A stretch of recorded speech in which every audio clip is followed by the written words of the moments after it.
some of the best dope God ever put breath in.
This is the Troll live with Justin Freakin.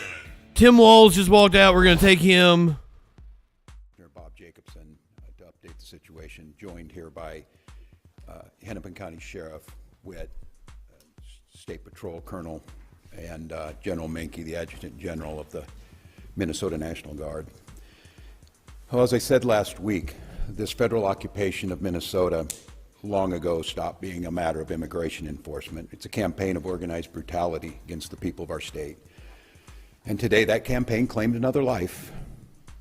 I've seen the videos from several angles, and it's sickening. But I have a strong statement here for our federal government. Minnesota's justice system will have the last word on this. It must have the last word. As I told the White House in no uncertain terms this morning, the federal government cannot be trusted to lead this investigation. The state will handle it, period. Let me say something else, and this is critically important. All of us understand what happened this morning and the tragedy of it, and my deepest sympathies to the family of a 37-year-old Minnesota resident, legal gun owner, firearm concealed permit carrier, something that I've been lectured to by Republicans for decades. Goddamn right. It is not only right, it's your duty Yeah, all of a sudden, right-wingers hate the Second Amendment. The potential to further inflame tensions is high. And to Minnesotans, there's a difference. We want calm and peace and normalcy back to our lives. They want chaos. We cannot and we will not give them what they want by meeting violence with violence. Minnesota and our local law enforcement, as you have seen, have done everything possible to de-escalate. Local media has reported extensively on the cooperation to de-escalate this situation. Donald Trump, I call on you once again, remove this force from Minnesota. They are sowing chaos and violence. We've seen deadly violence from federal agents again and again and again. But in contrast, I'm not high enough for this shit. What you witnessed yesterday was the best of Minnesotans, peacefully exercising their First Amendment rights. And I attended in the church basement. Oh, we're something like 100,000 people showed up yesterday. Packing care packages for families that have been ripped apart. He had a concealed carry permit. He was a legal gun owner, and he never pulled the gun on agents. They're protesting loudly and urgently, but peacefully. It must stay that way, Minnesota. Minnesotans are witnessing, and we're creating a log of evidence for the future prosecution of ICE agents and officials responsible for this. They're helping their neighbors. They're walking their kids to school. They're feeding families. I salute their courage and their restraint, and I call on all Americans to see the decency that this state is exhibiting and the horrific cruelty, unprofessional, absolute abomination that is passing for what these ICE agents are doing on our streets. They think they can provoke us into abandoning our values. Well, they're dead wrong. We'll keep the peace, we'll secure the justice with our neighbors, and we'll see this occupation ends. Minnesotans and Minnesota law enforcement that continuously is being denigrated by this administration will continue to be the adults in the room, the professionals in the room, the decent human beings in the room that will keep the peace. With this, I'd like to turn it over to Department of Public Safety Commissioner Bob Jacobson to update you on the situation as we know it.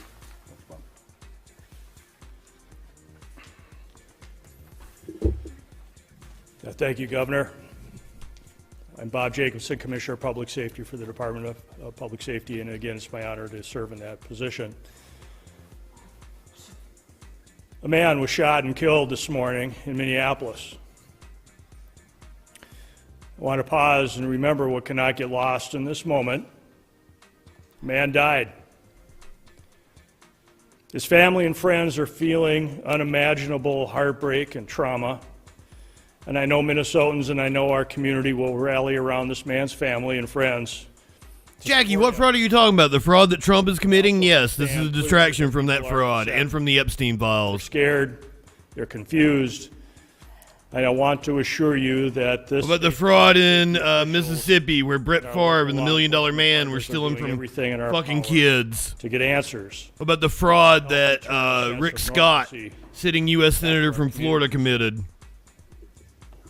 You have the right to demonstrate peacefully. We recognize that demonstrations are often driven by strong emotions, beliefs, and a desire to be heard. But please, please remain peaceful. And I want to say it again because it is important and it is critical. Peacefully demonstrate.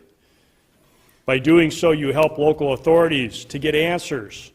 You help us to do our investigations. By remaining peaceful, you help ensure nobody else. No, Jackie, you don't know what you're talking about. The fraud in Minnesota that you're referring to was prosecuted 3 years ago. Thousands of people. The white woman who perpetrated it, called the ringleader by prosecutors, has already been convicted. She's serving time, and we're all pretty sure that Donald Trump's probably going to pardon her. Resources are available. Her name is Amy Bach, Our local law enforcement. convicted in 2023. And those resources include the Minnesota State Patrol, the Bureau. Once again, the man shot by ICE today did not brandish a firearm. With that, we'll stand for questions. A legal gun owner who never pulled his gun. Or is there any reason to believe that it will be answered differently? Have you had any conversations with the president, with the federal government, and is there any indication that they are going to pull out or back down? Well, I spoke twice this morning, shortly after I received the call of this shooting. I spoke with the President's Chief of Staff. And, You're going to be taking the Texas Democratic first request was to get Senate primary debate here at the top of the hour. That's Jasmine Crockett and James Tallarico. And second call is, with no uncertain terms, that we will investigate this. We will not be stonewalled. What we've already seen, and you saw it this morning, before any investigation is done, you have the most powerful people in the federal government spinning stories and putting up pictures and unrelated. Yes, everything DHS has said so far about this shooting has been wrong. And a picture of a firearm to try and spin a narrative. And I ask Americans, this will end when enough Americans say this will end. Do I have any confidence Donald Trump will do the right thing? No, I don't have a lot of confidence Donald Trump will do the right thing. I do have a lot of confidence that the majority of the American people will do the right thing. And I think there cannot be very many people across this country looking right now, after all the reporting that's been done, after everything that's been said, under the pretense that they are here about immigration reform, and quit referring to these people as law enforcement. They are not law enforcement. We have law enforcement who do an incredible job. And to listen to Greg Bovino denigrate the work of our people who are out there cleaning up their mess, no, I don't have a lot of confidence that he himself will do it. And you're trying to investigate, is that force on it's a good force? question. And look, I speaking to the people of Minnesota right now, I hear that scream from you, and I'll continue to plead and ask you for peace. And I know the answer is, you ask us for peace and we give it, and we get shot in the face on the streets coming out of a donut shop. We cannot give them what they want. I don't know how to say this in so many terms, to watch the madness that we've witnessed over this last week coming out of the White House and what it's doing here. My confidence is, and I say it to Minnesotans, as I've said, exercise your First Amendment rights, speak out, bear witness and document legally. But I understand the risk in that, and I understand the courage that it takes to have people out there doing this. Thank God we have video, because according to DHS, these 7 heroic guys took an onslaught of a battalion against them or something. It's nonsense, people. It is nonsense, and it's the party told you to reject what you saw with your own eyes. You know who you are, and you demonstrate it every single day, and we damn sure know who these people are. The American public knows, and this needs to be the event that says enough. Go ahead. No, I'm up front.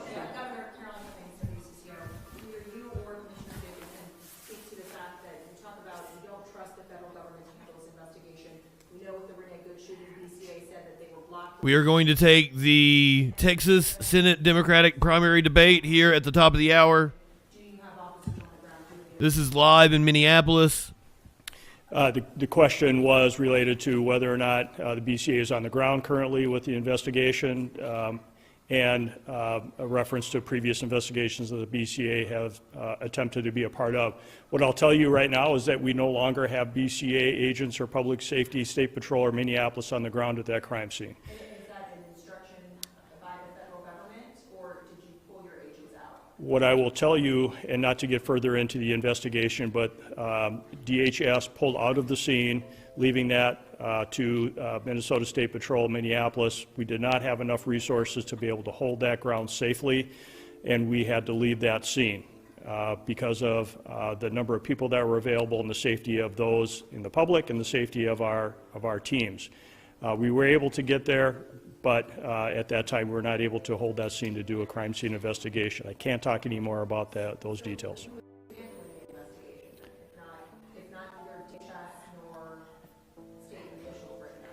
We'll have more on that, but the BCA is engaged and involved, and we are working at the request of the Minneapolis Police Department on this, on the scene and in this investigation. So we are there, we're available. We want to make sure that we continue to work on this and engage with our federal law enforcement, but at this point, we don't have anything more to share about the crime scene. Again, we were not able to hold it. We wanted to make sure and keep people safe, but federal law enforcement left the scene and left us there.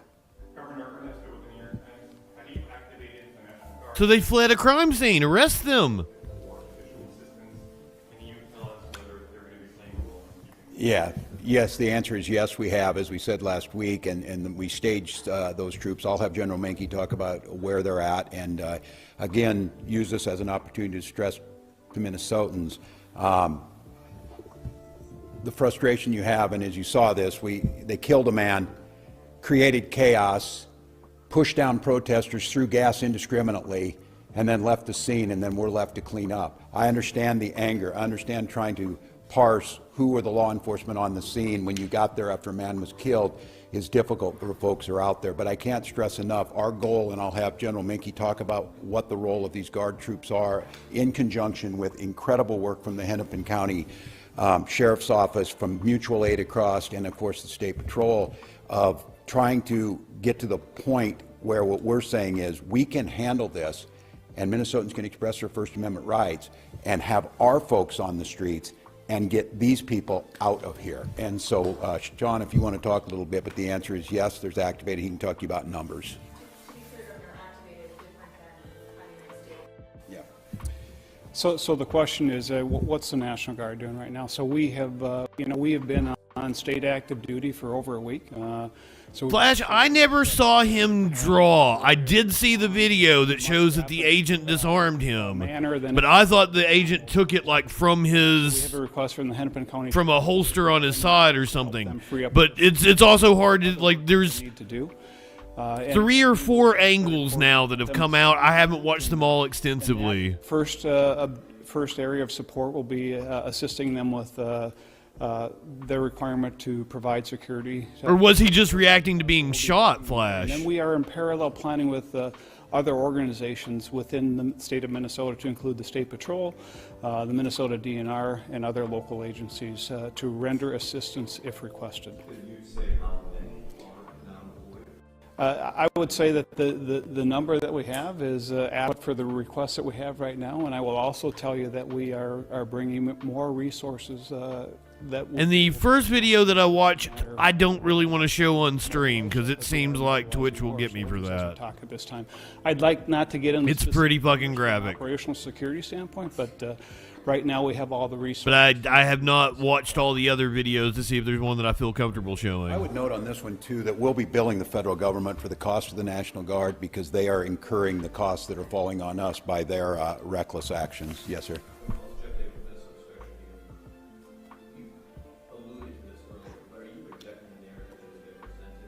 Warlord says I can't show any of them. I didn't think I could. Maybe we'll take a news station that's blurred things out.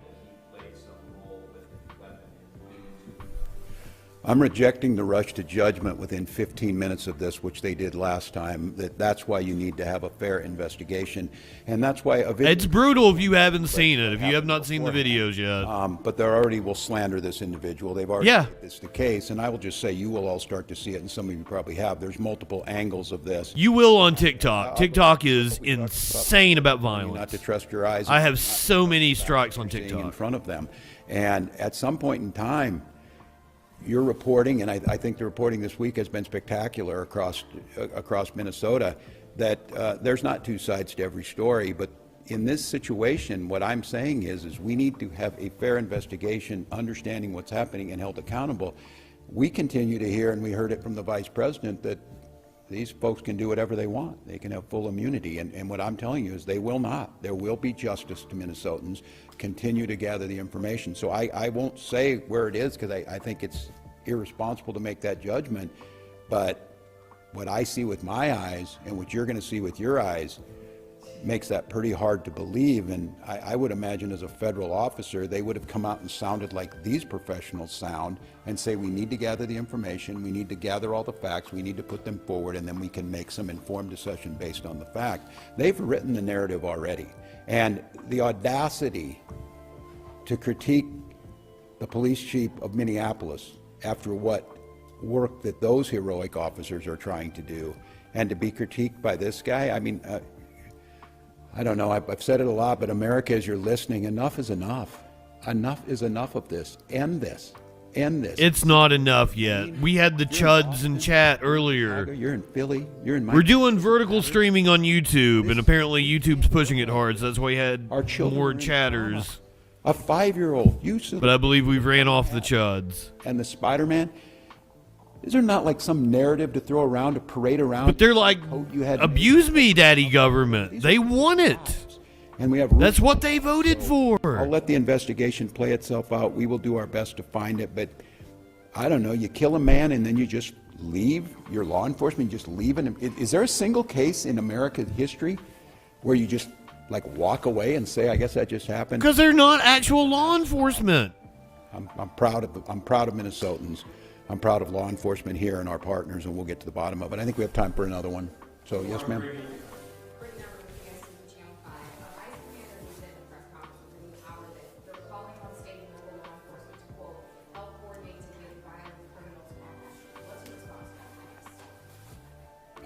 I'm better off to let these guys, the professionals. I have my thoughts. So the question was, what are we doing to assist federal law enforcement on getting violent criminals off the street, if I understand the question? Demanding Trump remove ICE. State and local law enforcement are always ready and willing and able to arrest violent offenders. We do not stand down from that, no matter where we get that information from. If there are violent offenders or violent criminals or violent crimes, we will investigate and we'll bring those to justice. If the federal government would like to work with us, to continue to work with us as they have in the past, to locate those violent offenders, we are always... After watching the rally yesterday, and always... we're not there yet. America's not there yet, even though 100,000 people showed up. Do that. All of you, as part of the meeting... Ukulele dude talked about how everyone needs a kitten. We're not angry enough That yet. is our mission. The federal government is not alone in arresting violent... And get this, ukulele dude with the kitten, and I'm sure it wasn't him personally, it was whatever record label they're on. They're sharing revenue with me for that stream from We yesterday want to save Minnesota. on The YouTube. federal government is not the only one to do that. Fucking dystopia.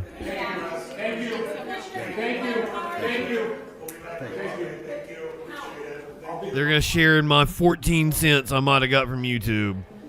We're about 5 minutes away from the Texas Senate Democratic primary debate featuring Jasmine Crockett, Representative Jasmine Crockett, relatively unknown James Tallarico, and I think I like him.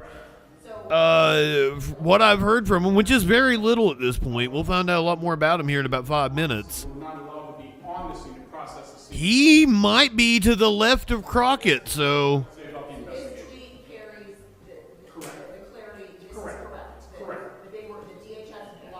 So that's what we'll be taking here in about 5 minutes. The Texas Senate Democratic primary debate. Today? Correct. Okay. Hopefully an hour. In an hour? Said hopefully in an hour. That was Governor Walz speaking from Minneapolis. I figured they'd go back to like a live shot.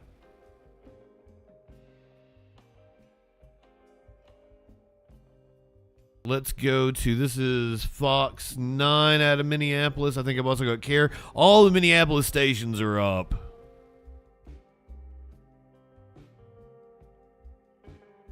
While I go find us some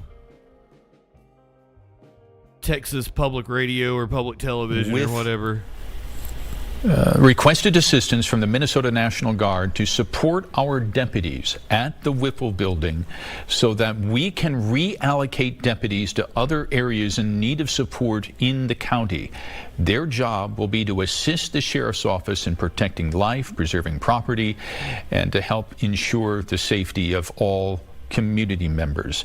Now, the Minnesota National Guard's role, she writes, is to work with supportive local law enforcement and emergency responders, providing additional resources. Their presence is meant to help create a secure environment where all Minnesotans can exercise their rights safely. Basically, she's trying to do is protect her own resources so that she can serve the entire county and not send all of her deputies for crowd control. All right, we have Kelly O'Connell out there on the scene, who's been out there for several hours now following what's been happening with the protests and the shooting. We are going to go to her live right now for the latest what's happening there. Kelly? Yeah, hi guys. Here we are at Nicollet and Thur 26, obviously the scene of the killing here earlier and the shooting. This is the situation. So we've been with confirm what you just heard in that Minneapolis. We don't see any law enforcement here. These are just people here gathering. It's been growing in numbers for sure. Obviously, the main situation here at 26 and Nicollet, but what you can't see is that the crowd of people stretches along Nicollet, and it is continuing to grow. I continue to see people come here with signs, with flags, demonstrating and chanting. That's what you're hearing to right now. They're do a couple minutes of a chant. It wraps up, they cheer, a couple minutes of silence, and they start back up again. At this point, it has been peaceful. There has been no throwing of anything, nothing at all. But again, there does not appear to be any law enforcement here, at least not from our vantage point. And we've been kind of walking along Nicollet in different areas over the last couple of hours. And as you mentioned, we've been here. We got down here as quickly as we could, and obviously a very different scene when federal agents were on the scene. It was very intense, confrontational for sure. This is more a gathering of seemingly all residents at this point. I did have a chance to go into Glam Doll Donuts. I know you guys were talking about some of the videos that we've been seeing coming from that area. That's a Glam Doll Donuts donut shop here, and there were customers in the store at the time. Yeah, ICE just killed the guy. He was illegally comfortable talking about legal gun owner, legally armed. Upset. She had been crying. It does not seem in any way that he reached for his gun. The street right in front of her. She was there to get donuts. Working to get it appears that agents even grabbed his firearm before they shot him. We're not here hours ago when this all happened. They heard about it. We heard from so many people who said they saw it on social media. So we're going to step away from Minneapolis. We're going to go down. I think it's in Austin. I think we were in Austin today for the Texas Senate Democratic primary debate. This is Jasmine Crockett against newcomer James Tallarico.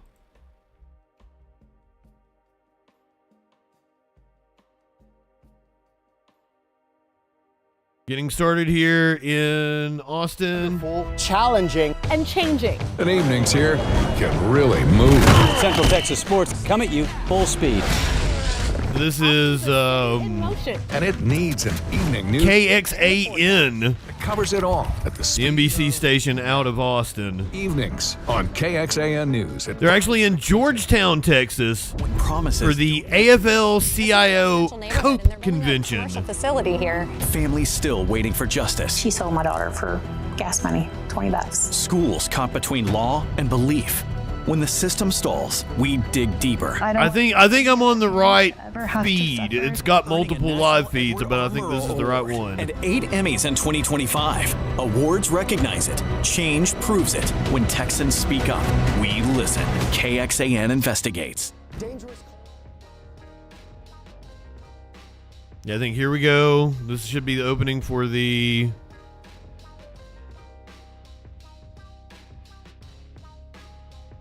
debate. Okay. Could not be higher. In just weeks, Texas here we go. Will make a choice that could shape the. So, as always, with your first time joining me for one of these debates, I try to lay out as much as possible. Candidates fighting to get your vote for United States Senate. Let you hear what the candidates actually have to say. I'll keep my snarky remarks for in between. Different paths to different visions for Texas. In between their comments. Over the next hour, they face off on the issues that matter most, putting their records, their ideas, and their leadership on this is the for this Cornancy, right? Democratic U.S. Senate primary debate. And welcome to the Texas Democratic U.S. Senate primary debate. We are joining you this afternoon from the Texas AFL-CIO Convention in Georgetown, just north of Austin. I'm Daniel Marin, anchor at KXAN News in Austin. And I'm Gromer Jeffers, political writer with the Dallas Morning News. Gromer Jeffers? Crockett and State Representative James Tallarico will debate in front of an audience of hundreds of people, of hundreds of union members and their families. Now, before we begin, here are the I am not high enough for this shit. Both of the campaigns. Each candidate will begin with a 60-second opening statement. Candidates will each have 60 seconds to answer each primary question and 30 seconds for rebuttals. A bell will signal when your time is up. The candidates will also have a 60-second closing statement. Now, a card draw determined who gets the first question, and the candidate who answers first will then go second during closing statements. And with that, let's begin the debate. Ms. Crockett, you ready? I'm ready. All right, you won the draw and you get to go first. We start with the opening statements. You have 60 seconds. Thank you so much. I'm so excited to be here, and I thought that I would start with something that most politicians don't say. I hate politics. But I stand before you because I started my life off as an actual CSR. I worked phones at Western Union. I then went on to work phones for MCI WorldCom. And I know that it was the CWA that actually fought against those systems.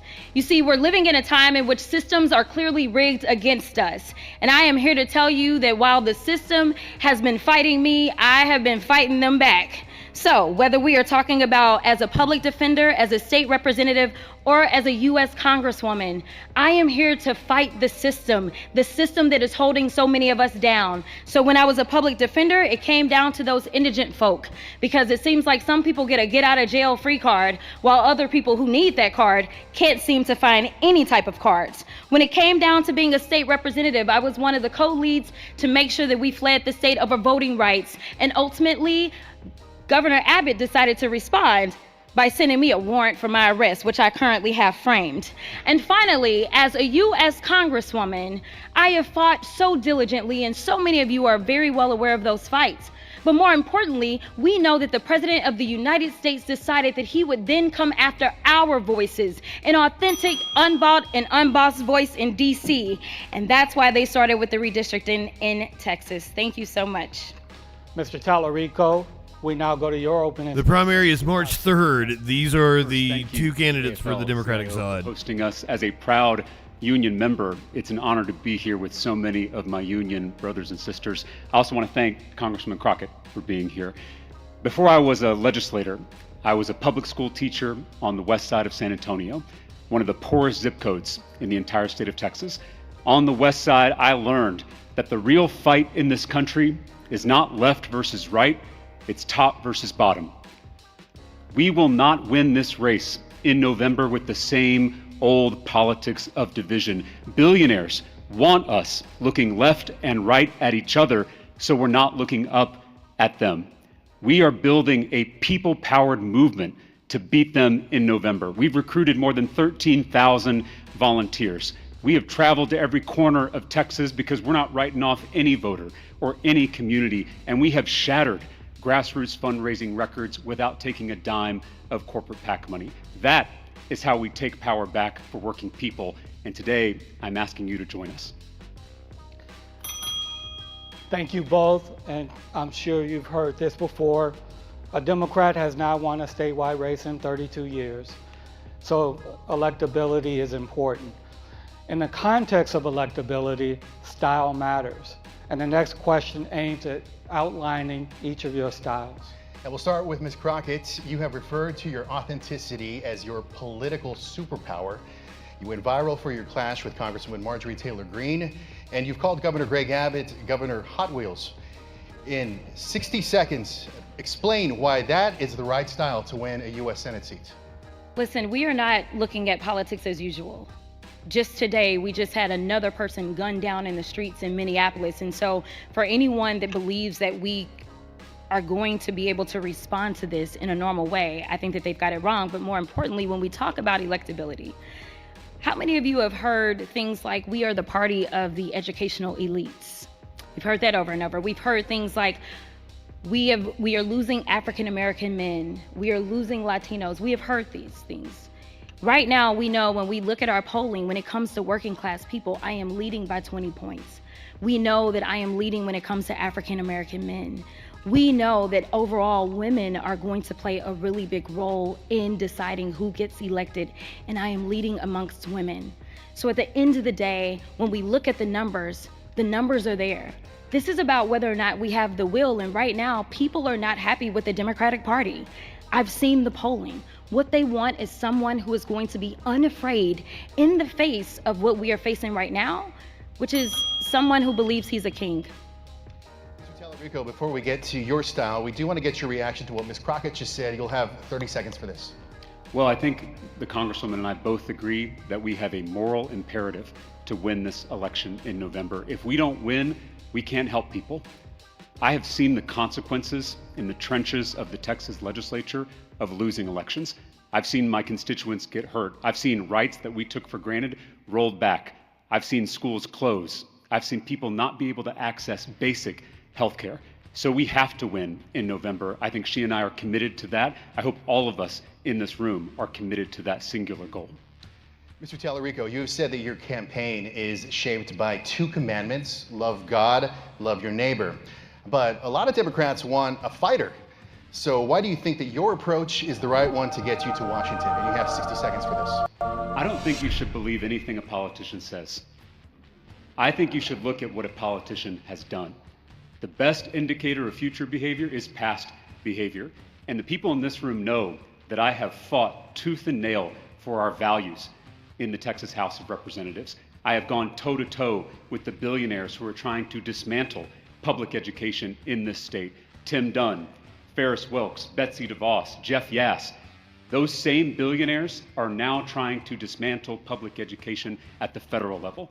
I led the fight against Greg Abbott's private school voucher scam that would have taken money out of our underfunded schools and given it to wealthy parents who already have their kids in private school. Now those billionaires are introducing that same voucher scam at the federal level, and they're gutting the Department of Education. So we need a proven fighter for our schools, for our values, for our constituents in the halls of power in Washington, D.C. I think we need a teacher in the United States Senate. Ms. Crockett, your reaction to Mr. Tallarico's comments. You have 30 seconds for this. I agree that we absolutely need a fighter. And when I look at my track record, the track record is in this moment. It's about the fierce urgency of now. We are living in a time that many of us have never seen in this country and honestly never thought that we would see. And so I think that as we see a record number of retirements on the federal level from both the Democrats and Republicans, that boils down to people not being able to fight in this particular environment. I think that I've evidenced that. In fact, James and I served in the state house together. He's actually been elected longer than I have been elected, yet he's not as known right now because I have engaged in these fights and they have been right there on the front lines where people could see me out front. I think that because of, I didn't get my 50, my bad. Boy! Moving on, we're going to stick with you, Ms. Crockett. We have a follow-up question when it comes to electability. What's the political She didn't get her what? you are willing to take that you feel like your opponent would not take in order to win the U.S. Senate seat? I think that I will do the edgy things, the things that the political consultants will never tell you to do. Because right now, people are hurting. This isn't about games. It's not about politics as usual. It's not about who sounds as clean as possible. It is about tapping into the rawness of this moment. I have been to Minneapolis and heard the stories of the people on the ground as they are being accosted. And obviously, we've got killings that are going on. And now we have the DOJ that has decided that they want to prosecute the wife of Renee Good. I have been there in California after David Huerta of SEIU had been incarcerated by ICE, and I listened to his story and met with him because we went there. I have been to Chicago. I am here to tell you that I am not just sitting in DC, I am getting out into the streets. And right now, to be perfectly honest, if we're gonna win and keep our country, we're gonna need somebody who can file bills but also knows how to be a street fighter. And so that is my response. Mr. Tallarico, same question, 30 seconds. What's the political risk that you are willing to take that you feel your opponent would not? Here's the risk I'm willing to take. Congresswoman Crockett and I are on the same team. I think we've already seen in this debate that there's going to be a temptation by the media to pit us against each other. But we are all focused on the same goal, which is winning in November and stopping a Senator Ken Paxton. And so I think in this debate, you're going to see that Congresswoman Crockett and I agree on a whole lot more than we disagree on. And that unity is a threat to the billionaires who want to pit us all against each other. and who right now are running this country, running this economy, and we need someone who has stood up to those billionaires in our nation's capital. We want to move to the topic of immigration enforcement now. As many of you know, there was a deadly shooting involving federal immigration this fucking morning. Minneapolis. The House this week approved a spending bill that included funding. The blood on the ground hasn't even dried yet. Against the bill Thursday. Can you explain your opposition and tell us whether you support the idea of defunding or abolishing ICE? You have 60 seconds. I absolutely voted against this bill. There was no way I was going to continue to pump a historic amount of money into this rogue organization that is going out and is violating people's rights every single day on American cities. I was just not going to do it. At the end of the day, right now, I think that we need to clean house from top to bottom. I ended up signing on to impeachment of Kristi Noem, as well as I call her Cruel Kristi. I signed on to that. But I don't even know. Here's my big issue. Right now, we have an administration all throughout that is deciding, yes, these are the laws, but we're just going to ignore them. They are not following the law. So why are we rewarding bad behavior? And that's basically what it is. This is the 5th highest funded military force in the entire world. And what are they doing? They're killing people in the middle of the street. They decided to execute a mother of 3 in broad daylight. I don't understand how we are sitting here and acting like this is normal. The only reason I'm trying to be respectful of the time. I do want to ask you, though, would you support abolishing or defunding ICE? We absolutely have to clean house. Whatever that looks like, I am willing to do it. Because if there are truly Proud Boys that are currently in ICE, that was funny. That's a problem. All right. Thank you. Mr. Tallarico, how would you vote on ICE funding measures, and do you believe ICE should be abolished or defunded? You have 60 seconds. ICE shot a mother in the face. ICE kidnapped a 5-year-old boy. ICE executed a man in broad daylight on our streets just this morning. It's time to tear down this secret police force and replace it with an agency that actually is going to focus on public safety. We need to impeach Kristi Noem. We need to prosecute agents who've abused their power. We have to haul these masked men before Congress so the world can see their faces. We should be cracking down on the cartels, not our communities. We should be prosecuting gang members, not small business owners. We should be hunting down human traffickers, not moms and babies. We need comprehensive immigration reform in this country. We need to remake this broken immigration system in our own image. And once we win a Senate majority, we will do exactly that. Just to be clear, though, would you, in 10 seconds, abolish or defund ICE? We have seen this historic increase in funding for ICE. That money has come out of our healthcare. So what I would say is that we should take that money back and put it in our communities where it belongs. Staying on the topic of ICE, with a follow-up question, Mr. Tallarico, you'll have 30 seconds for this. One comment that you have made is that ICE should crack down on cartels. So what does cracking down on cartels look like to you? So we have a law enforcement agency that is going after American citizens, that's going after our neighbors, including our undocumented neighbors. There was a mom and dad up in DFW, the Vargases. They own a dry cleaners. They've had it for 20 years. Those damn Vargases. By their customers, by their community members. They raised a daughter who is now attending Texas Tech University. On their way back from Tech, after dropping her off, they were detained by ICE. If our law enforcement officials are going after the Vargases, that means they're not going after the cartels or rapists or murderers. And so I think whatever we think on this issue, we should have law enforcement focused on public safety. Ms. Crockett, I'm sorry, I was wrong. Free the Vargases. Proposed the Track ICE Act, which would require immigration-related flight data be released within 72 hours. Explain how this transparency would affect the way ICE operates. You have 30 seconds. I've had too many people call my office and not know where their loved ones are. I have too many people that don't know whether or not they are safe. And to be perfectly honest, I don't know that we can ever say that you're going to be right here in Texas at the Dilley facility. We know that they just found that there was a detainee that had been killed. They ruled that it was a homicide. That is the same facility that they took that precious 5-year-old to. I plan to go and conduct oversight at on Wednesday with one of my colleagues. The sad part is that if I conduct oversight, I have to look at somebody like my colleague, LaMonica McIver, who is now facing 17 years in prison because she... All right, this follow-up is for both of you. If elected senator, you will represent... I think that's on them and not me. ...many of whom support deporting undocumented immigrants. How do you balance your feelings toward ICE versus the Texans you will represent who support the enforcement we're seeing right now?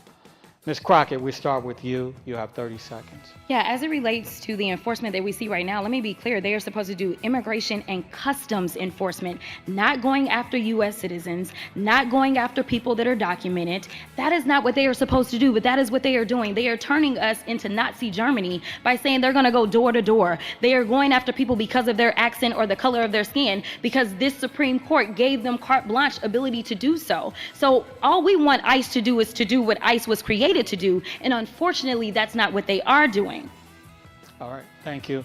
Mr. Tallarico, same question. They were created by the Bush administration versus the people as like a racist enforcement, so, you know, abolish them. 30 seconds. So my family is from the border. My mom grew up in Laredo, Texas. I feel like Texans understand this issue of immigration more so than people in other states because we live with it, both the benefits and the challenges. So what I've said is that our southern border should be like our front porch. There should be a giant welcome mat out front and a lock on the door.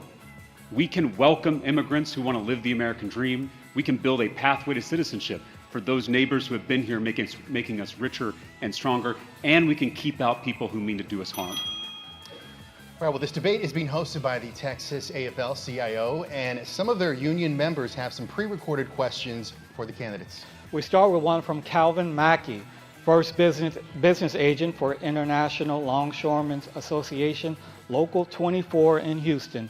Here's the question.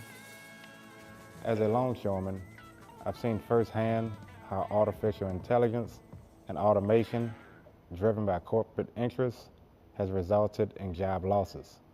If elected, what will you prioritize at the federal level to ensure workers have a voice in artificial intelligence implementation? Well, Christoph, I doubt you, so let's kick you the fuck out. Artificial intelligence. Mr. Tallarico, and I believe Mr. Mackey is here. Ooh, I like them apples. How would you prioritize the federal level to ensure workers have a voice in AI implementation and are protected from unfair uses of AI? You have 60 seconds. Well, when I was a public school teacher, I was a member of my local teachers union, the San Antonio Alliance. Shout out to the Alliance. And now that I'm a state lawmaker, I'm a proud member of the Texas State Employees Union. And I'm proud to say that in the Texas legislature, I have a 100% pro-worker voting record from the AFL-CIO. You've had my back when I was a worker in the classroom, and I've had your back as a legislator. And that includes when it comes to AI. In the U.S. Senate, we have to have a senator who's going to take on this problem, who's going to stop AI surveillance in the workplace, who's going to make sure that AI is not making hiring or promotion decisions, that there's a human check on those decisions, and ensuring that AI is improving jobs, not replacing them. This scale of innovation we have not seen in this country. And right now it's being done in purely private hands by a handful of billionaires for their own profit. We need the public sector, we need the U.S. Senate to get in this fight, to develop a regulatory framework that will protect workers during this new AI era. Thank you. Ms. Crockett, same question. What would you prioritize at the federal level to ensure workers have a voice in AI implementation and are protected from unfair uses of AI? You have 60 seconds. Thank you so much. So I currently serve in the AI caucus, and so we've been talking about a lot of things. In fact, there's a bill specifically the AI cauc, not on the job side of it, that AOC has recently introduced, and this is around some of the dangers of AI.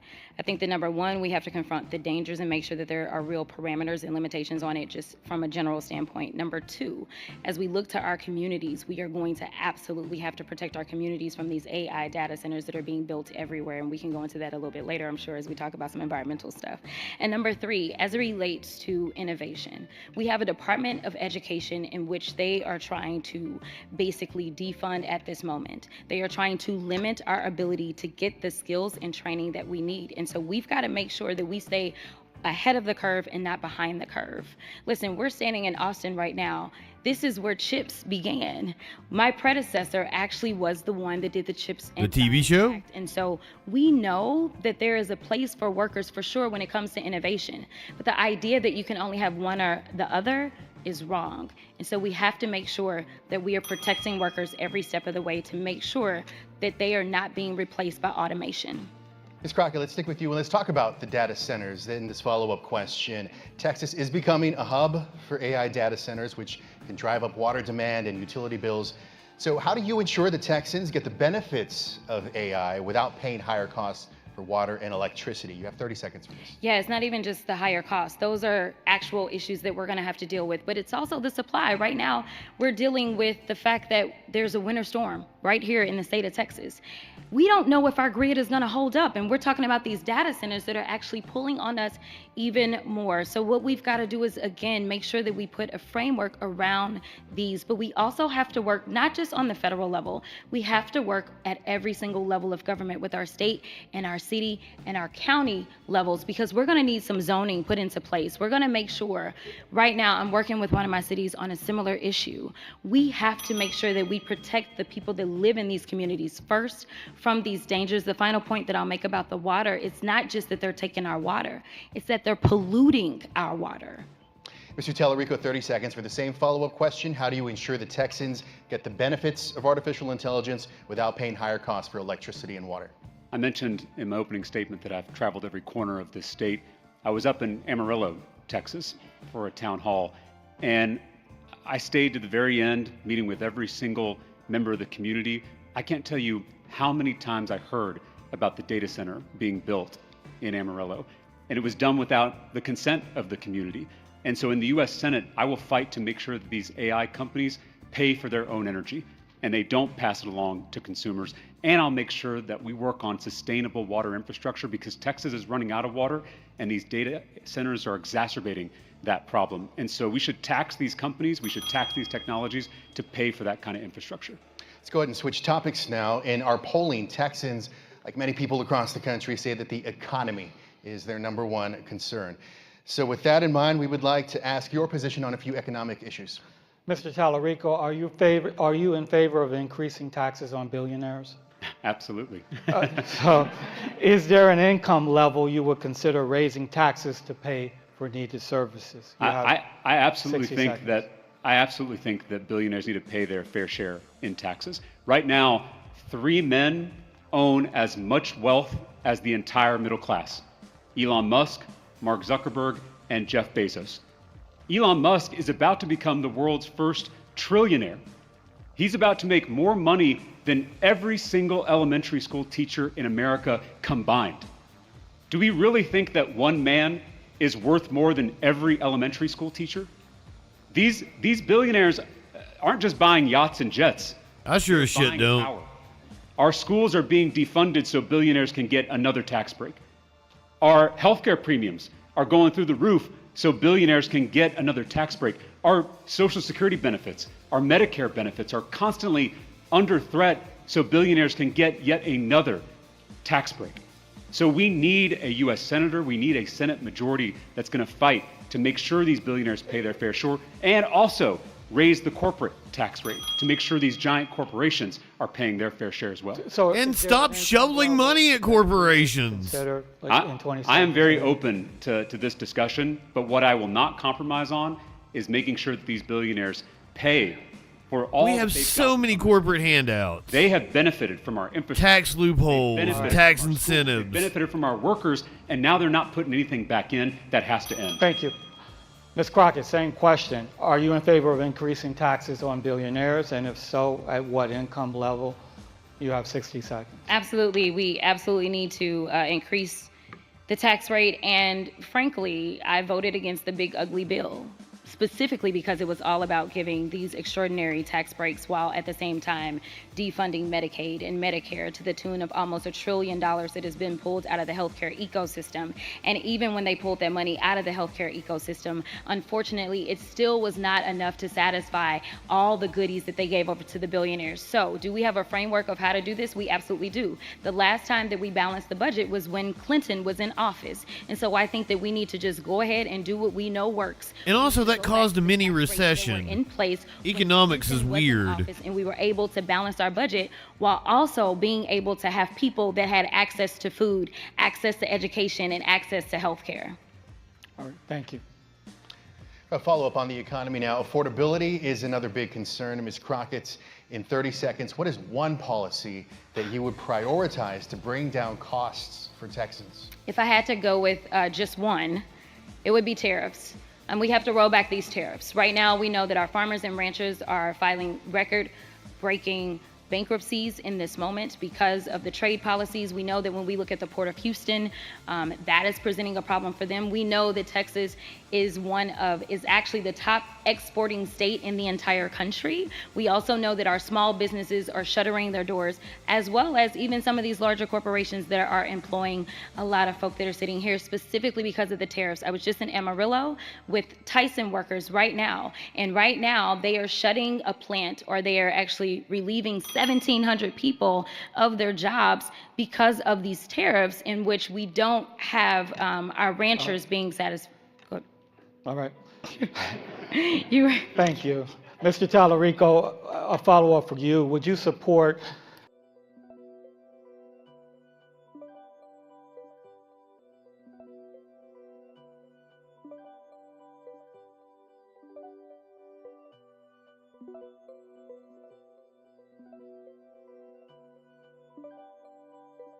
We're back here. Hold on. And right now they are shutting a plant, or they are actually relieving 1,700 people. Ms. Crockett, same question for you. Okay, there we go. Would you support a universal Sorry about that. income for all Americans? You have 30 seconds. So again, there's plenty of studies that are still out there, but yeah, fucking Spectrum. Sponsor of raising the wage. At the end of the day, the one thing that I hear from most people is that they are frustrated because all of their costs are going up, but their wages are going nowhere.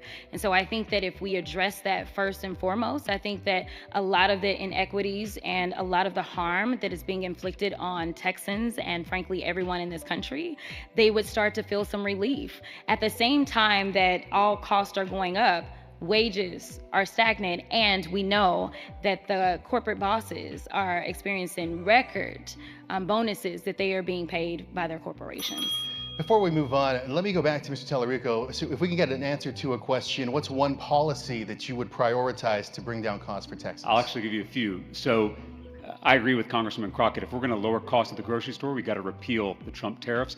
But if we're going to lower the cost of healthcare, we've got to put caps on more life-saving drugs and bring down those prices.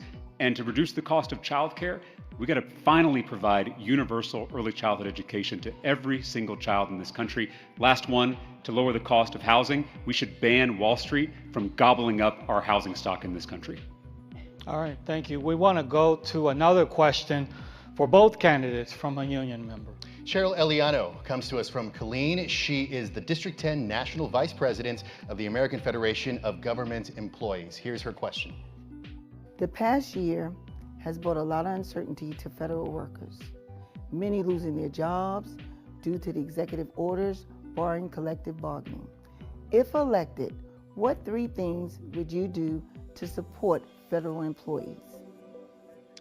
All right, Ms. Crockett, we'll begin with you. Ms. Eliano asks, what 3 things would you do to support federal employees? You have 60 seconds. Yeah, so shout out to AFGE and all that you've done.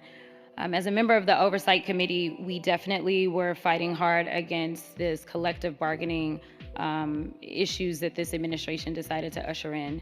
So number one, as it relates to the executive orders, we have partnered with different organizations that were filing lawsuits, because most people don't realize that we as members of Congress can't bring the lawsuits ourselves.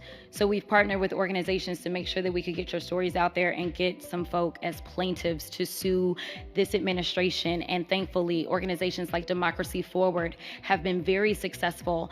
You know, we know that there were a lot of people that were told, wait a minute, you're kicked off the rolls. And then ultimately what happened is, well, they had to be brought back because of court order. There at least is one branch of government that has not necessarily fallen apart. Number two, we need to make sure that we actually instill laws that are the exact opposite of the executive orders.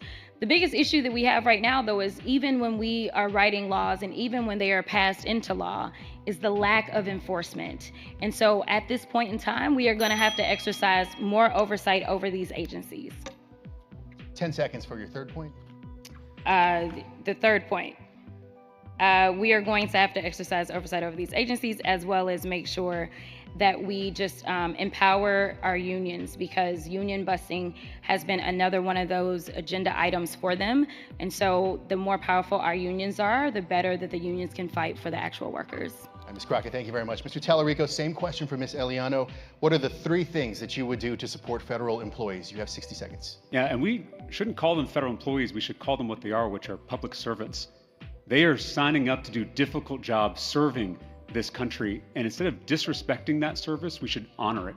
So the 3 things I would do is, 1, reverse all of the DOGE cuts and reinstate those employees. 2, make sure that we're raising their wages so they're paid what they're worth. And then 3, make sure that we protect their right to organize and right to collective bargain. And this, I think, is so critical, because we're not going to recruit the next generation to enter into these public service roles with this kind of disrespect. And we're seeing it all across the federal government. It has to end. The only way to do that, though, is to win in November and have a Senate majority that will finally hold this executive branch accountable. Mr. Tallarico, thank you very much. We want to switch now to another topic, raising concern for Texans. You all have already touched on it, but let's go ahead and go in depth on skyrocketing healthcare costs. What do you see as a fix or an alternative to the Affordable Care Act? Mr. Tallarico, you have 60 seconds. Well, I believe healthcare is a human right that shouldn't depend on how much money you make or what zip code you're born into. This is personal for me. I was 28 when I was diagnosed with type 1 diabetes. My first 30-day supply of insulin cost me $684. I couldn't afford that, so I put it on a credit card. That's because Big Pharma has a chokehold on the healthcare system in this country. They have a monopoly on the insulin market. So when I got elected, I took on Big Pharma and their lobbyists, and we passed a $25 insulin copay cap. And then I passed a Bernie Sanders idea through the Texas legislature to import cheaper prescription drugs from Canada right here into Texas. That's the kind of bold leadership we need at the federal level. We have to reverse all the cuts made to the Affordable Care Act, and we have to allow every Texan and every American the chance to join Medicare. I think universal coverage should be a non-negotiable in the wealthiest country in human history. Ms. Crockett, same question. What do you see as a fix or alternative to the Affordable Care Act? You have 60 seconds. Yeah, so I am a proud sponsor of Medicare for All. I signed on to Medicare for All my first term. I'm currently a sponsor of it. I also signed on to a bill that Lloyd Doggett has. It's called the Care Now Act. And what this would do is force a state like Texas to end up expanding Medicaid. We know that in the state of Texas, we lead in uninsured in this country with over 5 million uninsured. What we've not talked about enough is how many Texans are actually on the Affordable Care Act and how they are impacted by these tax subsidies that were rolled back or allowed to expire in January. I was proud to say that while the Democrats are in the minority, we were able to go ahead and force through a vote in the House on extending those tax subsidies for 3 years. But that's basically a Band-Aid. And frankly, we were able to get that out of the House, but we are still waiting on the Senate to act. I think that this is about making sure that people understand that they want us to be pitted against one another. They want us to believe that there's not enough money to do it all. But the reality is that our budget is about our priorities. We have a multi-trillion-dollar budget. And so if we truly believe that everyone should have access to health care, we can make that a reality with bold leadership. All right, we want to hear from another union member. who has a question for the candidates. Trevor Haas is based in Dallas. He is the District 2 board member of the Texas State Association of Letter Carriers with the National Association of Letter Carriers. Here's his question. Extreme heat poses serious safety risks for many workers, particularly in Texas. My union brother Eugene Gates Jr. collapsed while delivering the mail and passed away. What will you do, if elected, to help pass meaningful federal legislation to require rest breaks and heat safety protections? Ms. Crockett, we'll begin with you. How would you help pass federal legislation to require rest breaks and heat safety protections for workers? You have 60 seconds. I've been working specifically tirelessly on this particular issue. Eugene Gates was my constituent. And I will just say that I've worked tirelessly, and thank you so much to the Letter Carriers Union, because they jumped to it very quickly to make sure that I had as much information as I needed in that moment to make sure that we could hopefully prevent immediately another unnecessary death of another letter carrier. So ultimately, I worked with the local. We made sure that some of the things that they were not allowing them to do that historically they had allowed for, say, such as starting their routes earlier, making sure that they had some water breaks, making sure if people needed to work once the sun went down, that we immediately got to that.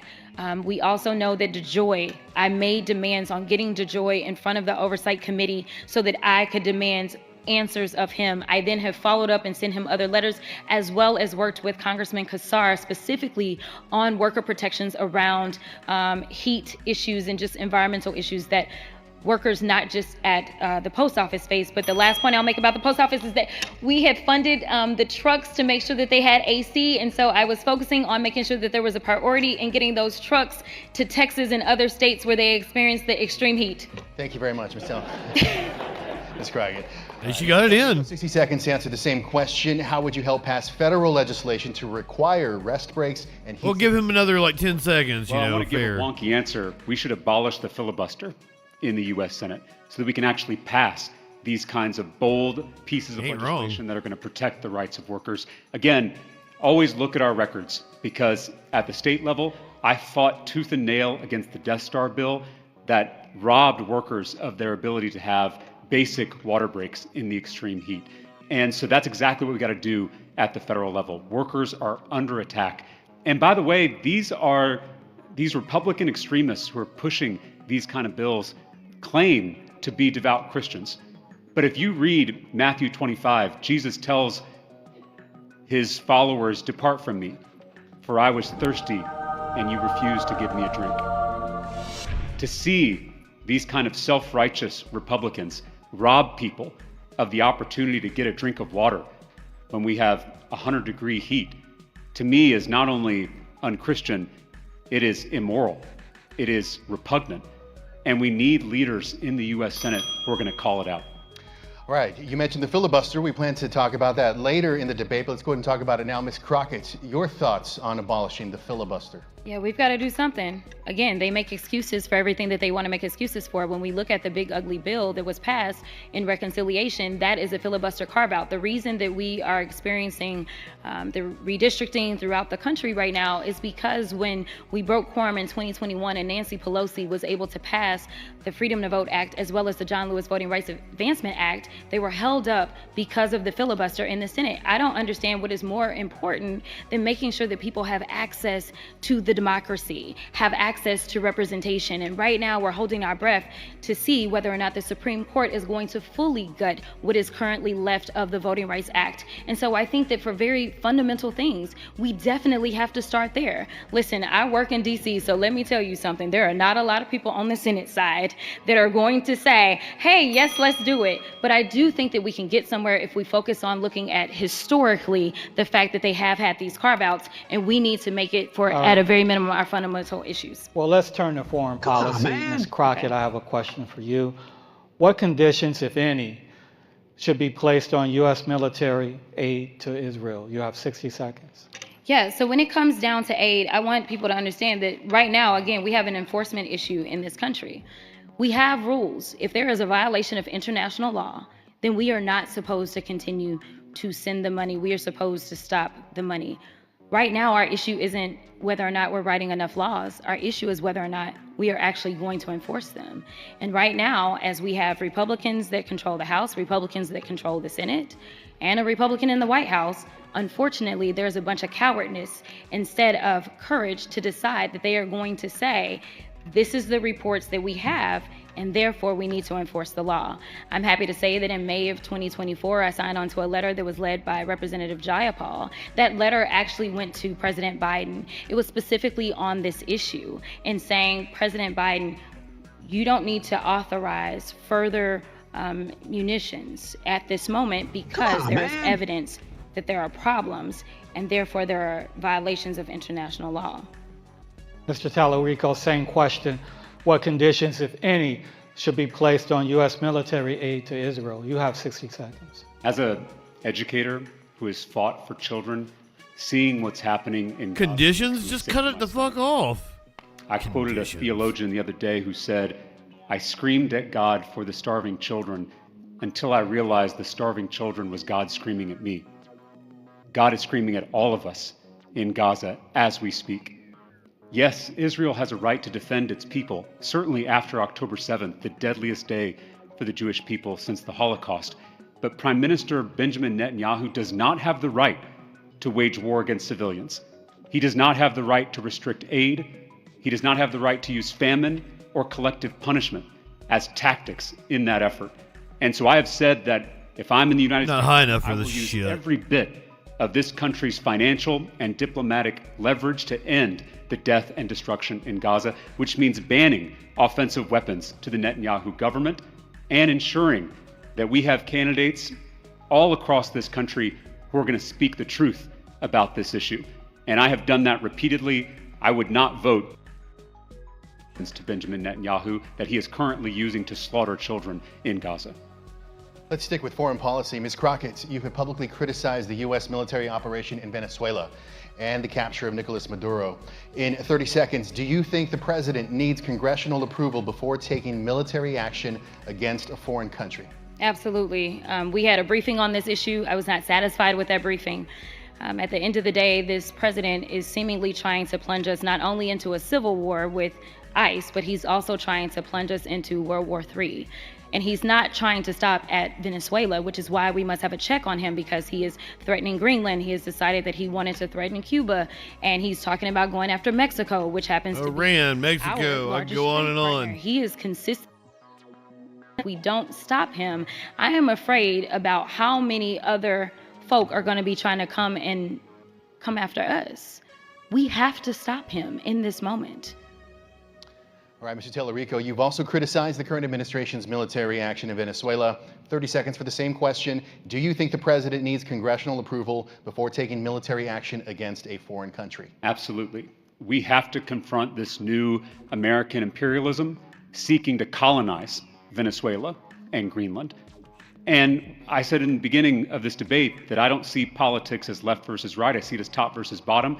This intervention in Venezuela is not only reckless, top versus bottom, it is deeply corrupt. Trump promised the biggest oil executives in this country a, quote, great deal if they gave him $1 billion for his reelection campaign. And then he turned around and gave them a gift. He gave them the nation of Venezuela, home to the largest oil reserves in the world. So we have to call out this kind of corruption. Billionaires don't just run our economy. They don't just run our government. Now they run our foreign policy. We need a senator who's going to stand up to those billionaires in Washington, D.C. Staying with you, Mr. Tallarico, with regard to Iran now, if military action is taken without congressional approval when it comes to Iran, how should the Senate hold the administration accountable? You have 60 seconds for this one. Right now, we have a Senate that is not holding the executive branch accountable. We don't have checks and balances in our government anymore. And that has to end, because as we've seen, the administration is not going to come to Congress for congressional approval for military action, a blatant violation of our laws, of our Constitution. And we can have discussions about how to respond in Iran, where we have seen so many innocent civilians, protesters murdered on their streets. We're also seeing that in Minnesota as we speak. And so that conversation needs to be had out in public, and it needs to be a decision made by the people's representatives, not a rogue administrative state. All right, same question for you, Ms. Crockett. You'll also have 60 seconds with regards to Iran.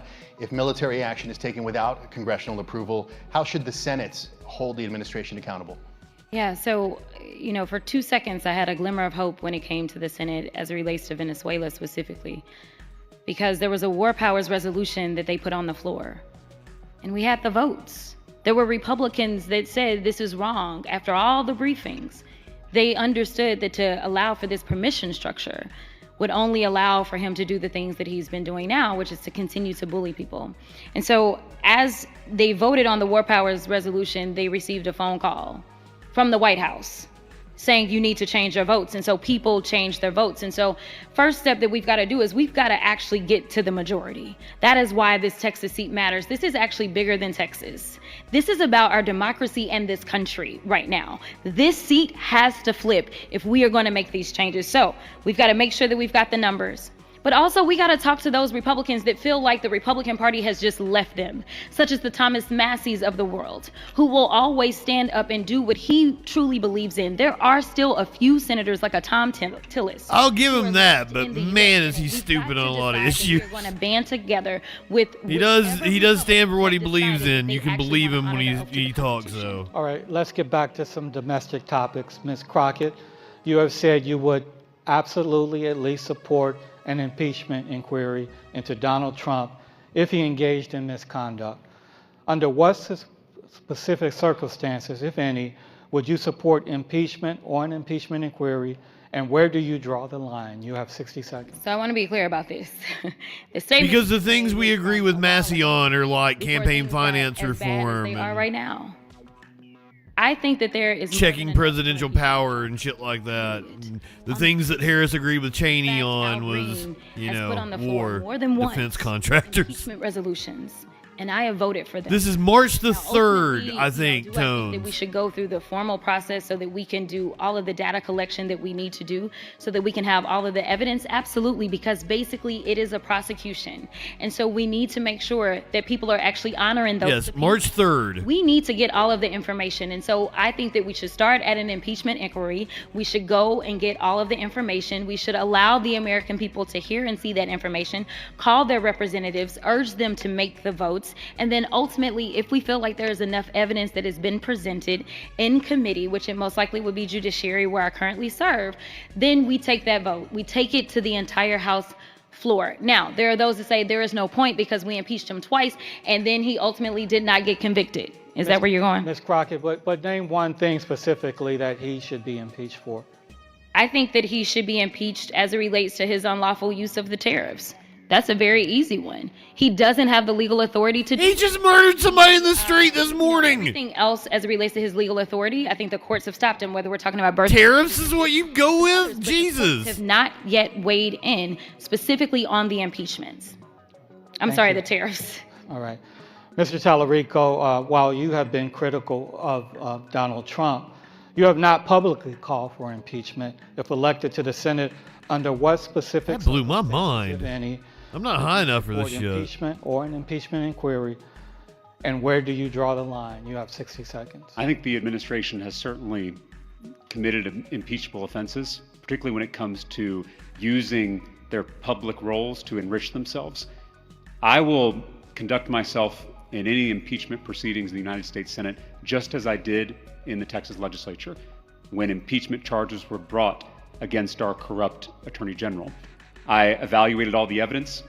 I said it was the most serious vote I ever casted because I was removing a duly elected public official from office. The person who I voted to impeach is now running for this Senate seat on the other side of the aisle. And it should underscore the importance of stopping a Senator Ken Paxton, maybe the most corrupt politician in America, and that's saying something. So to answer your question, I had a girlfriend, her mom called me the bottom of the barrel one time. In those impeachment proceedings, I will pour through the evidence, I will treat it with the utmost seriousness, and I will vote my conscience, and I will do my duty. And I she probably ain't wrong. About enriching himself financially, but be specific. What's one thing you would vote to impeach? Gromer, I'm not going to articulate articles of impeachment here at a political debate. But if those charges are brought in the U.S. House and they come before the U.S. Senate, I will carefully evaluate them, I will weigh the evidence, and I will do my duty as a U.S. Senator. All right, let's talk about the U.S. Supreme Court now. Ms. Crockett, you have co-sponsored legislation to expand the Supreme Court. You argue that the court has been politicized and no longer reflects democratic accountability. In 60 seconds, what specifically led you to that position? Yeah, so there's a couple of Bust away, my to friend. give a little bit of history on the expansion of the court. The court has been expanded a total Speaking of 7 smoky times barrels. in the history of this country. The last time that this court was expanded was 150 years ago. Our country has actually expanded a little bit faster than the court has. So that's number one. We also know, because of the games that were played in the United States Senate, we know that all 3 of these justices that he got to appoint, he shouldn't have gotten 3 appointments. We also know that we have seen continuous conflicts of interest, and yet they are not removing themselves from those cases. We've seen, whether we're talking about Clarence Thomas or others, them continuing to preside over those cases. And so, along with expanding the court, I think that we have to look at the other things that I've worked on as a member of the Supreme Court Task Force. We have to look at making sure that there's a term limit so that hopefully our Supreme Court justices can keep up with the times of the people and what is going on in our country. We also need to make sure that there is some type of ethics that this court has to abide by, because unfortunately, this is the only court in the land that does not have a rule of ethics, and there is only one body that oversees the courts, and that is the Well, they have a self-imposed United set of ethics that they don't really follow. Supreme Court. You've spoken about restoring trust in institutions and the rule of law, but you have not publicly endorsed expanding the Supreme Court. You'll have 60 seconds for this. If elected to the Senate, would you vote to expand the court, and why or why not? I've rolled out a comprehensive anti-corruption package, which includes overhauling the Supreme Court. I'm open to court expansion proposals. I think term limits for Supreme Court justices, not even guidelines, like to reduce the mild suggestions to these vacancies and help to have more evenly distributed appointments across administrations. And I agree with the Congresswoman that we have to have a basic code of ethics applied to the court, because we have seen that billionaires don't just buy members of the executive branch, including the President of the United States. They don't just buy members of Congress in the House and the Senate. They also buy Supreme Court justices. So if we're going to be serious about tackling corruption, it needs to apply to all 3 branches of government.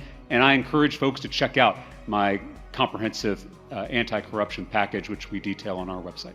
And just to be clear, you said that you're open to expanding the court, but you're not committing to voting yes on expanding? It depends on the proposal. I think what people know, based on my time in the legislature, is I'm a policy wonk. And I know in these kind of back and forth with media, they want a yes or no answer. I like that proposal of like rotating judges out. All right, and what was it they get? 12-year terms or something like that? You have criticized the political influence of billionaire mega donors. Records and you show stagger it to where you each accepted money president gets from to Texas appoint Sands 2 PAC, which lobbies every for 4 expanded years. Casino gambling, and is backed by billionaire Miriam Adelson. Can you explain the exception that was made there? You have 60 seconds. Yeah, I've never taken a contribution from Miriam Adelson, never met her, don't know her, don't plan to meet her. But I do support legalized gambling in Texas. I think it's good public policy. I think it'll bring good jobs. I think it'll bring desperately needed tax revenue into our Texas public schools. We rank 43rd in the nation in per student education funding. And I think we're losing business to Louisiana and Oklahoma. That business can be brought back here to Texas to help fund our Texas public schools. All right. Ms. Crockett, campaign finance records show you have accepted donations from PACs and companies like We're coming to the end of this debate. Blue Cross Blue Shield and JP Morgan. In 60 seconds, how do you keep corporate donations from influencing your vote? Yeah, so it's interesting that you brought up the corporate PAC money on the state level. Unfortunately, on the state level, there are no limits. On the federal level, there are limits. And I know that you specifically pointed to Miriam Adelson because she's the person who allegedly is tied into this PAC. And I just want to say that, number one, we have actual limits, so our limits have been $5,000. Number two, that money has not come from an individual, especially someone who is believing that Trump should have a third term. Instead, this money has come from the employees. Number four, you know, you didn't bring it up, but Goldman Sachs, which is located in my district, a number of these companies have an actual blueprint in Texas 30, and their workers wanted to make sure, because they are taking $5, $10 out of their checks, that they had access. But I do want to be clear. I want to win. And so at the end of the day, what I've done with that money is I've donated almost $600,000 just in my freshman term to make sure that down ballot candidates could win throughout this entire country. And I'm committed to making sure that no vote that I ever take has anything to do with somebody giving me a check. Mr. Tallarico, do you want to respond? Miriam Adelson is a billionaire. She does run the Sands Pact. You want to respond to what Ms. Crockett just said? Like I said, I don't know Mary Madelson. It sounds like she and I disagree on almost every issue, but we do agree on legalizing gambling in Texas. And as I've outlined before, why that is good public policy. And so again, I think what we need to do is ban corporate PACs in this country. I think we need to ban super PACs, which is how billionaires fund our campaigns with secret, unlimited donations. And we got to go further. We've got to ban members of Congress from trading stocks and enriching themselves while they're in public office. I'll say, Ms. Crockett, a follow-up question on this topic. You have 30 seconds. In polls, voters across Texas have voiced frustration with what they see as corruption and special interest influence in Washington. You are in Congress now, so how would you respond to voters who believe the system is rigged? I agree. I mean, I'm running for the United States Senate because I think that it's time for us to do our best to try to unrig this system. Listen, I'm not a likely story. I didn't come from a family where everybody thought that I was going to end up in politics. And frankly, as I started this off, I said that I hate politics. At the end of the day, we need to do things like you were talking about the enrichment issue as it relates to Donald Trump. Donald Trump has enriched himself to the tune of $1.4 billion since he has been in office in violation of the Emoluments Clause of the United States Constitution. That's just in this term. All right, we're tight on time. Let's move to Mr. Tallarico. A 30-second follow-up question for you. You've touched on themes of moral leadership and restoring accountability and trust in government. If elected to the Senate, what specific anti-corruption measures would you prioritize, and how would they be different from what Washington has already promised but failed to deliver? Well, I've already outlined some of them: banning corporate PACs, banning super PACs, and banning members of Congress from trading stocks. I also think we need to ban forms of corruption that don't involve money. I think we need a national ban on gerrymandering across every state in this country. I think we need to overhaul the Supreme Court, which we talked about earlier. I think we need to pass term limits so people aren't making a career out of public service. And I think we can require, through federal statute, that every member of Congress hold at least one annual town hall in their districts so their constituents can hold them accountable. That's the kind of anti-corruption package that can restore people's faith in this system. All right, thank you very much. Those are our questions, but the debate's not over yet because we want to move to closing statements. I thought somebody was coming out with the money in the bank. Well, thank you again to the AFL-CIO, and thank you to my friend Congresswoman Crockett for being here. And I just want to thank you all for being committed to this cause of flipping Texas and changing the politics of our state. I got into this because of my students. I got into the classroom in the fall of 2011, right after the state legislature cut $5 billion from our schools. I had 45 kids in one classroom. There weren't enough desks for all those kids, so I had students sitting on the air conditioning unit. It's unacceptable. And that's why I ran for the state legislature. It's why I flipped a Trump district that no one thought was winnable, by bringing people together to change this broken, corrupt political system. And that's exactly what we can do in this race in November. We have a moral imperative to win. And I know all of you are committed to that cause. All right, Ms. Crockett, 60 seconds for your closing statement. One of the things that you said just a minute ago was a lot of people feel as if the system is rigged. As someone who has seen up close and personal how badly things are working in DC, I have been fighting on the front lines in this corrupt administration. I am willing to take the chances that frankly most are not willing to take. I unfortunately have law enforcement that has to be with me all the time because of the death threats. I'm not telling you that so that you can send me your prayers. I'm telling you that because whoever goes to the United States Senate is going to have to be ready for real war. This is how bad it is. As I was traveling to East Texas last weekend, we received a phone call of a woman whose house they were having to go to because that particular woman had stated over and over and over that she was about to come and kill me. I am here to tell you that it is life or death as we see what is happening in Minnesota and otherwise. All right. I get death threats daily. I can't imagine what it's like to be a high-profile politician. Participating. We want to thank the Texas AFL-CIO for hosting, and we want to thank you for joining us. We appreciate you spending the afternoon with us from all of us here. Thank you for watching. All right, so that was the Texas Senate debate. Wonderwares, I like your name. That's kind of funny. You got to be crap to make her sound smart. I love that statement because what the fuck does that mean? You're trying to insult her intelligence. You gotta be crap to make her sound smart? Brother, you don't sound smart. But welcome in. We're glad to have you here. Oh, I think we may be waiting on another press conference out of Minneapolis. We're going to go to Care 11 here. I think they are actually giving a press conference right here. Shelly, Tones, Rulio. I haven't got to say hey to everybody. It's been a busy day. We've been doing the debate. Entities like the BCA, and you don't think you just sounded stupid with... That includes incidents... You gotta be crap to make her sound smart. And other high-profile incidents... You don't think that sounds fucking stupid? Minneapolis and across our state, not only in recent months, but in recent years. Our highly trained, independent team of investigators, crime scene personnel, are experts at conducting these types of investigations. This is all they do. I love it, brother. She's a lawyer. Did you pass the bar? Innocent.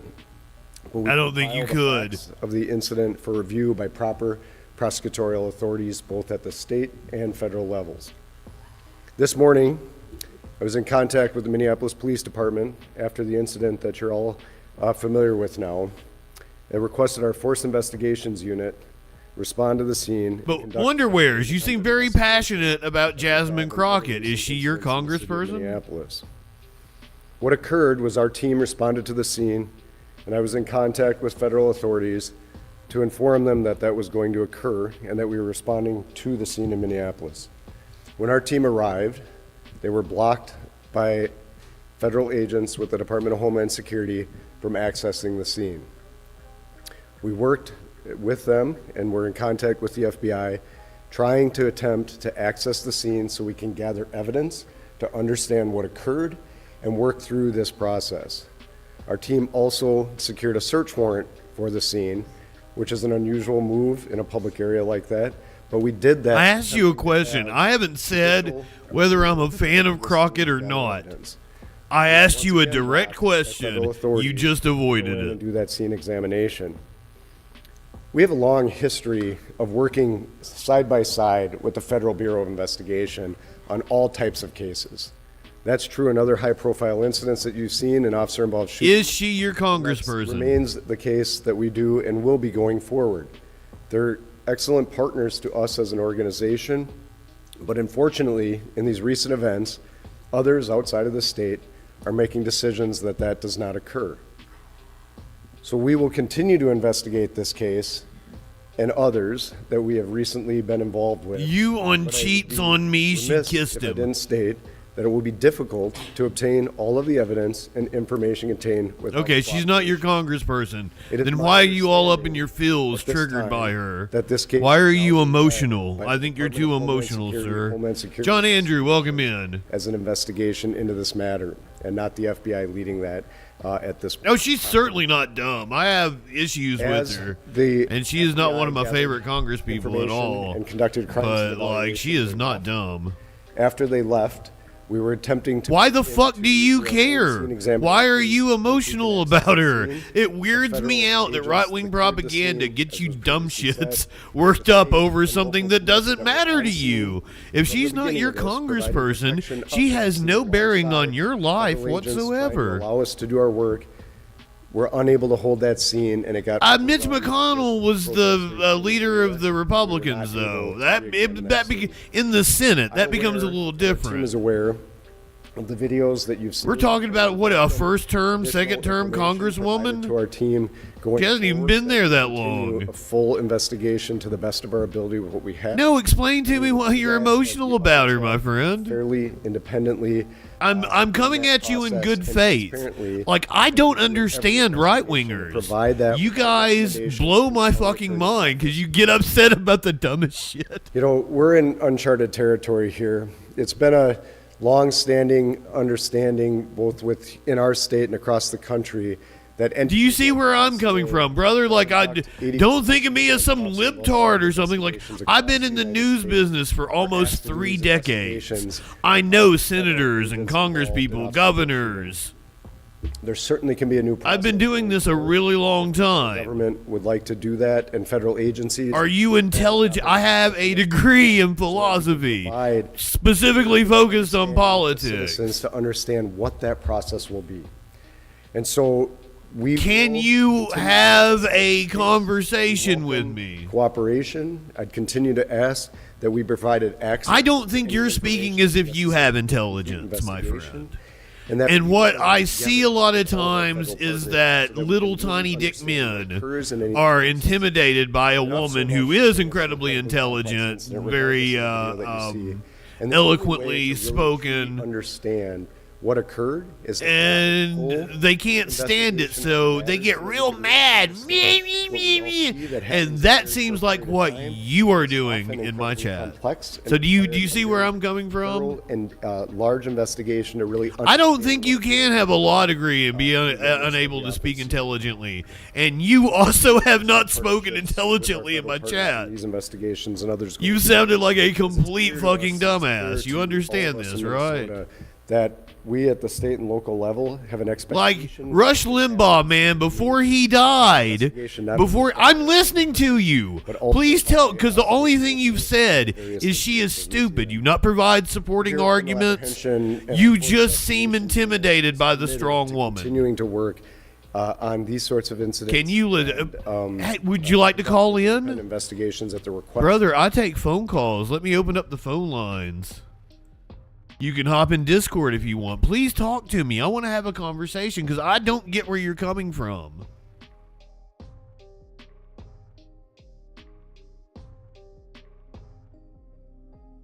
Felix, welcome in, my friend.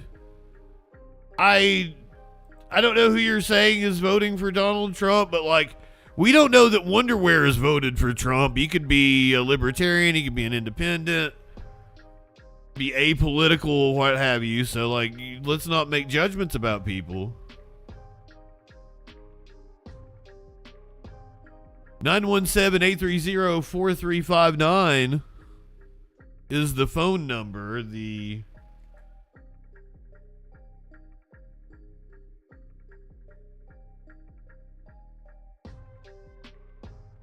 Wonderwears. Again, this is a perfect example. The only thing you have said, the only point you have made is that you think Jasmine Crockett is stupid. And that's insulting. All you did was come and lob insults at Jasmine Crockett. But you think I'm interested only in insulting. Blows my fucking mind, man. Please talk to me. Do you see where I'm coming from? Like, that's all you've done is insult Jasmine Crockett. I'm asking you why you're doing it. And you can't even form an intelligent, cohesive argument and provide backing statements. All you can do is say she's stupid. So, my view on it is that you're fucking stupid. Please understand. Please understand. And I don't mean to be insulting. I would, if I have got you wrong, please correct me, have a conversation with me. 917-830-4359, or you can hop in the Discord. I would love to talk to you.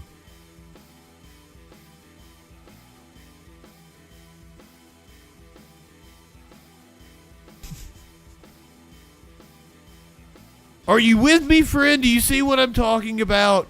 You accuse me of only insulting when that's all you've done. You insulted people.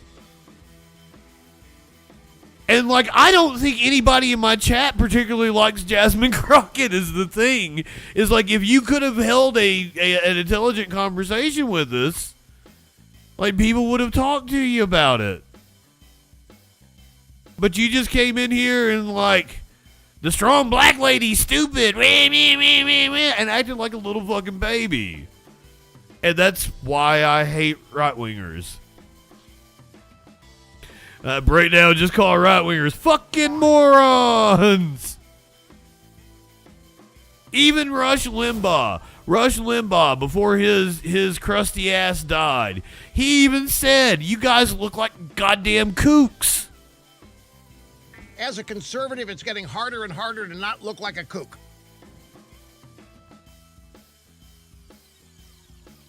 Because you can say a lot of things about Rush Limbaugh, and I have, but the man wasn't dumb. Where else, by having an independent judge agree that a scene and matter being investigated by the federal government, and they would not allow us physical access to this is live in Minneapolis currently.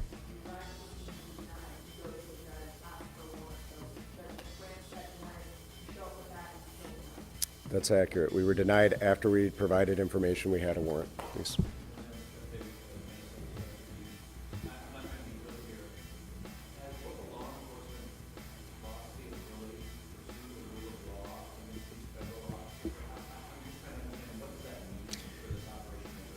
Yeah, the question was about, has local law enforcement lost the ability for the rule of law? I will tell you that I and other law enforcement leaders continue to have discussions about this. It is important for people to understand just across Minnesota that, so this is the state agency, the Bureau of Criminal Apprehensions, and apparently they have been blocked by feds. Local and federal and then tribal and territorial. Normally, and under normal circumstances, we work hand in hand in partnership on a variety of different criminal investigations. Each and every day, BCA agents and local law enforcement across Minnesota are conducting violent crime investigations, drug investigations, human trafficking. We work together with the federal government. Shit could pop off tonight in Minneapolis. You're seeing a place for a variety of reasons. The shot of the protest to the left. To find a path forward. You've heard various people say that we need to look to turn the temperature down. I look to turn the temperature down not only because of a situation that all of us want to be in across the state of Minnesota, to be safe in our homes and communities each and every day, but importantly so that we aren't in a position where there is a standoff between local, state, and federal law enforcement authorities. We have a long history of working together in partnership, and we need to keep in mind that we're all safer, we're all better together when we can do that collectively together. One more at the far end and then one more after that.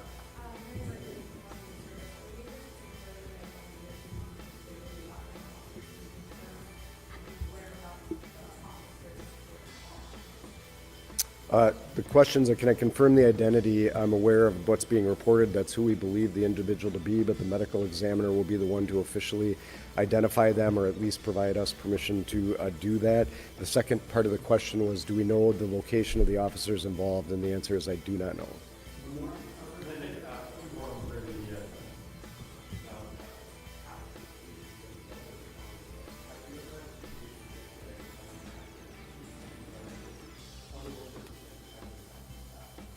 So the question was, have I ever had a situation where federal authorities denied access to a scene? Not in my, 20 plus years at the BCA and dumbfounded dipshits, welcome in. Investigation. Good to see you, friend. National security and sensitive reasons we wouldn't have a line of sight into, nor would it be our position to ask for access to information in those particular instances. Winchy Poo, I'm sorry I didn't tell you good afternoon. Welcome in, darling. Thank you for the resub. I'm not aware of an instance where that's ever happened. So Thank you, everyone. Thank you. Thank you. All right, you've been listening to Drew Evans, the superintendent of the Minnesota BCA, giving an update on their investigation.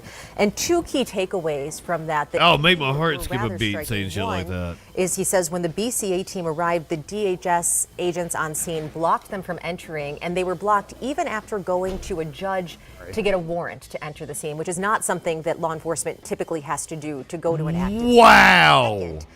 Was that, to his knowledge, DHS is leading this investigation, not the FBI. And as you know, because we have covered a number of officer shootings, it is very atypical for the agency that the officer worked for to lead the investigation. I might even say unheard of. Completely unheard of. Did also say we are in uncharted territory, that they have a long history of working side by side, the federal government. And so this is a very unusual situation. Like you mentioned earlier, we have law enforcement calling out other law enforcement, and that just doesn't normally happen. It's been a while since we've heard from the inset picture I just put in down there, the one in the bottom right-hand corner, that's BG on the scene. Called the White House anyway. And I think that is on the flip side of what the and this is what he said. News is showing. The gunman's gun loaded with 2 additional full magazines and ready to go. What's that all about? Where are the local police? Why weren't they allowed to protect ICE officers? The mayor and the governor called them off, ? It is stated that many of these police were not allowed to do their job, that ICE had to protect themselves.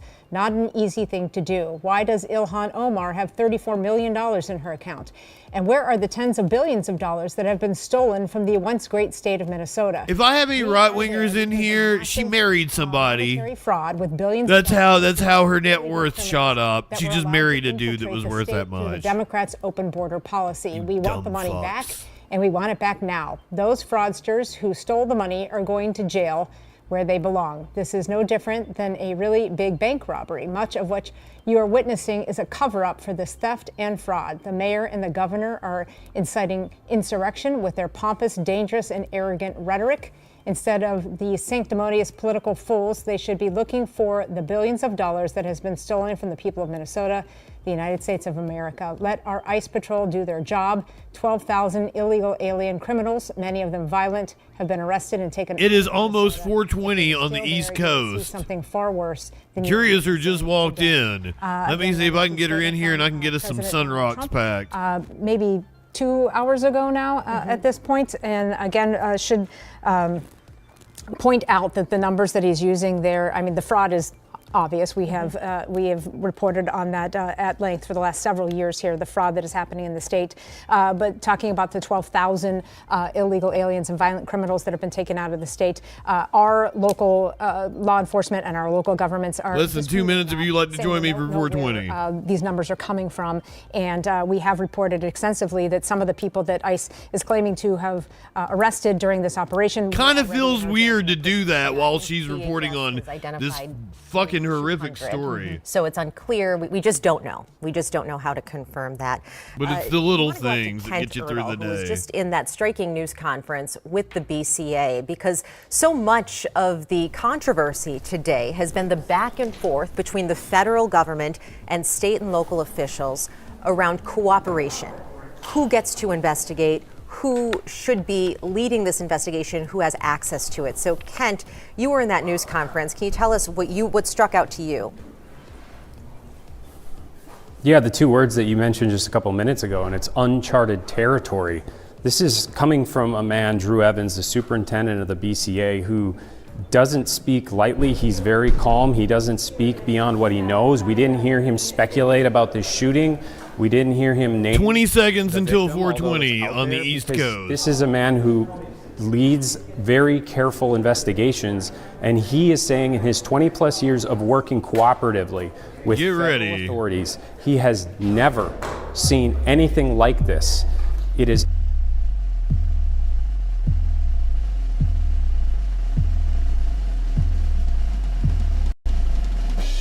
Happy 420 East Coast peoples. Ow, there's Curiouser, she made it.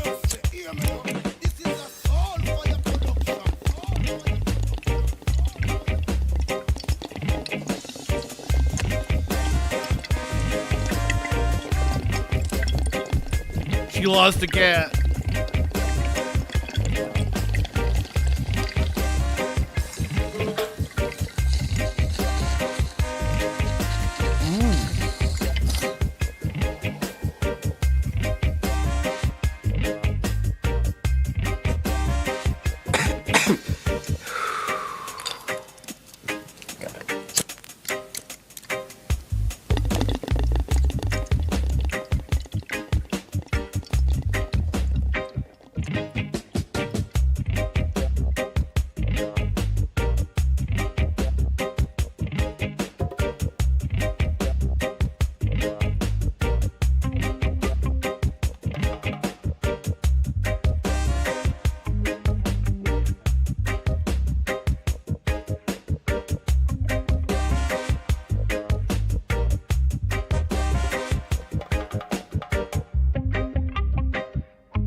I forgot I've set it up to where we're streaming vertically on YouTube now.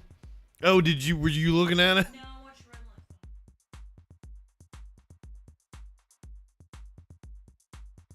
Well, it's a completely different setup.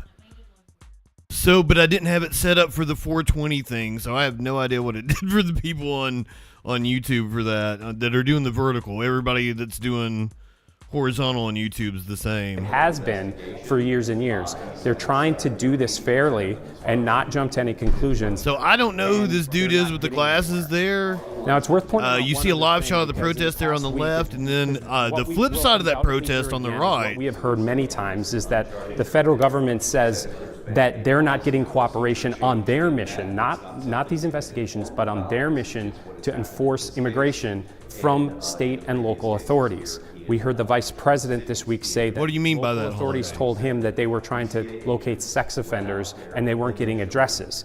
Now, I had talked to the Department of Public Safety and the Bureau of Criminal Apprehension. Like I made the top part smaller so it showed more of the screen, but I don't like so much of me. I'd rather show not only did it more screen, screen, including once earlier this week, which gave them information to then put a. We're just trying this out though. So if you're watching YouTube vertical right now, this is the first time I've ever done this. They were looking for. I'm trying to figure out what is the best for you guys. Thank you for being here. Subscribe to the channel. Go watch the horizontal clip. Join us on Twitch. So what's happening right now in this operation?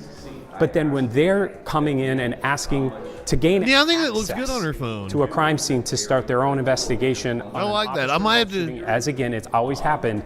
They're not getting access. So this is the cognitive dissonance that's happening right now in real time on what we're hearing from the federal government and what we're hearing from our local authorities that have never taken any kind of political stance when it comes to this type of investigation in the past.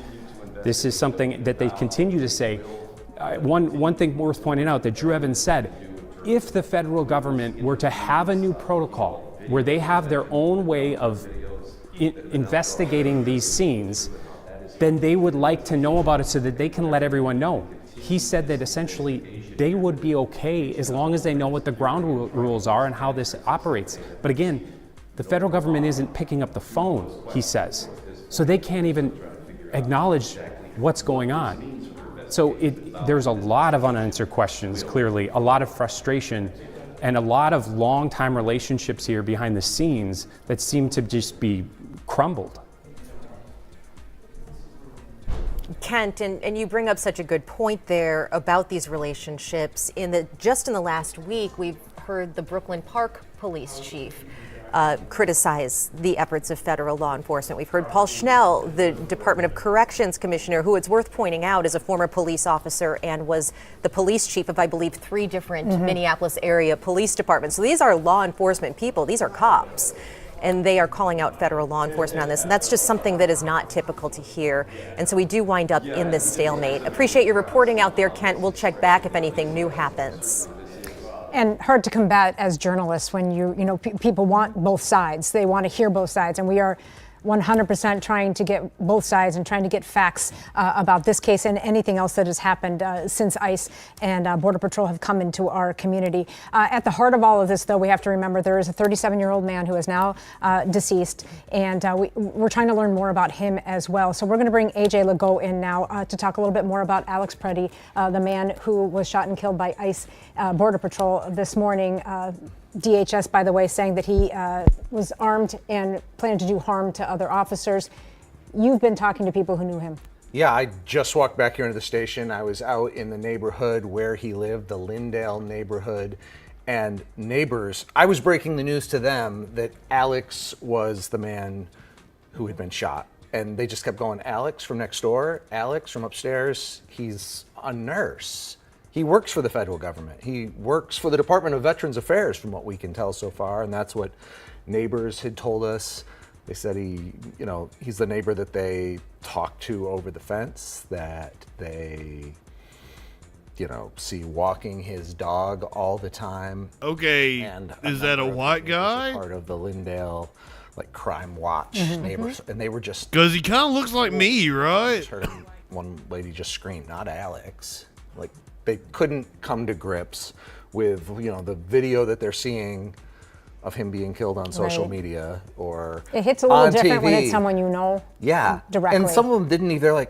They didn't put two and two together, that they were seeing the video and that this man was also their neighbor. We've got a picture of him up there. I know we're working to get some of the sound from the neighbors I spoke with. I don't know if we have that yet. I don't have an IFB in my ear right now. I think we can hear from some of those neighbors. Let's take that sound if we have it. All I know is that he's oh my gosh. All I know is that he's been a good neighbor. I talk to him over the fence all the time. He walks his dog. He's a registered nurse. I don't know what else to say. It's senseless. A lady whose name was Jeannie. She lives right next door to him, as you heard. She said this was a man she saw all the time, talked with over the fence. He was that kind of neighbor. And they were like, adamant. Hell yeah, brother. No way he was out there looking can fuck off. Great name. I love your name. He was someone who was always looking to care and help. Well, in some of the video, we see him potentially helping someone that was being dragged down to the ground by agents there. So, and we've seen these videos playing over and over again today. But to your point, a helper. Yeah, that's exactly what we were being told by folks who live nearby. His family, when we've reached out to them, hasn't been prepared to talk, and has kind of said no comment. As you would understand. As you would right? absolutely Can you imagine understand if that was horror? your family or my family. That's the response you get. But neighbors, when that lady you just saw, we just played that clip from her, found out she was standing in her doorway talking to another. I've talked to DJ Dub today. I don't know that he has been in chat. She just let out a wail, not Alex. I'm wondering, and they're neighbors, so they may not know him super closely, but did they know was he someone who was a regular protester? Was he someone who was one of these observers at scenes, or were they surprised that he was even there? They were surprised that he was there, and they were absolutely floored that he even owned a firearm. They didn't know, and if it was the video we've seen from him out there, even at this protest, you couldn't see the firearm early on. This wasn't somebody who was walking around with a gun on his hip all the time. One gentleman said to me, I kind of thought he leaned the other way, it wouldn't be somebody who had a gun because he was a nurse. But yeah, I have talked to DJ Dub today, guys, so he's safe. It is. They were surprised by that. The chief has confirmed it was a legal gun and he did have a permit to carry. So we do know that. Whether anybody, and that goes to character witnesses, obviously, but people don't know people, either. So I mean, it's just. It's hard to make She just keeps taking off layers of clothes. Certainly, and neighbors here in Minnesota are not. She's taking off a pair of pants. She's got a complete other pair of pants. That's what we do here. How many pairs of pants they all told me? It was he's a very kind man. He's a man we spoke with regularly. We haven't been into his home. Right. I mean, that was kind of the response, but I can just. Oh, is that what you walked through the city in last night? Folks and other people were walking by with their dogs, and they're going, he lived here. Oh, he was the man with the dog. Was what we kept hearing. That's how they knew him, the man with the dog. The man with the dog, or Alex from upstairs, Alex from over the fence. And I can't believe there are people AJ, justifying his murder. There. I mean, I know we'll get a fuller picture of Alex Preddy in the hours and days to come, as we're able to speak with people who knew him more closely. Maybe his family at some point. Yeah. Oh, we do have some new pictures actually of Alex, I'm told, so if we can bring those up again. As the day goes on, more videos are coming in, more pictures are coming in. We're starting to learn a little bit more about the man at the center of all of this. This is 37-year-old Alex Preddy, shot and killed by federal agents this morning in the city of Minneapolis on Eat Street. And we're told by DHS that he was carrying a weapon, and they claim that he planned to do harm to as many officers as possible. We've been watching the videos shit could pop off tonight. To use of force experts, and it doesn't necessarily match up at this point.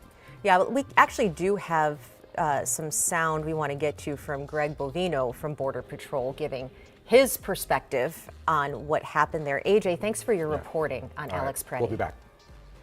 This is only the latest attack on law enforcement. So yeah, this is Greg Bovino saying that have been attacked, he attacked, shot at, doxxed, had their family members ICE threatened. agents. And, as we have seen more, than 100 vehicle rammings over the past year against federal law enforcement.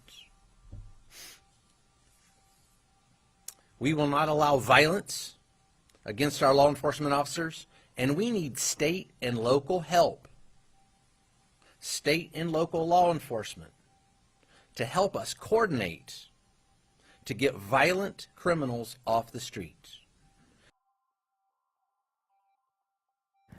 All right, that was Border Patrol Commander Greg Bovino, who has been in Minnesota during the last few weeks of Operation Metro Surge, talking about their perspective that they believe that Alex Preddy was there to do harm to law enforcement, which, you know, the neighbors did not see him as that type of man. Right. But again, we don't know. We're waiting for this investigation to continue. And certainly our condolences go out to Alex Preddy's family. To lose a loved one, a son, Absolutely. is unimaginable. Unimaginable is right.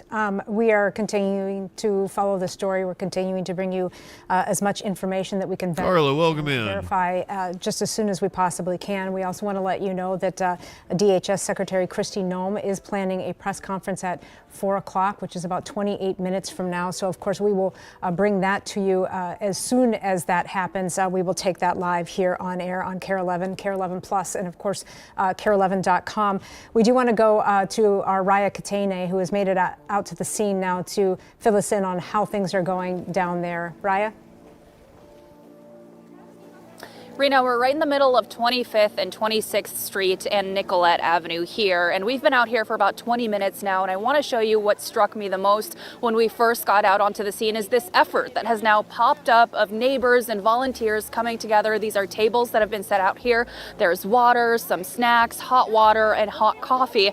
And if we want to take a little bit of a walk down here, I'll also show you, we went inside the Copper Hen not too long ago. This is a restaurant. It's called a cakery and a bar and kitchen that is opening its doors because the kitchen is now closed. This street is known as Eat Street, so there's a lot of restaurants and cafes, that sort of thing here. These shops have now closed down. I like my ice crushed. Is they've opened their doors sort of as a warming spot for anyone who's still out here protesting, and they want to be able to provide a safe space for folks. So if you're able to see folks coming in and out this entire time, there's also some hot coffee out here. And then also when we walked in, okay, the inset video, they are at the go ahead and take a left. the site. Medical attention. Go ahead and head what was the guy's name? I didn't catch it. There are also medics in there who are providing any sort of assistance. Do we have a name now, right? Still a very visible demonstration and rally going on near. Apparently a nurse. That right behind me, there's some flags that are being flown, a lot of sign, of course, and a lot of really loud chanting. But again, I just wanted to point out this effort that we've seen on the ground since the moment we came down here, which is people coming together to provide a little bit of relief for folks who may have been out here for several hours now, because again, this all unfolded at about 9 o'clock this morning. Raya, if you tell us, what are people there telling you why they feel compelled to be there? I mean, it is below zero. Nurse Pretty. And this has been going on since 9:05 this morning. So are people talking about why they want to stay there, why they keep coming down to the scene? It's a lot of what we've heard before, Rena. I actually approached a couple of the people who were at the door that I thought were workers here at the Copper Hen, and they said, no, we're just volunteers, but we want to be out here because we want to show our neighbors that they are not alone, that we stand in solidarity with them.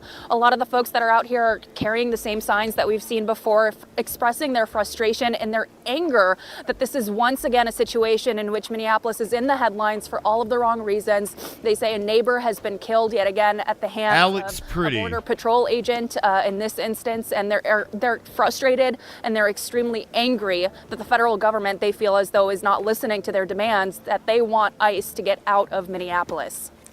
All right, Raya, thank you. And I think that there is this sort of juxtaposition. Yesterday, in equally cold temperatures, we saw tens of thousands of people in downtown Minneapolis. The fucking NRA, where are they? Texting me saying, I can't believe Minnesotans are out there in this weather. And I said, well, we're from Minnesota. It's what we do. It's still very very, very cold. But then, you know, and both Republicans and Democrats in their statements have pointed out that we had that large, peaceful scene. Well, Patriot Watcher, what you're saying is flat faults. We've all seen the video. He did not draw his weapon on on federal officers.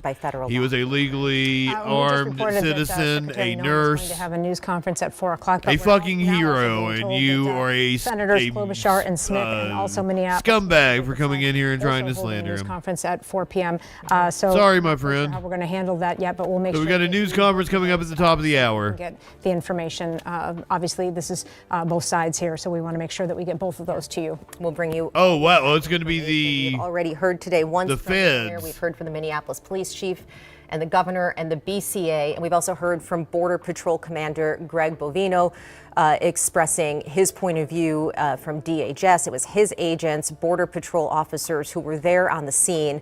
They say that they were there as part of targeted enforcement in the area, and then Alex Preddy approach them in our video. I'm sorry, I've been saying it wrong. We have seen from the scene, we see him almost directing traffic kind of in the area. I watched slow motion too. Confrontation and struggle. Never drew his weapon. Why would you lie? You're not a patriot. If you are cheering on the government killing a citizen, violating his rights in the streets of America, you're not a patriot. To show you those videos, and if we get more in and we can vet them, we'll bring those to you as well. I do believe Jessica Hart is down at the scene now. We're going to check in with her to see if anything has changed there. I know it seems like it's been fairly stable there for you for change your fucking screen name, government cuck. Yeah, you know, a lot of people are starting to leave, but some people are still coming, so it's hard to get a gauge on how big this crowd is with so many people moving. But earlier I mentioned that there were people on the Oh, hey, DJ Dub. Some of them over here. Chat was asking about you. Are you at the protest? It looks like there was a little bit of a dumpster in the back, and they were hopping on top and then jumping up from there to get on to that roof. And let me be perfectly clear. I am aware that the Supreme Court has ruled that you can use lethal force It was like right at that intersection against a cop. But then if they are some of these businesses are actually trying to do something illegal to you. to come in. They're coming in to get warm. Someone actually brought out some tables too, and they have some water and hand warmers for people to pick up while they're out here protesting. You know, the crowd has been intermittently chanting. I'm a redneck. My grandfather was forced to work in the mines by the National Guard here for during a unionization push. So we haven't seen I'm from the land where they run moonshine. Police officers, federal agents, or state troopers come back. We say fuck the cops. After they left several hours ago. Even looking down Nicollet, I haven't been able to see any squad cars. We did see some Minneapolis cops kind of blocking off part of 26th Avenue, a couple blocks north here, but we haven't seen that around this area over here. And so people are just trying to stay warm. They're fuck the police. Find solidarity within each other. They still have this intersection blocked off. They have it blocked off down at 25th and Nicollet, 26th and Nicollet, and also 27th and Nicollet.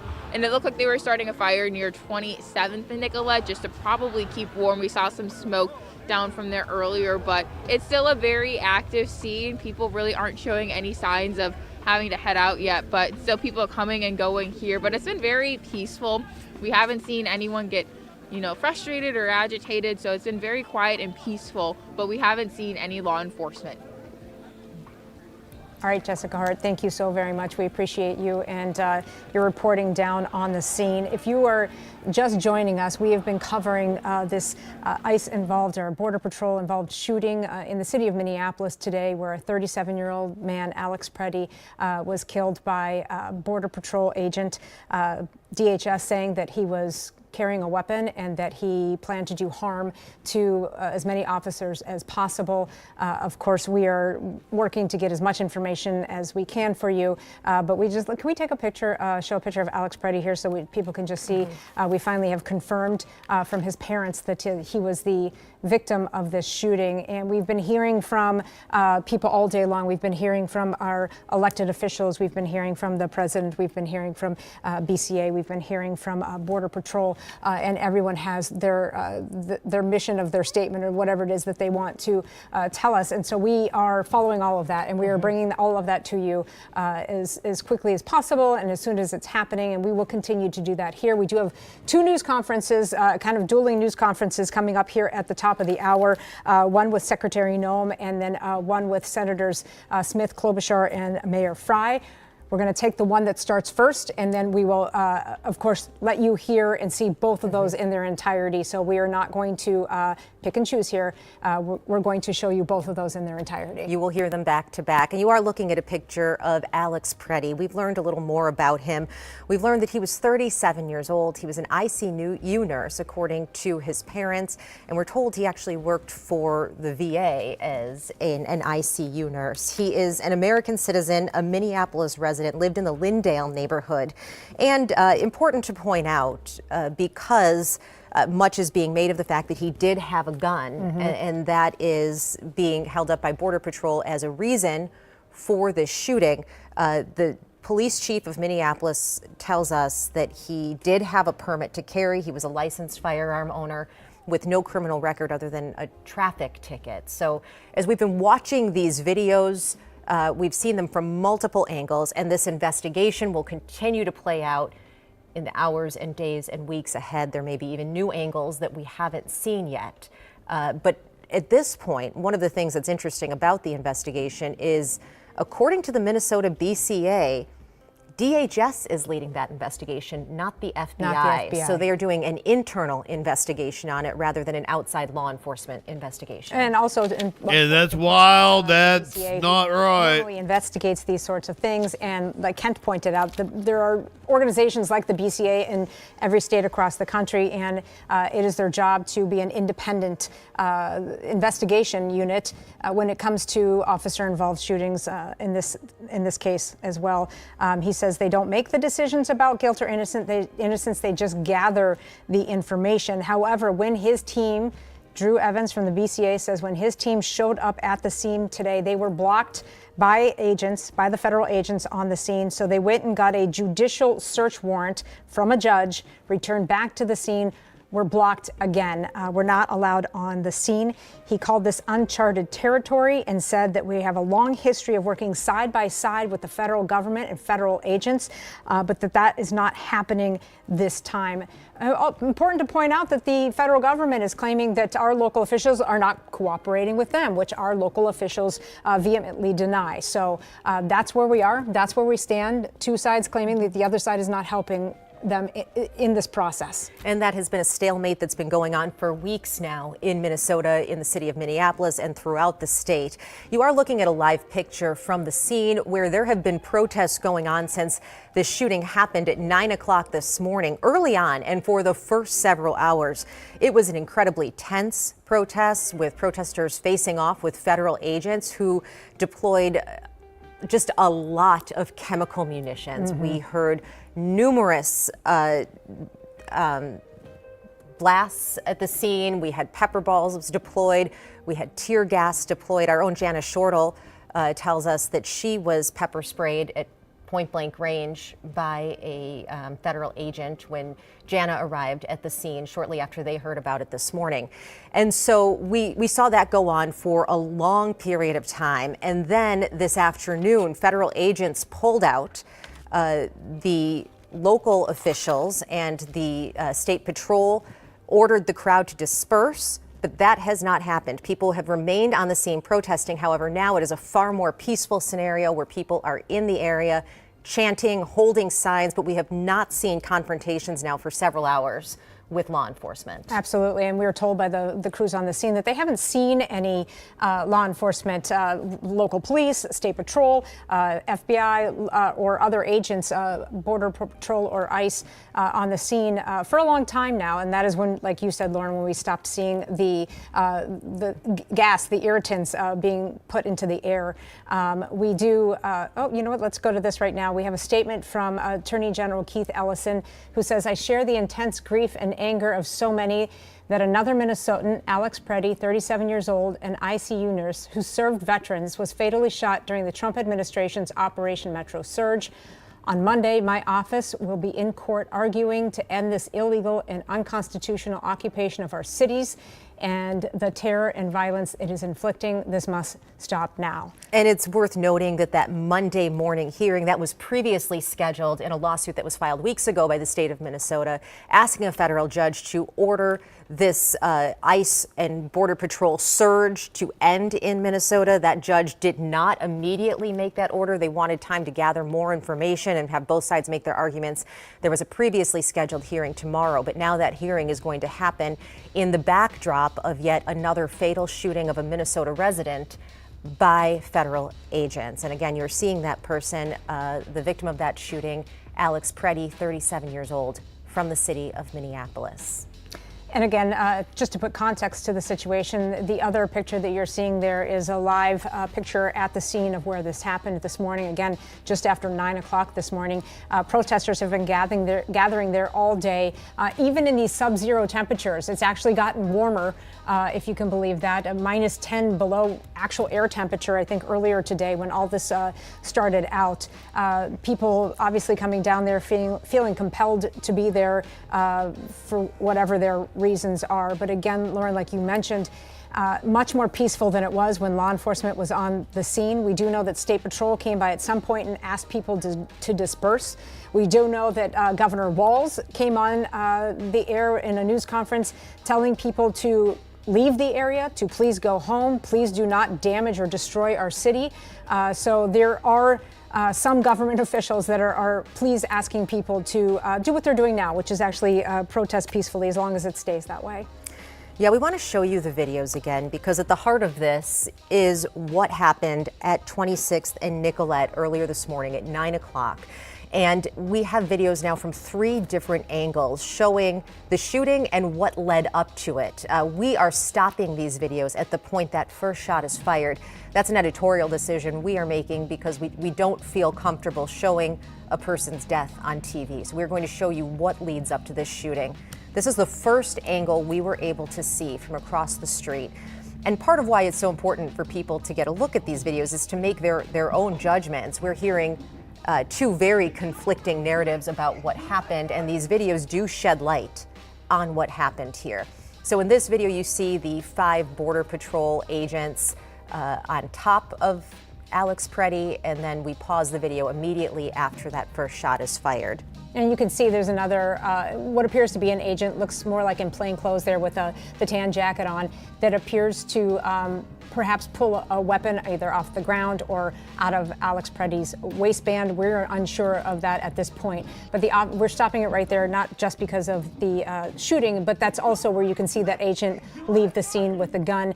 That is before Alex Preddy is shot by officers. That's not making any statement about innocence or guilt or what happened here. We're just showing you the videos and trying to make sense of what we're seeing. And we're getting them from several different angles here. And of course, we do expect with the number of people that are out there and potentially security camera video that we might get some more video, maybe even some more angles here. And this angle is interesting because it's a little hard to see here, but if you go in, when it slows down, it zooms into Alex Preddy's hands as he is on the ground, and it appears that his fists are balled up and you don't see a weapon in his hands.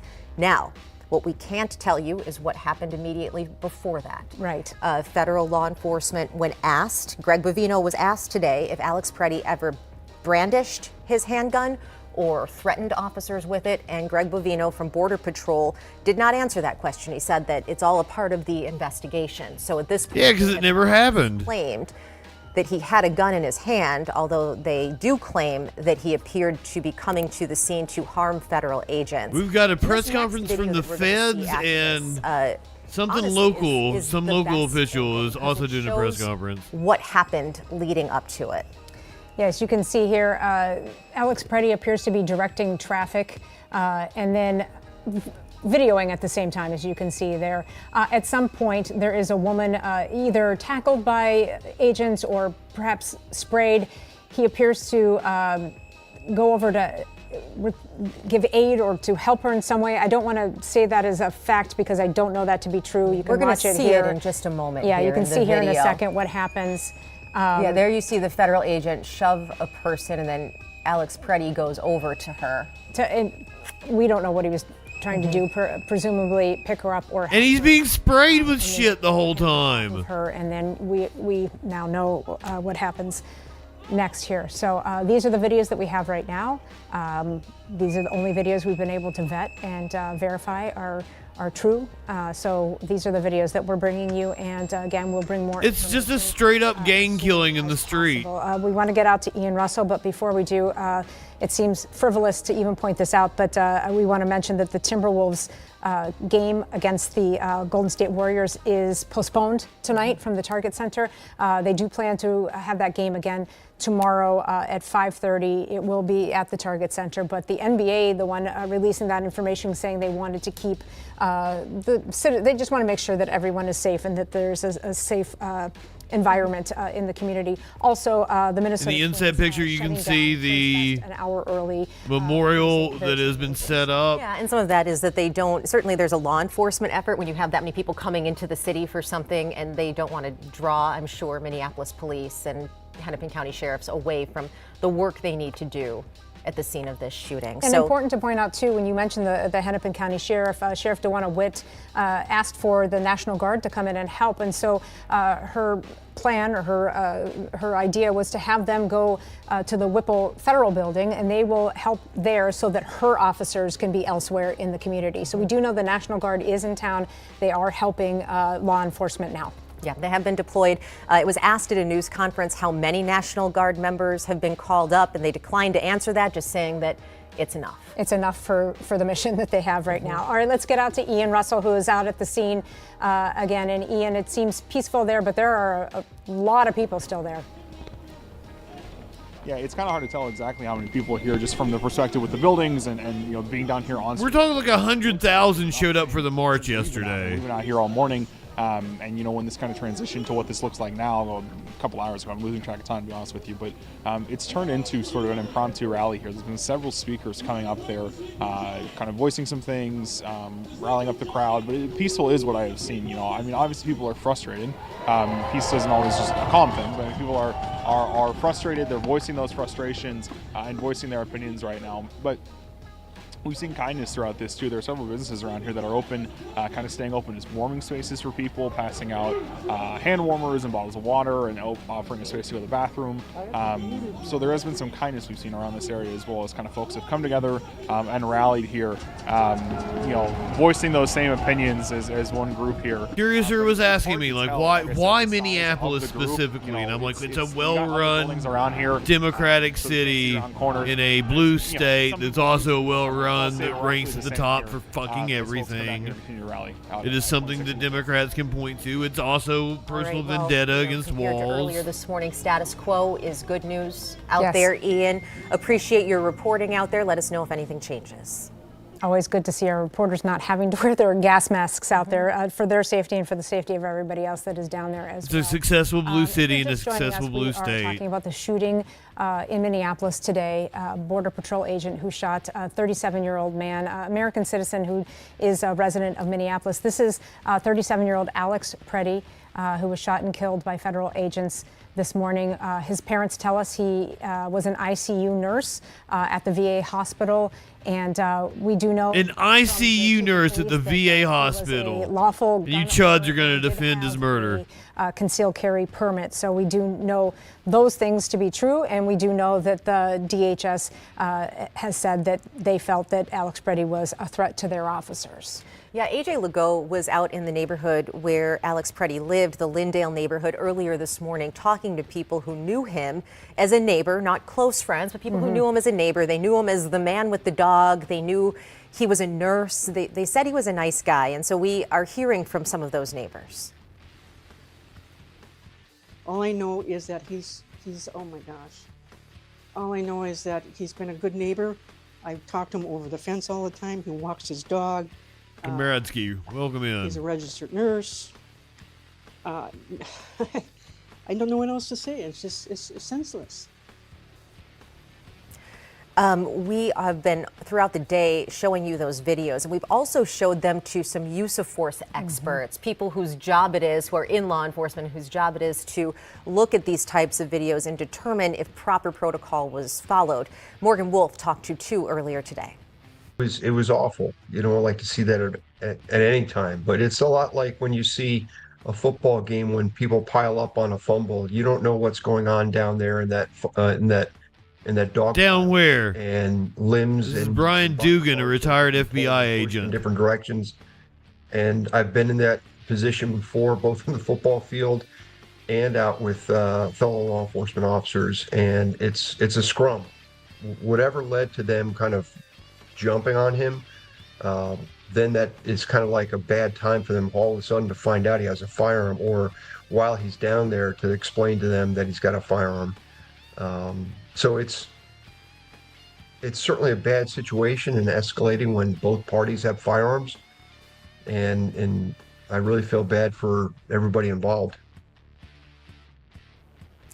All right, that man was a retired FBI agent. So kind of like she said, Batman. Investigated these types of shootings, has also been a federal agent in law enforcement, encountering these types of situations. I think we also heard from Mylan Masson, who's the director of the law enforcement program here in Minnesota. She trains officers. Let's see if we have her sound. Well, is the gun in the holster, or is it pointed at you? If the gun is pointed at you, you know that they're making an assault towards you, that they have an intent to shoot you. You can't wait and say, are you going to kill me or not? So that isn't a direct. Well, I've seen zero evidence that a gun was pointed at anybody. Pointed at you.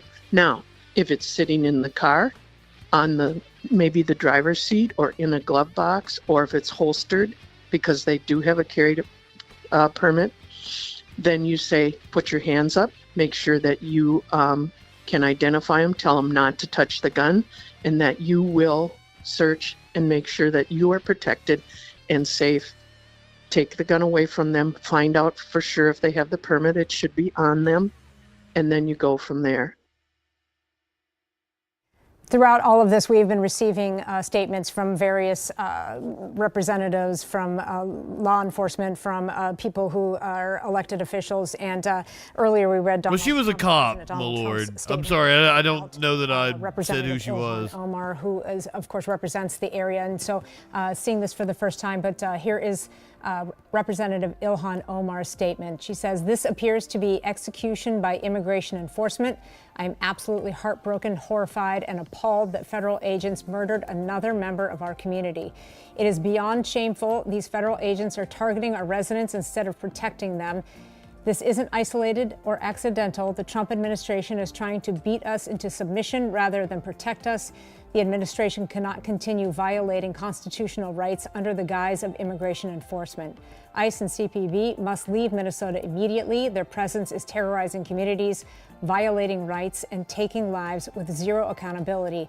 Minnesota was once a place of refuge, and Trump has turned it into a war zone where unchecked federal forces murder our neighbors. That is the statement from Representative Ilhan Omar. And it should be said, we have throughout the day been bringing you statements from our Republican leaders as well. We know that Morgan Wolf is reaching back out to Representative Emmer, Congressman Emmer, to ask if he has any reaction to this idea that the Minnesota BCA is pointing out that they have been blocked from the scene even with a federal warrant. So we are trying to get the other side of that, and we have been bringing you statements from a number of people throughout the day, which I'm sure you can also see on our website right now.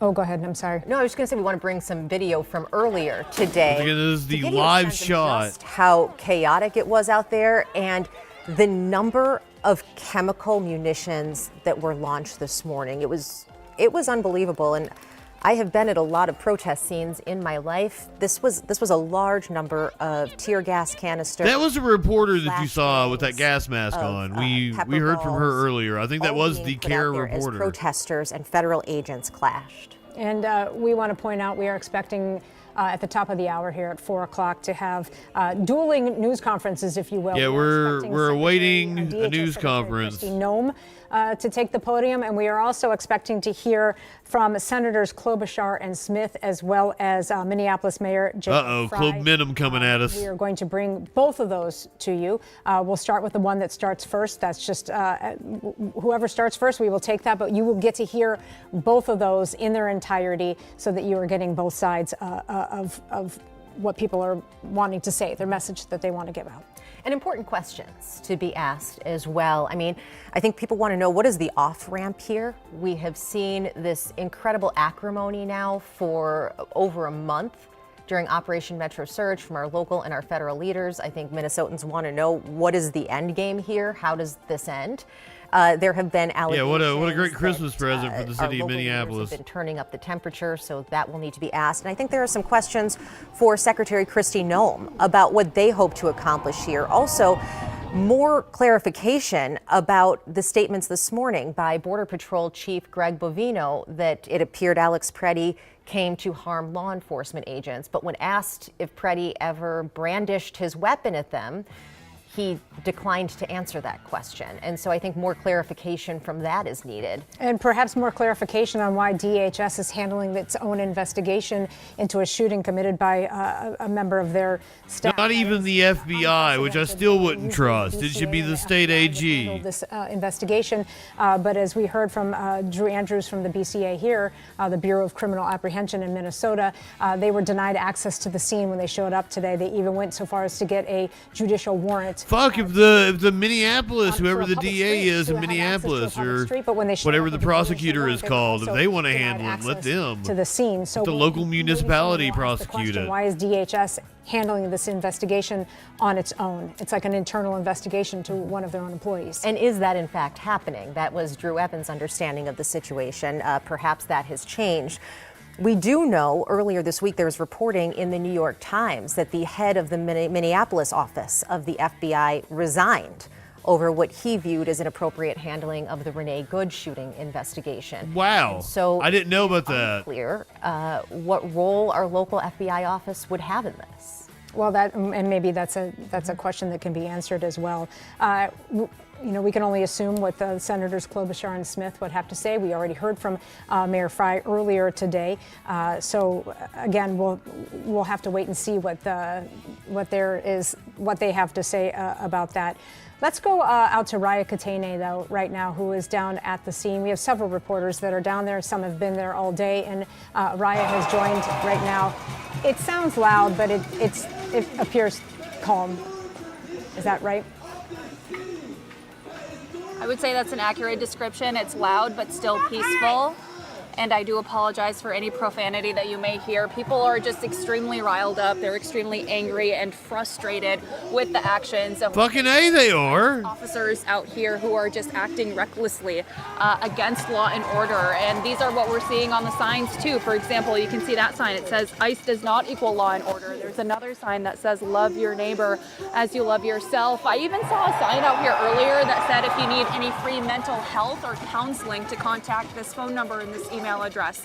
And so, as you mentioned, it's getting loud. It is getting louder even as we stand here. The chants are now going, and we are seeing some main speakers out with microphones kind of chanting and riling people up as well. I spoke to a couple of protesters just a few minutes ago, and they tell me they've been out here for a few hours at this point, since about noon, 1 o'clock, and I said, how are you braving this bitter cold weather that we're experiencing? And they said they're just so thankful for the businesses along this stretch of Nicollet. This is known as Eat Street, so there's a lot of restaurants and shops around here that have opened their doors as pretty much warming centers for people. We showed you one of them a little bit earlier. Nicollet, if you'll remember correctly, that was the street that the daycare that Nick Shirley went to was on. For anybody that needs a spot to just kind of warm up for a I don't think that's a So coincidence. that's what we're seeing a lot of people going in there, warming up, coming back out. And I asked those couple of protesters. I saw a story specifically, I think it was after I went off last They night, want to be out here in order to that ICE was targeting what they saw earlier. the daycare centers random van highlighted by Shirley. Here,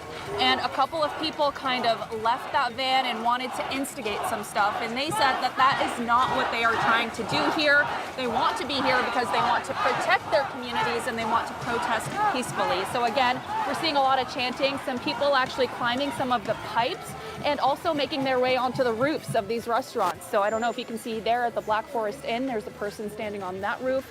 There's Cheapo Records right on the corner as well. Some people on that roof right across from Black Sheep Pizza. And so this crowd, from what I can see, keeps on growing. We see people walking up even as we're standing here right now. And doesn't seem like it's going anywhere. Raya, just a question for you. What, if any, law enforcement presence do you see there? From my vantage point here, I cannot see any law enforcement. I know that we were told by some people earlier that they have not seen federal agents out here in quite a while as well. And from my understanding, those federal agents left a long time ago. But even from a local police presence, state troopers, any of those agencies, I don't see anyone from those agencies out here. But I may be limited in my vantage point. That's just what I can see at this moment. All right, Raya Katene, we appreciate it. Like I said, we have several of our reporters on the scene, and so far everybody has said they don't really see any sort of law enforcement, local or otherwise, or federal or otherwise, on the scene there. We are working to bring you more information. We're vetting things just as quickly as we possibly can, seeing more videos that are circulating, trying to confirm those for you. We're waiting for press conferences set to take place at the top of the hour. So we are waiting until we can confirm the information before we show those videos to you. So the 3 videos that we've been showing you, those are the ones that we've been able to confirm so far. So, and I know you have something that you wanted to bring up in the city of Minneapolis. Right, but that's a good reminder. Be skeptical Yes, of the things be you're skeptical. seeing online, because especially in the world of AI, Yes. videos appear that aren't accurate. All right, we do have some breaking news from Minneapolis. Now, the city of Minneapolis has requested the Minnesota National Guard come in to help because they say that they are stretched too thin. Earlier today, the National Guard was activated at the request of Hennepin County Sheriff DeWanna Witt. And in that case, they were being requested to help with security at the Whipple Federal Building, which is sort of the headquarters for ICE and Border Patrol. And we've seen many protests there Yes. since the shooting of Renee Good. Almost constantly. And so they've asked that Minnesota National Guard help out there. The city of Minneapolis is asking for their help because their resources are just stretched right now. And one interesting note here, they're telling people that the National Guard is being asked to wear neon vests, which will help differentiate them from other federal law enforcement agencies who may have a similar uniform. They don't want local citizens to think that they are Border Patrol or ICE. They are National Guard members from Minnesota, requested by local authorities to help local law enforcement who have had incredible overtime over the last several weeks as they've responded to so many scenes. And important that they want to differentiate themselves, because we have seen protesters throw snowballs and objects at officers. We have seen them impeding them doing their work. There have been cases of that. So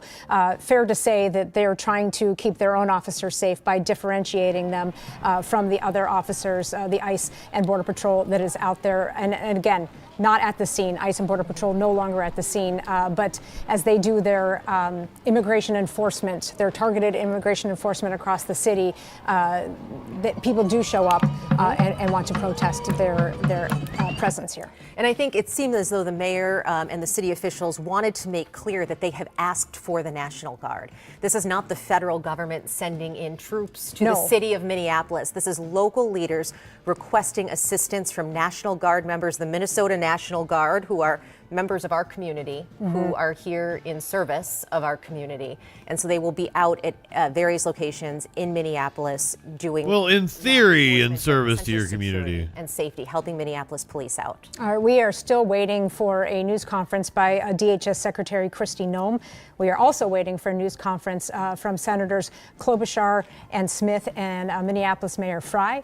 You can see the podium there. We will take that just as... Well, the thing about the National Guard is they won't have their face covered, and they will have identifying information. We've heard from Governor Walz. We have heard from Border Patrol Chief Greg Bovino. We have heard from Drew Evans and the BCA. We've heard from John Stevens, my Chief friend. Brian O'Hara, and we've heard from Mayor Why not just get ICE out of Minneapolis? And hopefully at some point... I have residents in Minneapolis in my chat that would like the federal government to get the fuck out of their neighborhoods. National Guard to come in and help.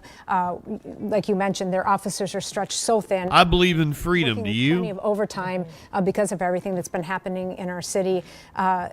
Just having been Yes, told, the Reich, you're evolution of the there's just Lego always, police person. on behind the scenes. I think that people don't realize just like how much our Really demonstrates where we've gone to as a country over the last 50 safe. So we years. appreciate that very much. Absolutely. And we want to head back out to Jessica Hart, who is at the scene, where the protest appears to just be getting larger, although thus far this afternoon, it has remained peaceful. Jessica, what are you seeing right now?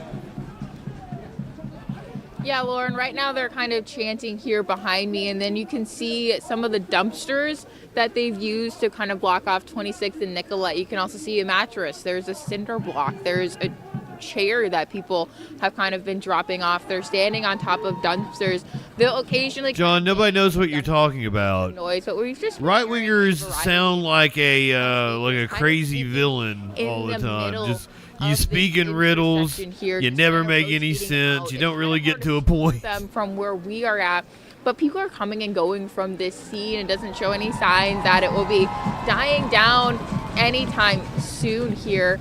Now, we haven't seen any sort of law enforcement here at this intersection. They are up the street, kind of blocking off 26th Street, a couple blocks from us, but we haven't seen them. I should have cleaned my screen. It is very down clogged. here, but so far it's been really peaceful out here, and obviously it's been hours since we've seen tear gas or flashbangs deploy, but you can still kind of feel that tear gas a little bit here in the air. People are still coughing a little bit, and so people have actually set up some tables where they have water. They have just a couple little granola bars. They have hand warmers that they're handing out to people just so everybody can stay safe out here and stay... Like my friend, I don't know why you want to be a little cuck for the government. Just keeping their doors open for people to come in. The cancel culture is getting People canceled. we talk with, I don't even know what that they're out means. here because they're tired of seeing this happen. And Up yours, woke moralists. something needs to be done, and this is how they feel they can get their message across by coming out here and protesting and making their voices heard. But so far, everything here has been very peaceful. We haven't seen any, again, law enforcement down here on this scene, so we'll send it back to you, Lauren. All right, Jessica, thank you for your reporting out there. Appreciate it. And she mentions the hand warmers people are handing out. That is a part of this story, the incredibly cold and dangerous temperatures that are happening here in Minnesota. Still, I think -2 degrees with a wind chill far lower. Hey, it's warmed up a little bit from yesterday. It was -2 degrees. They have, and I know we've statement after statement after statement, right? But Secretary DJ Dub, are you still here? Does it feel a little bit better today? 100%. You are saving the country. Shame on the leadership of Minnesota. Like, brother, listen to yourself talk. Like, Minneapolis is a hellhole? The fuck is wrong with you? Quash what's happening. Like, I have to say, like, right-wing propaganda has, like, each other, which again does little to help. made you retarded? Look, I don't know any other way to say it. Native from Forest Lake, I believe. I would imagine he has been to this. I hate to use that word, but, like, fuck. He's been here, so that is his most recent statement. Now, what we've been having is, dueling narratives around this. And as we have seen, Cancel Justin. How you view the videos oftentimes depends on the opinion you had going into viewing the video. But we have had dueling narratives around this. Governor Walz called the shooting sickening. Ilhan Omar called it an execution.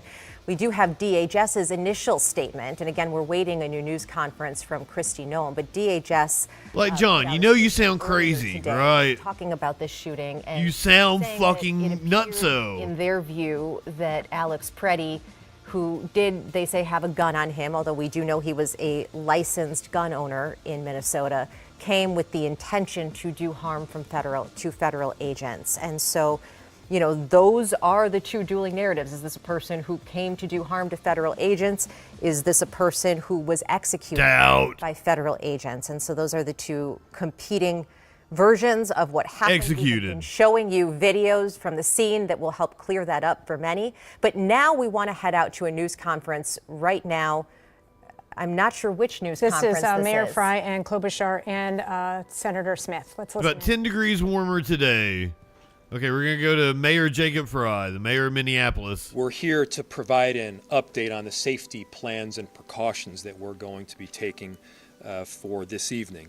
The city of Minneapolis is filing a declaration after today's shooting to encourage the judge to rule on a temporary restraining order on Monday that would grant us immediate relief and would help stop this operation that has been so harmful to the city of Minneapolis. The state of Minnesota has resulted in multiple shootings and tragic deaths.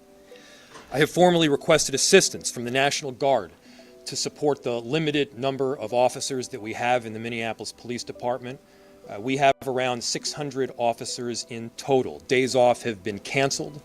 Our incredible Minneapolis police officers have been working tirelessly to do their day-to-day work, and simultaneously, they are put in the middle of these chaotic situations. We will not be able to do this on our own, and so we are getting assistance from both mutual aid jurisdictions as well as the request to the governor for the National Guard, and we're appreciative of the assistance. Our community is tired. Our officers are tired. Our businesses are tired. And this additional support is necessary. And again, the chaos that we are seeing is caused directly by ICE, Border Control, and this federal administration. Our top priority is keeping our neighbors and businesses safe, and the additional support will help us do that.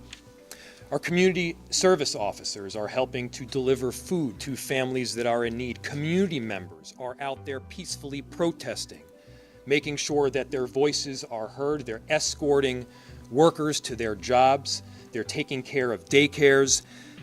It has been extraordinary how people around our city have stepped up during this difficult time, and there is an incredible group of leaders in senators. You guys see the way the right-wingers that have come in here today have acted?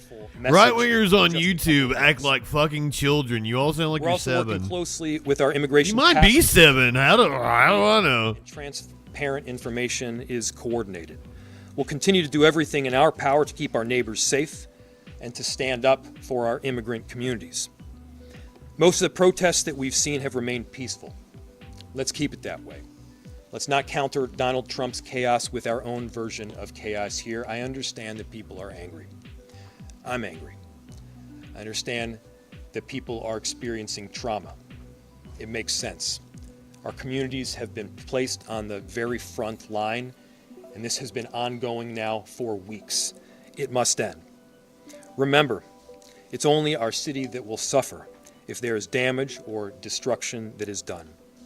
Finally, to the victim's family and friends, our hearts are with you.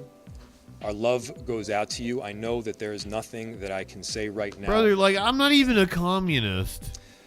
I own my own business. Minneapolis cares deeply for you. And there are 400. Like, you people are just so dumb. That will do everything possible to stand with you. With that, I'll turn it over to Chief O'Hara, who can give more of an update on the plans for tonight.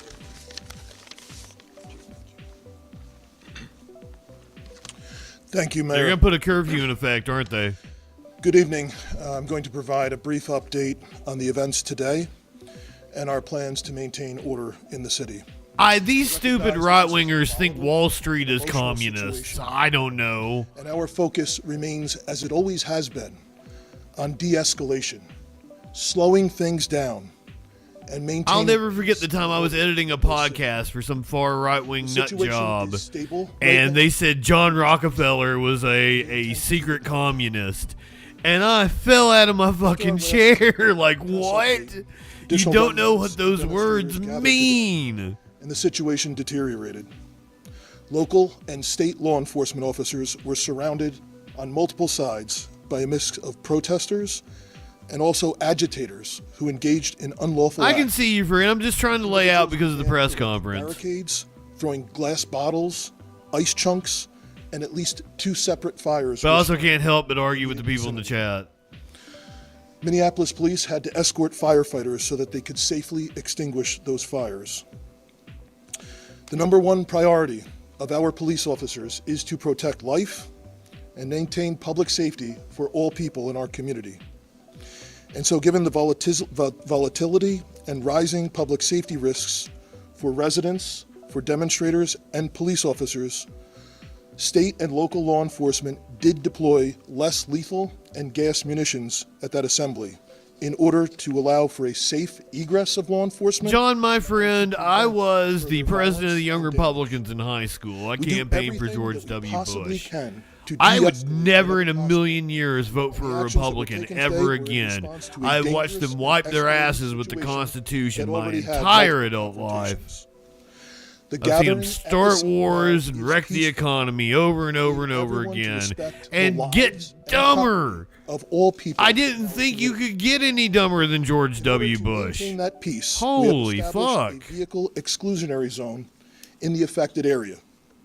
That zone has allowed traffic to be safely managed and has significantly reduced the risk of escalation, ensuring access for emergency vehicles, for residents of the area, and for lawful, peaceful demonstrations. This zone will be maintained by uniformed police officers of the Minneapolis dumbfounded dipshits. A system is what it Minnesota does. National Guard.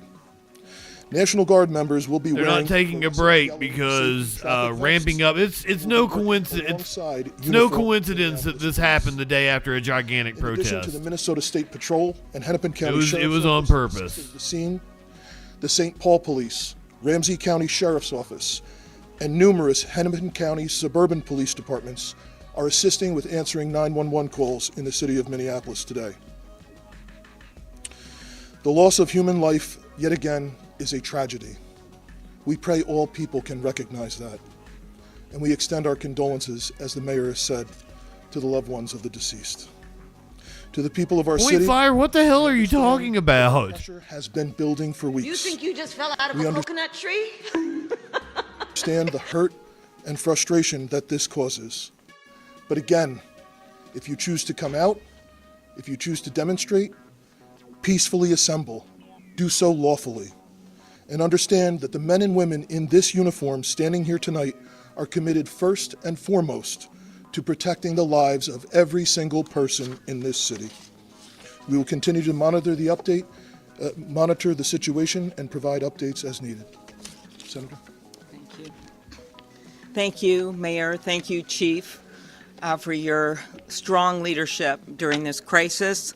I'm joined today by Senator Smith, as well as Representatives McCollum and Morrison, and joining us in a statement are Representatives Craig and Omar. Our message is really clear and straightforward. Oh my God, is she gonna fake cry? Of Minnesota.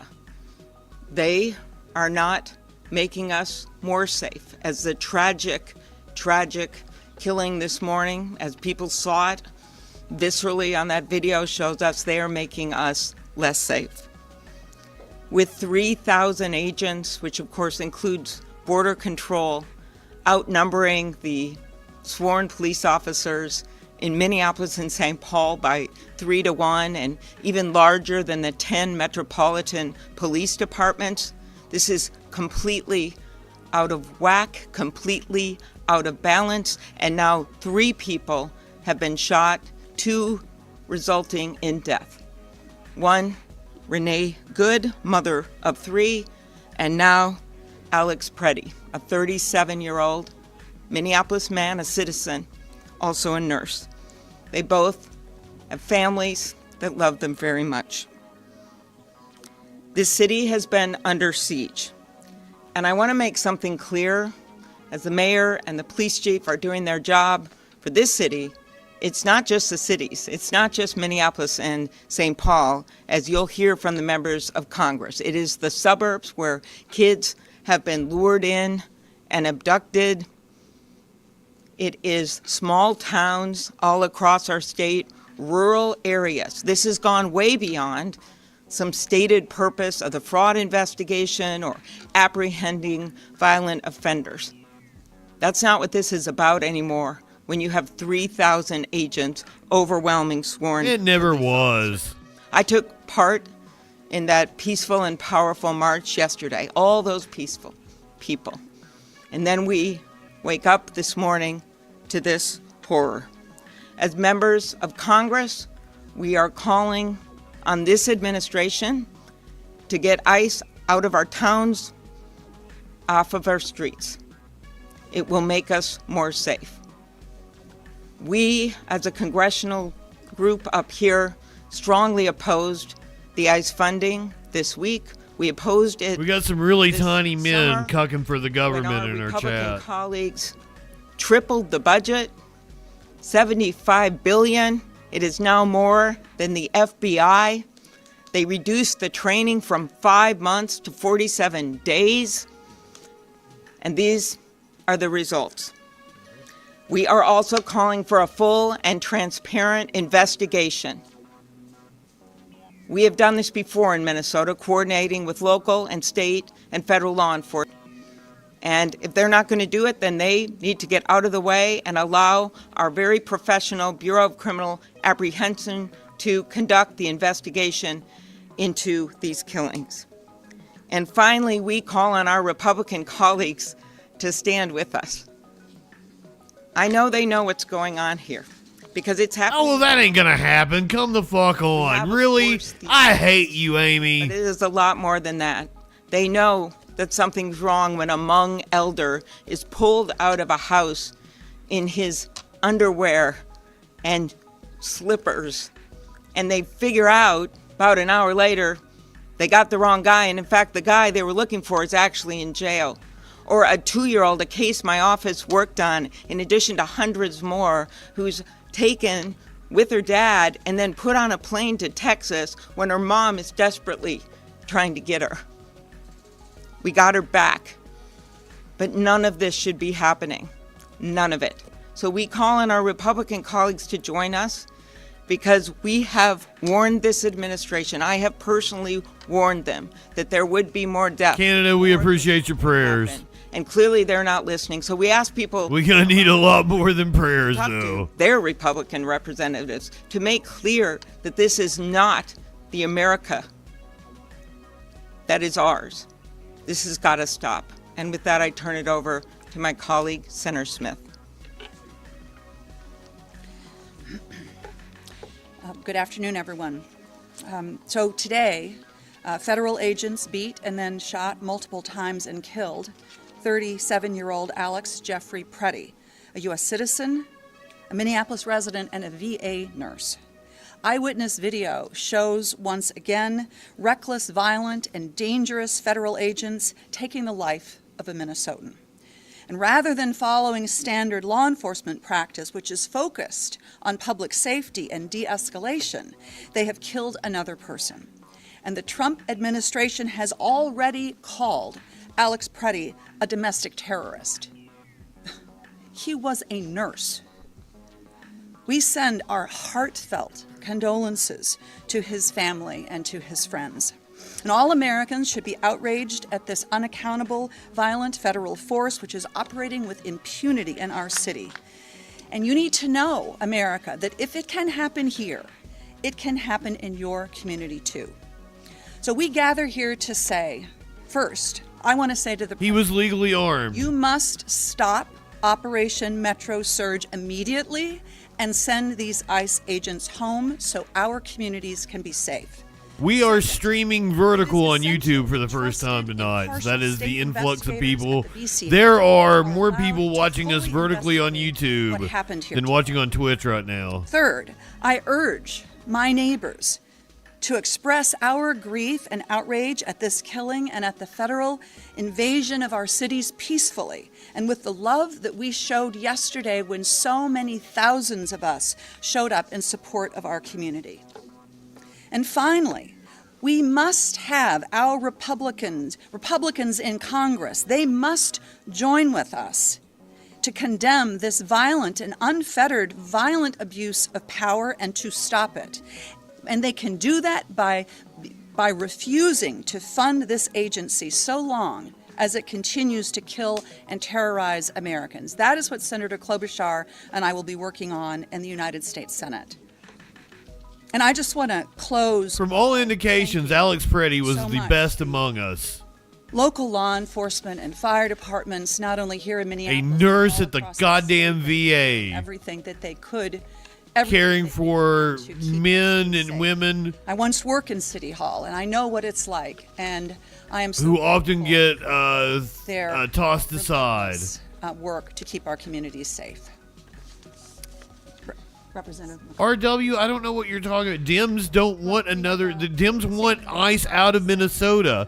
None of this would be happening if ICE wasn't in Minnesota terrorizing it. So I'm going to take a slightly different. Trump is the one wanting another George Floyd moment. Today, this morning, Saturday, we lost another life. I don't even know what you mean by George Floyd moment. All the what, when everybody came out and peacefully protested the government killing a citizen? Been harmed and injured. It shouldn't be happening to you either. But I want to take a second, as Senator Smith was, just to reflect on the community. St. Paul stands with you, Minneapolis. The East and West Metro, we're united. Like John, I don't know what you're talking about. Have been ringing off the You're calling Minneapolis a shithole. You're saying they're animals and shit. Asking me to talk. What the hell? Republican Where did this come from? Did Congress right-wing media something just warp your about fucking the brain? escalation of chaos and violence that has been caused by the presence of the Department of Homeland Security. Representative Morrison and I, along with Representative Six Larry, or however you say your name, like, had an this is opportunity to America. show with our votes on the We have a constitution. He's being patriotic, filming these jackbooted thugs. We're more than disappointed. We are outraged. Part of the bill that was on the floor was to provide. Why are you victim blaming instead of saying I should follow the law in the thousands and not violate the They refused Constitution? to wear them? So, Secretary Noem, have your officers suit up and put on their body cameras, just like our law enforcement does. To our law enforcement here, we appreciate you, especially those of you who've been working the extra shifts. To the school boards, to the community service volunteers, everybody out there in this community, you make us so proud to represent you in the United States Congress. We hold our head up high with how Minnesota is reacting to this. We celebrate 250 years of this United States of America.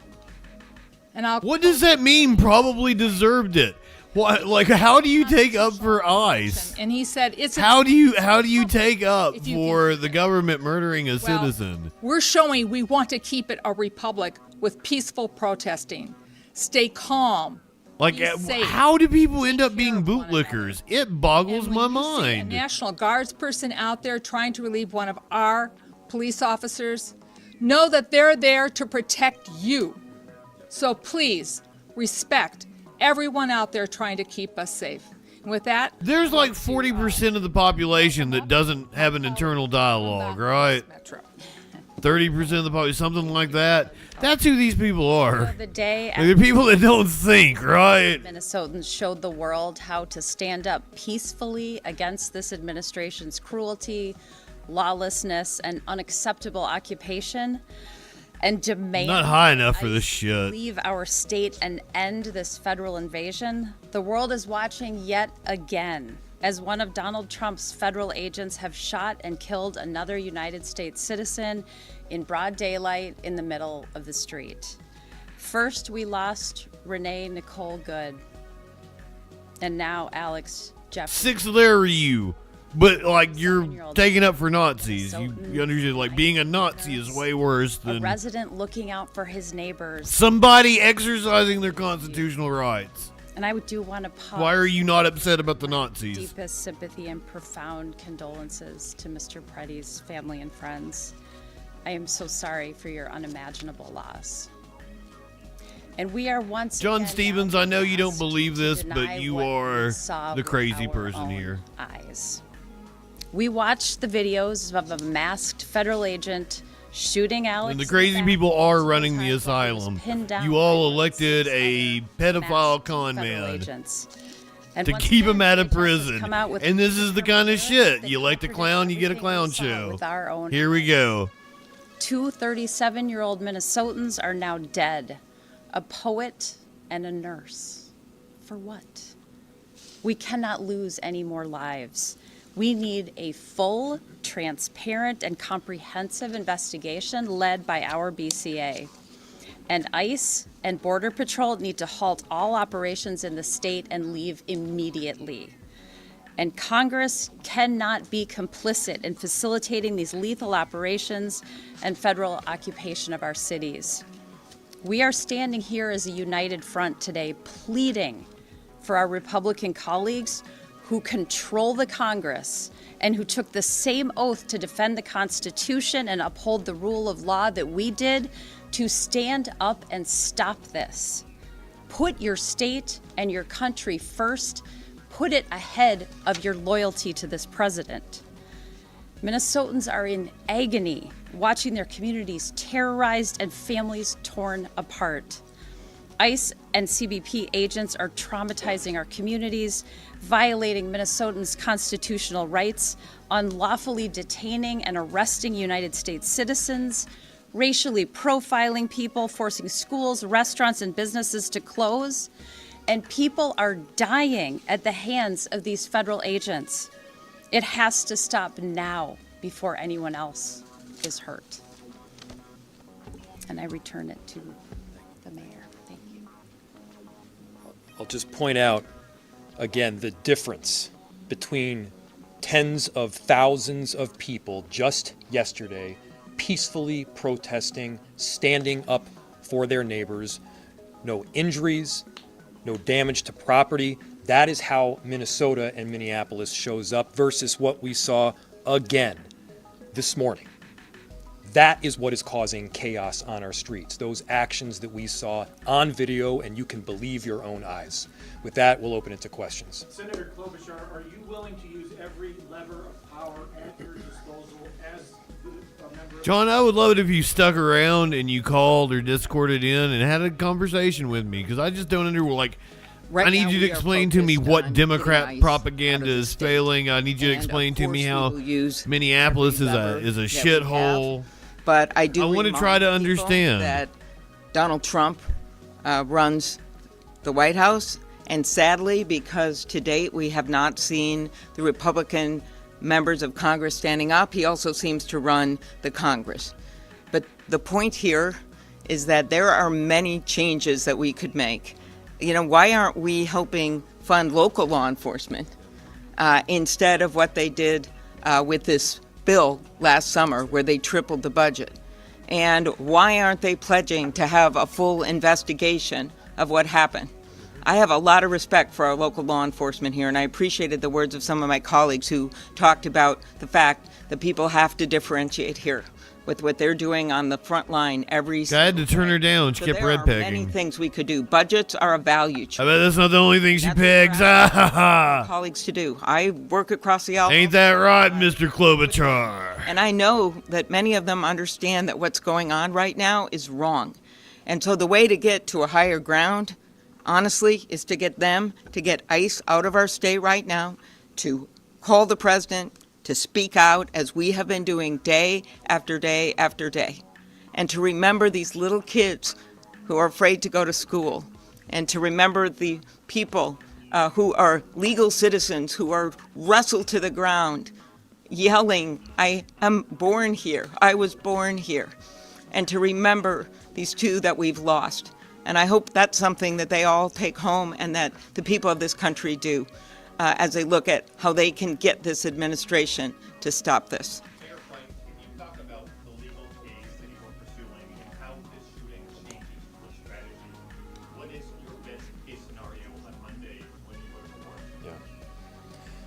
So there's two forms of request that we have been asking for. The first was this temporary restraining order. The other possibility is some form of injunctive relief. Now, I don't want to get too into the details because I'm bound to get something wrong, but the question is one of urgency and immediacy. The issue is that we recently saw somebody shot and badly injured. We then saw somebody shot and killed, and that was the second one. Chief, I think we've only had 3 homicides in the city this year. Is that right? 2 of them, ICE. 3 homicides. 2 of them were from ICE. And so the relief that we're asking for is stopping this Operation Metro Surge in the... The city has only had 3 homicides, and 2 of them were from ICE. Of agents. Wow. Making it very difficult for us to do our jobs in the city as well as we need to do them, and we need to do regular day law enforcement as well. The homicide rate doubled because of ICE's presence. Or is that triple? I'm not good with math. They defied a search warrant this morning. Will they abide by a court order by a federal judge?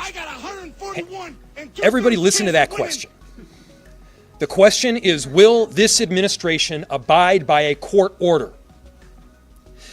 These are the underpinnings of our democracy, of our republic, and of this Constitution. The answer better be yes. Whether you're a Democrat or you're a Republican, you abide by those court orders. The answer has to be yes if you are a patriot for this country. And so, yes, my expectation is that they will abide by the court order because there is not an alternative.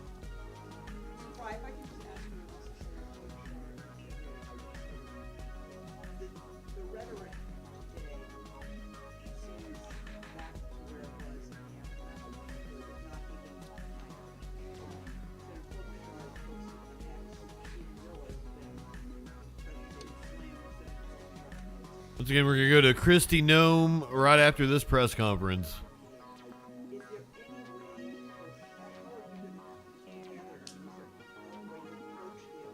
Yeah.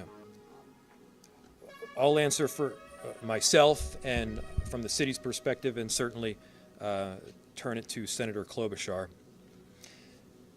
I want everyone to just quickly look at the juxtaposition between the way that Minneapolis is showing up and the way that the federal government is showing up. I want you to look at the difference between the elected leaders and our chief that you've heard talk just before me. They're calling for peace. They're calling for peace notwithstanding this horrific action from the federal government. What are they doing? They're not investigating the person that killed our citizens. They're investigating us. This is political retaliation. This is about a political narrative, and that narrative is making people less safe. A number of us have spent the last few weeks making our views clear, standing our ground, but also reaching out to this administration, to Republican leaders, to try to get them to understand how dangerous this is, how unsafe this is. I met with chiefs from across the metropolitan area. Chief O'Hara was on this call, and they have been reaching out, some of them publicly, some of them behind closed doors. The business community has been reaching out. I have been personally reaching out to the President's Chief of Staff and spoken with her. We have done this day after day after day, so we're not just shutting out any discussions, but we've been explaining to them, and I know the governor has, how dangerous this situation is. And I have specifically told people that someone else was going to die. I said this a few days ago. I said it might be by a car, it might be by some other way.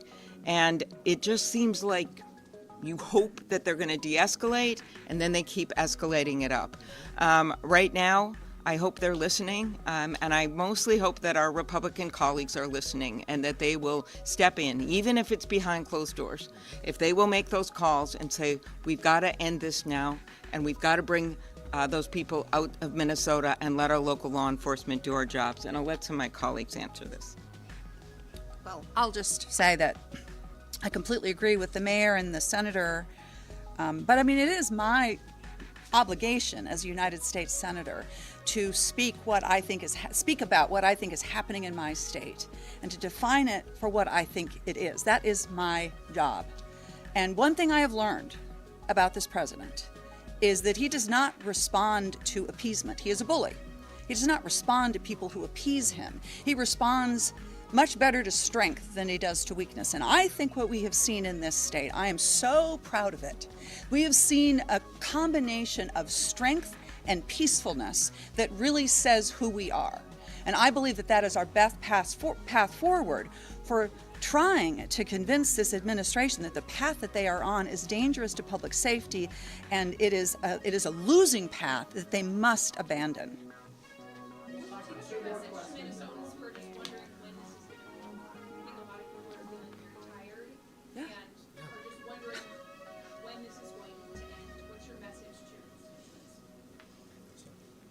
It will be over when we speak as one voice, as one Minnesota, as everybody has been out in the streets. You know, ICE was here in June, and there wasn't any problem. We weren't happy about it. There were people who we were concerned about the way that deportations and arrests were happening. We were worried. But we handled it in a peaceful way. The escalation now is not because Minnesota changed. It is because this White House and Stephen Miller have decided to change their tactics here. It will end when our colleagues who are hearing from their constituents because they are reaching out to me and others listen to their constituents and stand with their constituents and not stand with a White House that is not following the Constitution, breaking our laws, and not living up to the values of this country. That's when it will end. What do you think the end game? What do you think the end game is for Donald Trump at this point? What is he hoping to accomplish with this? All right, we've been listening to members of Minnesota's congressional delegation, Democrats there, talking about this morning's shooting. Senator Amy Klobuchar saying we need ICE out of Minnesota, and they're calling on the federal government to pull back on the number of agents in our state right now. Also notable, the press conference started with Mayor Fry and Chief O'Hara speaking, and Chief O'Hara was speaking about what they're doing to keep things safe tonight. He says right now the situation at the scene is stable. Earlier today, he referenced barricades, throwing bottles and ice chunks, and 2 fires started. But right now, he says this is a stable, peaceful scene, and to keep it that way, he says they are having a vehicle exclusionary zone in that affected area, keeping cars away, and he says that will be manned by uniformed Minneapolis Police Department officers, as well as National Guard officers from the Minnesota National Guard who will be wearing neon vests so people in the public can know that they are from the Minnesota National Guard and not other federal law enforcement. Yeah, it's important to point out, too, that he's asking people to staters down there that the 2 fires were started, and they had to ask firefighters in there to put out a car fire, which we saw earlier in the day. Now, while that news conference was happening, Secretary Noem also started her news conference, and we did promise to bring you that in its entirety. She spoke for about 5.5 minutes about Minneapolis, but then did not take any questions. So we do want to play for you her comments on Minneapolis in its entirety. I do want to address the tragic situation that we saw in Minneapolis today that unfolded on the streets. It occurred with DHS law enforcement as they carried out their lawful duties to keep Americans safe in the threat of criminal illegal aliens in this country. At 9:05 a.m. Central Time, the Department of Homeland Security law enforcement officials and officers were conducting targeted operations in Minneapolis against an illegal alien whose criminal history included domestic assault with intentionally inflicting bodily harm, disorderly conduct. There you go, Avalon. I timed him out. Without a valid license. An individual approached U.S. Border Patrol officers with a 9mm semi-automatic handgun. The officers attempted to disarm this individual, but the armed suspect reacted violently. Fearing for his life and for the lives of his fellow officers around him, an agent fired defensive shots. Medics were on the scene immediately and attempted to deliver medical aid to the subject, but he was pronounced dead at the scene. The suspect also had 2 magazines with ammunition in them that held dozens of rounds. He also had no ID. This looks like a situation where an individual arrived at this scene to inflict maximum damage on individuals and to kill law enforcement. About hundreds of protesters then showed up at the scene. The nerve. They began to obstruct and to assault law enforcement officers. We saw objects being thrown at them, including ice and other objects, and a rampant assault began, and even an HSI officer agent's finger was bitten off. Crowd control measures were deployed to bring safety to the public and to law enforcement at the scene. And once again, I want to remind everybody that this situation and this tragedy did not have to happen. Our law enforcement are doing everything that they can to protect the public. We're praying for this deceased loved one's family and friends, but we also recognize that the Minnesota governor and the Minneapolis mayor need to take a long, hard look in the mirror. They need to evaluate their rhetoric, their conversations, and their encouragement of such violence against our citizens and our law enforcement officers. I'll remind you that Governor Walz today in his press conference said that our officers were not even law enforcement, which is a lie. He's called them the Gestapo. He's encouraged residents and citizens and violent rioters to resist. He's doxed their identities, putting themselves and their families' lives in jeopardy. He's refused to turn over murderers to federal law enforcement officers. He's protected illegal criminals and protected them from being brought to justice, and even overseen a historic I think so. This is a lying bitch. theft of American taxpayer dollars. Tens of billions of dollars were stolen under his watch, and he allowed it to happen, and in some instances may She have. can't be my GOP mommy no more.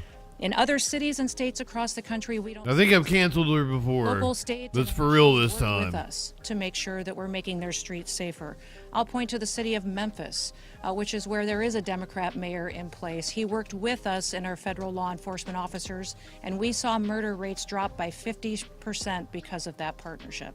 We've seen historic lows in the criminal acts that have happened in that city. We've had the same amount of law enforcement officers there, but a very different result because of the leadership in place. Last week, ICE did over 2,000 different operations, and we saw people be brought to justice and the American people made safer because of that work. We don't have this problem in Texas or in Florida because those individuals in those states work with us, and they make sure that they keep peace and calm while they bring criminals to justice. In Minneapolis, Governor Walz and Mayor Frey, they instead choose violence. They instead choose to encourage the destruction of their city and the crime against their people. It appears that they want this lawlessness to continue. It appears that they want chaos to distract from the theft and the fraud and the corruption of their city. I'll remind you that this city has been corrupt for years with what we've seen with people that have been stealing taxpayer money, all under the leadership of Governor Walz and Mayor Frey. I'm asking for all the authorities in Minneapolis and the leaders to work with us, and there are two things that we have repeatedly asked the governor and the mayor to do. Number one, all we want them to do is that when they are going to release a dangerous criminal from their jails, turn them over to us so we can get them out of this country as soon as possible. Since we have been back in the White House with President Trump's leadership, they have released over 490 criminals onto their streets rather than allow us to get them out of the country to keep families safe. The second thing that we have asked the governor and the mayor to do is to help us keep people safe. Just give us backup on the streets while we do our targeted operations to get illegal criminals out of our country, and then we wouldn't have to be there facing these types of situations that we face with violent rioters who are impacting and attacking our law enforcement officers. That's all. Those are the two requests that we've asked of them. We've asked them to help us do that so that we can continue to see success in Minneapolis like we see in so many other cities and communities across the country. But they have refused because they want us talking about attacking law enforcement officers instead of the fraud and the theft that they facilitated in Minnesota. All right, you have been listening to DHS Secretary Kristi Noem. She spoke, like I said, for about 5.5 minutes about Minneapolis, but did not take any questions, so that's why we cut it off there. She's reiterating what DHS had said earlier today, and Border Patrol had said earlier today, that they were executing a targeted immigration enforcement, when they say the suspect, or the man who was shot, approached agents with a gun. The agents tried to disarm him, acted violently, and their claim is that he was there to kill law enforcement. She went on to say that the Minnesota governor and Minneapolis mayor are to blame for their rhetoric and rising tensions in the street. She also says that the state has refused to turn over violent criminals to them, something the state, the Department of Corrections, has vehemently denied. They say they are turning over criminals when they have them, and the number of criminals they also are claiming isn't true. She also went on to say that we don't have these problems in Texas or in Florida, and maybe someone, one of our investigators, can look into this for me, but I don't know of any cities in Texas or Florida that have 3,000 ICE or Border Patrol agents that are currently in the city right now. And I could be wrong about that, but I'm just, if someone could find that out, that'd be great. Yeah, and it has been hard to verify. For instance, the 450 criminals that have been released, I have made a request to. I think all the protests, the other inset video you're seeing is from. We want to show you the video of the site where Pretty was what happened this morning. You heard Secretary murdered, giving the memorial site, if you will. I don't know that there's any protests going on at the Whipple building right now. We have 3 different angles of the video, but this one shows the most leading up to it. And Alex Preddy, the man who was shot, is the guy you just saw there holding a phone, sort of almost appearing. He's kind of in the street. He's filming. He's sort of directing traffic almost in the area. And as the video goes on, you will see what happens. We do stop these videos after the first gunshot.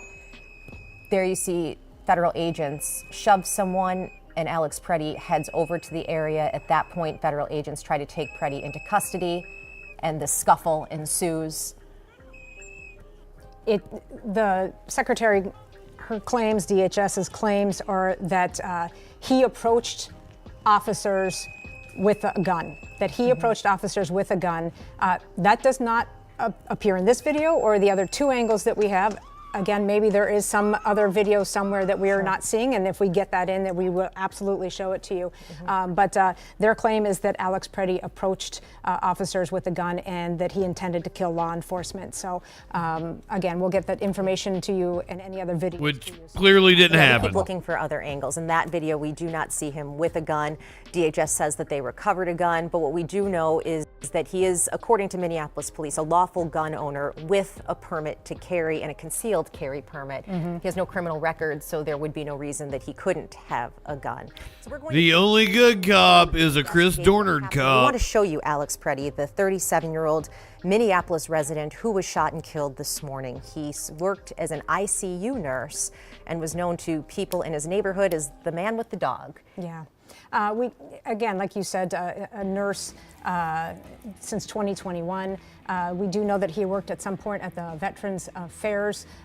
He was a junior scientist with the U of M since at least 2012. That's the information that we have about. I can't wait until it's some right winger they shoot, and then all the other right wingers call him a lefty.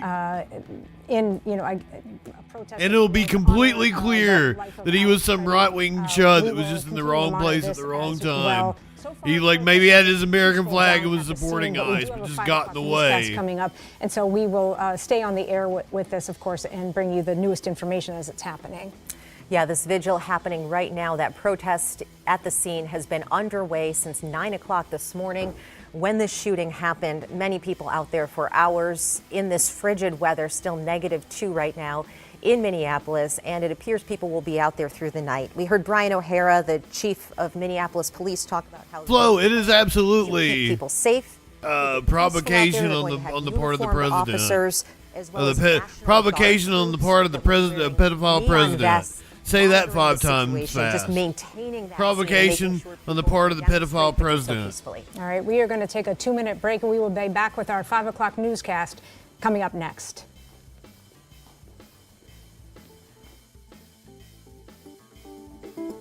I'm not opposed to watching their opening segment of their 5 o'clock newscast. I don't even like that song. The motherfucker took Under Pressure and says he didn't even use the beat from Under Pressure from Queen and David Bowie. So da da da da da da. And theirs was da-da-da-da-da-da. Okay, so we've got a bunch of you just hopping in here. Are you bots? Like, you're all saying, like, the same dumb shit? MAGA power. Like, I think you're all cucks. I think you're all, if you are a supporter of Donald Trump, you're all cucks. I'm sorry, that's an insult to cucks. I don't want to kink shame.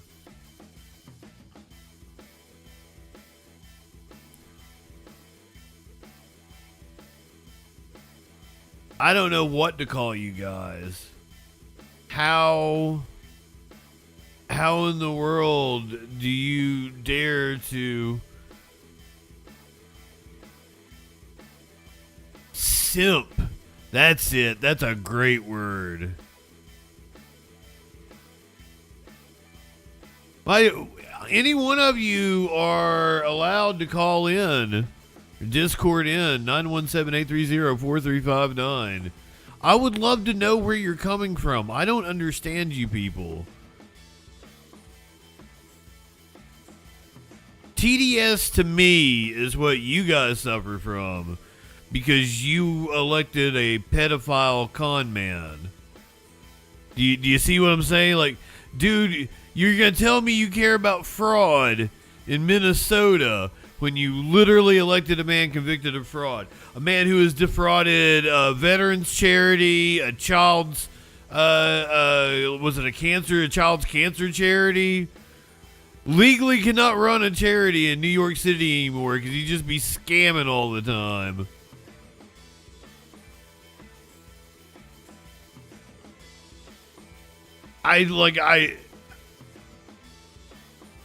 That's deranged. And you thought that dude would be a good president? Really? Are you shitting me?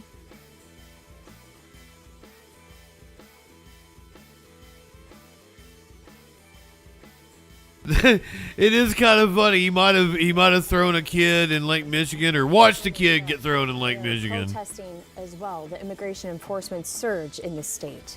This scene much calmer than the site this morning. This is video from this morning where hundreds of protesters were clashing with federal agents. I don't remember Obama giving Tom Holman a medal. I didn't. Leftists didn't celebrate it because leftists didn't like Obama. Everyone, I'm Morgan Wolf. And I'm Rena Sargentopoulos. Protesters have been at the scene since the shooting was first reported this morning. And this is exactly where it happened, around 9 a.m.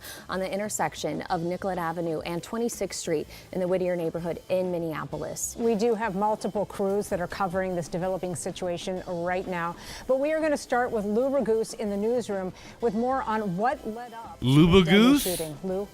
Oh, Lou Raguse. Okay. 7-year-old Minneapolis man who was in the vicinity of 26th Street and Nicollet Avenue where ICE agents were present this morning. One bystander video seems to show Pretty filming in the middle of the street, and then he tried to pick up a woman who got pushed down.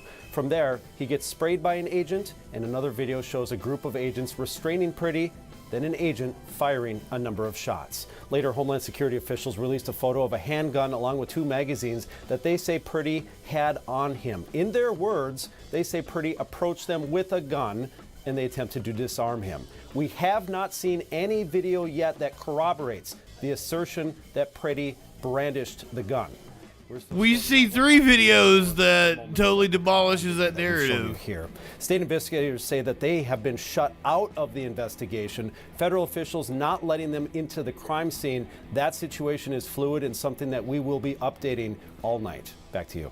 All right, thanks, Lou. Well, 8 hours later, the South Minneapolis shooting scene is still very active right now. Araya Katene is live with the latest. Raya. There is still a large crowd out here, entirely peaceful from what we've seen. We're on the corner of 26th Street and Nicollet Avenue, and there are a lot of people who are holding signs. We've seen exactly sports cards. Is it a crime to possess a firearm? As a healthcare worker, obviously, this is an industry that is especially impacted because, as we know, the victim Alex was. Oh, you're seeing the exact flip side of the crowd that she's in. Large group of people that are filtering in and out of these. Down in the bottom right-hand corner of your screen. On Nicollet. This is known as Eat Street, and some of these shops have shut down for the day but have opened up their doors to people just as warming centers. If people need hot water or coffee or warm hand warmers, whatever it may be, they are able to stop in, do that, and come back outside to protest. And this group has consistently stayed about the same size. I don't think that people are going anywhere for now. I've talked to a few protesters who tell me they will be out here for as long as it takes. And Raya, can you confirm there are no police agencies on the scene, either local or federal at this point? Is that right? Rena, that is correct. We know for certain that federal agents left earlier, and I don't see any more out here on the scene, but I also don't see a local police presence as well. All right, and we do know that the chief said that they will take care of that. They are having National Guard come in and creating a zone to create some safety tonight. All right, Raya, thank you. And we are learning more tonight about Alex Pretty, the man who was shot and killed this morning by federal agents. KARE 11 investigative reporter AJ Legault joining us now. AJ, I know you managed to get in touch with some of Check that hair out. Yeah, we went out to the scene of where he lived. I spoke with a number of neighbors this afternoon. It looks like some kind of tool that you'd put on the end of a vacuum to get up in the corner. This morning, he was a lawful gun owner with a permit to carry. And just before I came on set, his family had spoke with the Associated Press. We know his parents appear to live out in Colorado. They said he was an avid outdoorsman who loved getting in adventures with Jewel, his beloved Catahoula leopard dog, who also had recently died. Aww. They told the AP that he had participated in protests following the shooting of Renee Good by ICE earlier this month, and in a recent You're an immature pompadour, his Avalon. parents told him to be careful when protesting. Now, here's a quote from his father. He said, "We had this discussion with him 2 weeks ago or so, you know, that go ahead and protest, but do not engage, don't do anything stupid," basically. That's what Michael Preddy said. And he said his son said he knew that. Oh, he's got the cum do. Background, he graduated in 2006 from Preble High School in Green Bay. A LinkedIn account details Preddy was a junior scientist with the U of M since starting there in 2012. His family told us he was an ICU nurse. We've also confirmed he worked as a nurse for some time at the U.S. Department of Veterans Affairs. So for the federal government, which certainly indicates that he passed government background checks with no problem. So he was both an ICU nurse and neighborhood told me that he is a nurse at a the violent VA. man the federal government is trying to claim. Fuck. All I know is that he's oh my gosh. All I know is that he's been a good neighbor. I talk to him over the fence all the time. He walks his dog. He's a registered nurse. I don't know what else to say. It's just, it's senseless. I'm kind of shocked. I mean, just as I learned that it was my neighbor, I was watching the videos that seemed like he wasn't a violent threat. So, and I'm shocked that this happened, actually. That's how crazy it's gotten. That it's just getting way too close, that now it's just right here. That people that I know, good people, are being shot. And I don't think he was a threat to anybody. I don't think that he was a threat to anyone. These neighbors I was speaking with are on the Lindale Neighborhood Association and Crime and Safety Committee. They were, as you saw, just floored when I broke the news and some other reporters to them that their neighbor was the man that they were seeing be killed in these social media videos. It hits a little different when it's someone that you know. So Yeah, I'm sure it was incredibly shocking to them. AJ, thank you for getting that. It's going to be someone we all know. Well, many people witnessed this morning's shooting. Jessica Hart heard from people who say that they were the first to It's getting ready to come to your town. with what they saw. Jessica? Yeah, you know, it's a very different scene right now than it was this morning when we saw protesters kind of clashing with police. You know, right now there's several barricades formed up. These look like these were taken from a restaurant. They look like restaurant tables. And then something new that we've noticed is that we told you that protesters have gotten under the roofs. Well, someone has put up a big iced out resist sign right over there at Cheapo Records. Hell yeah. Now, the woman we talked with this morning, she was very upset. She was just kind of on her way to go to church. On the Cheapo Records. Gunshots. Now, this is video from earlier this morning, just kind of showing people what we were seeing and what was happening earlier this morning. There were several law enforcement agencies out there. There are not any right here at 26th and Nicollet at this moment. But I want you to hear what this woman heard this morning when that shooting happened. So I'm crossing 27th and I hear gunshots, and a lady came running down the street and grabbed me and hugged me, and they tear gassed her.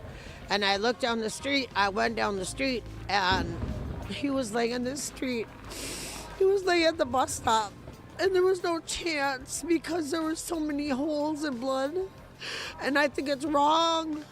I hope he wasn't scared, and I hope he went to heaven right away.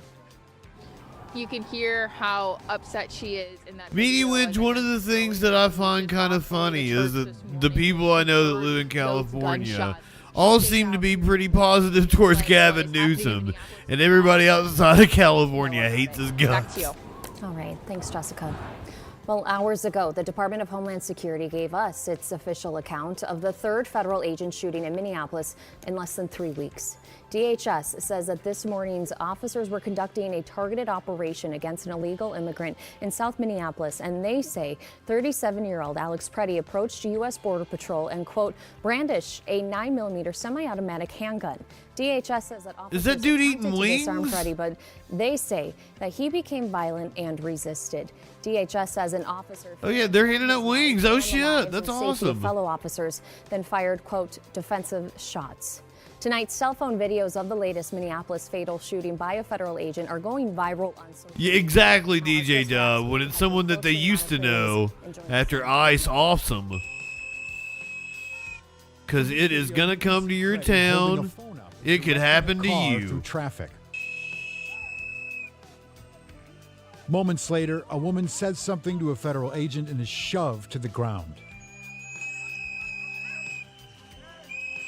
Preddy touches the agent's arm and holds his own arm up in defense as an agent sprays Preddy's face.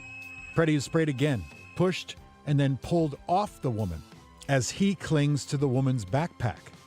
Preddy is taken to the ground. On his knees, he appears to resist detainment.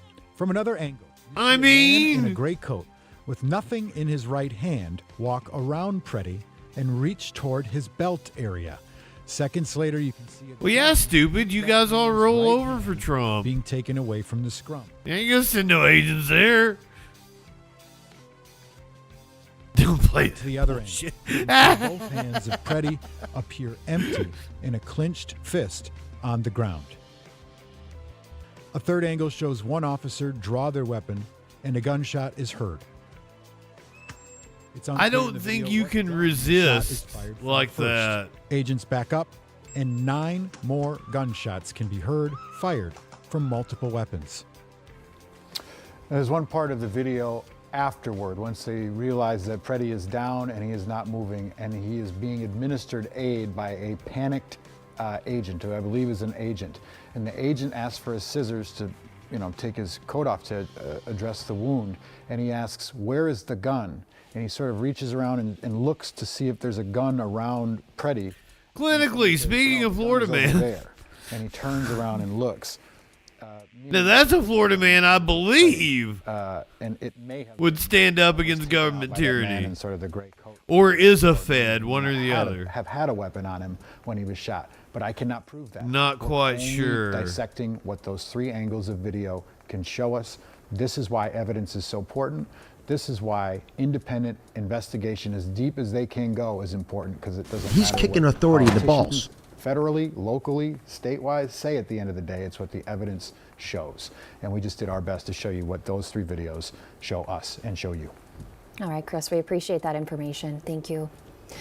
This dramatic video shows protesters clashing with immigration officers following the deadly shooting of Alex Preddy this morning. It's Sandy coming to Salinas your was on the scene. town. Her crew But Florida would probably be quickly one of the images last together ones on the from stop. protests earlier. When did you get here, T? I got here shortly after the shooting had happened. They hadn't even gotten the police lines up yet, which we were down by the Black Forest parking lot when I got here. Minneapolis emergency responders were administering CPR around a person on the west side of the street across from Black. I mean, Audrey, I can't argue with that. Welcome in. Be safe, get safe. Good I'm evening. Just gonna back up here. Thanks, T. Get out of here, bitch. Hang on. Did you say get out of here, bitch? I love that made the news. Federal agents, they seem to be running, trying to get the protesters. Let's go inside, Metro. Let's go inside. They're now taking apart that barricade at the moment, just trying to get things out of the street.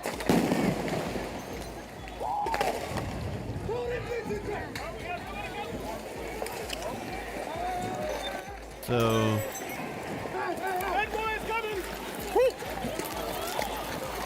is this current? I thought we were showing earlier today, but I think this is current. Certainly some tense moments that we saw earlier today. Well, just within the last hour, maybe not. leaders again who are now calling for Governor Walz to call up the Minnesota National Guard to help reinforce local law enforcement resources in Minneapolis. Megan McPherson was at that press conference and joins us live now. Megan?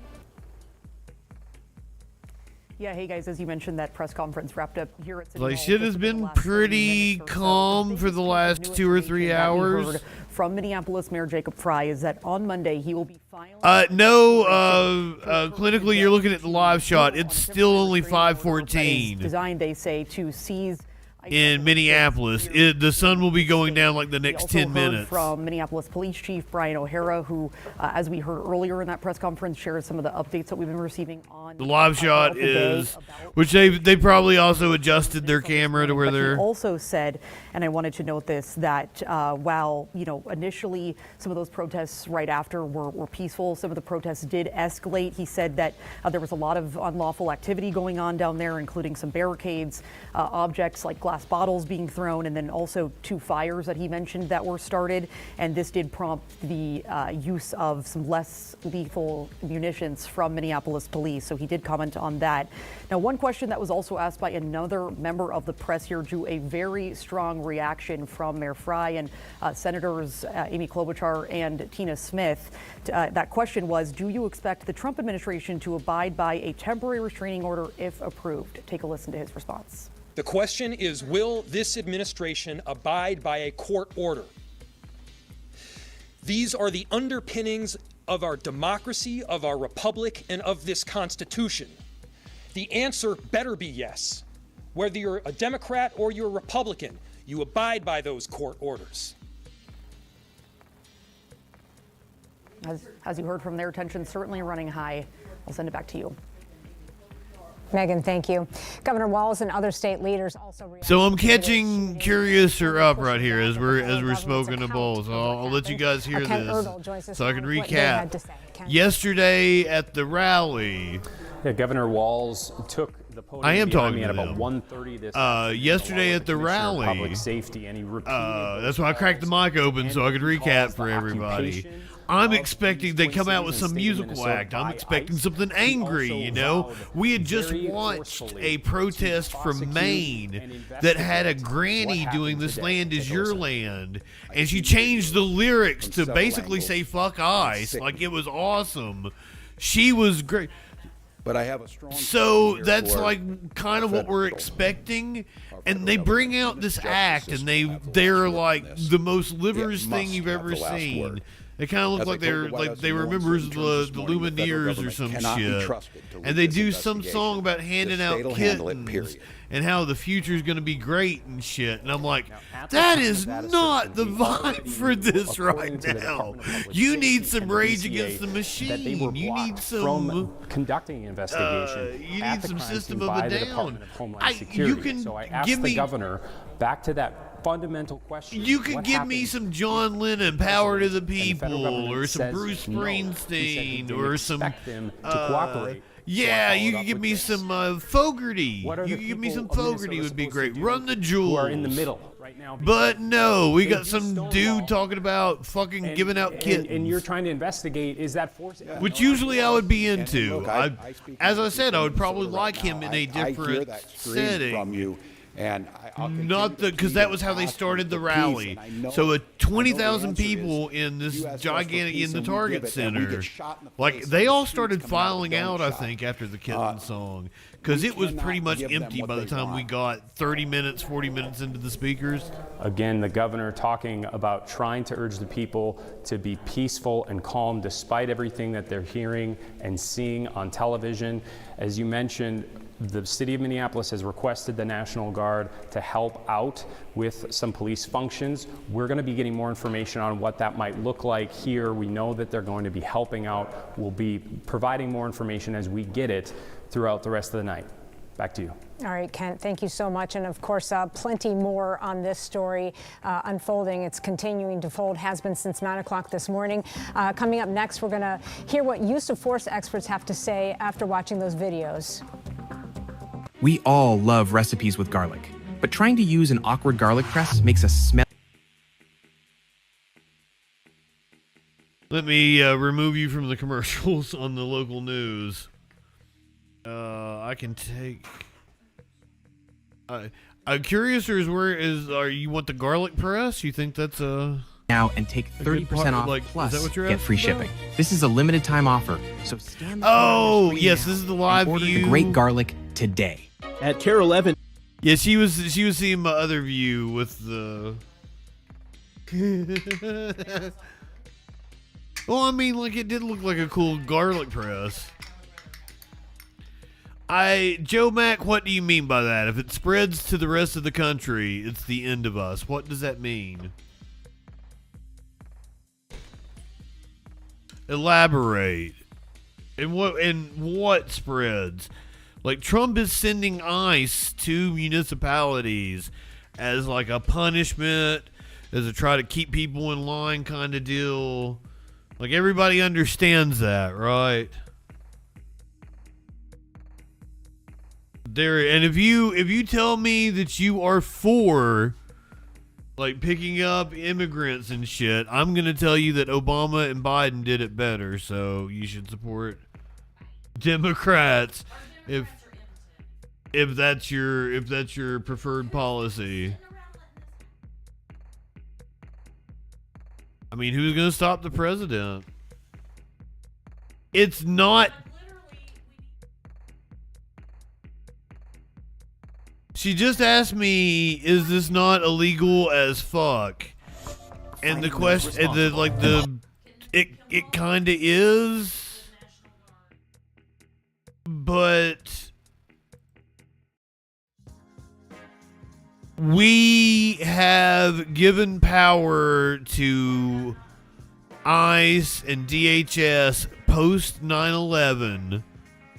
And our Congress and our Senate has voted it away, and the people haven't been informed enough to fight back. Some of us did. Some of us fought back against the NSA and ICE and shit. Is the best practice when you have a conceal and carry and are approached by officers, and then in turn, what are officers supposed to do? Well, is the gun in the holster, or is it pointed at you? If the gun is pointed at you, you know that they're making an assault towards you, that they have an intent to shoot you. You can't wait and say, are you going to kill me or not? So that isn't a direct assault on the officer if it is pointed at you. Now, if it's sitting in the car, on maybe the driver's seat or in a glove box, or if it's holstered because they do have a carry permit, then you say, put your hands up, make sure that you can identify them, tell them not to touch the gun, and that you will search and make sure that you are protected and safe. Take the gun away from them, find out for sure if they have the permit, it should be on them, and then you go from there. Just within the last half hour, we did speak with another expert that is analyzing more of this video as we have been getting it in, and we'll have their response coming up later at 6. Always important to get that perspective, and so we appreciate you reaching out to them today. Much more coming up next. I used to think all money. Yeah, what about 7 pigs are already beating the shit out of you? It kind of makes things different, doesn't it?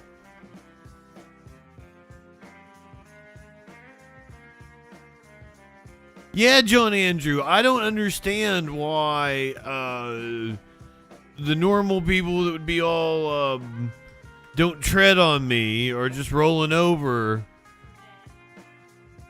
for daddy government. Yeah, he did. Yes. No, Iceland did not call him daddy.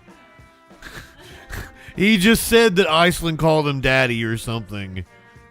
Yeah, the Second Amendment and all that bullshit. You would think people would be into it. I don't know what, like, we've got like a CHOP kind of area going on here. That's what's they're making like a autonomous zone to stop forces from coming in on them.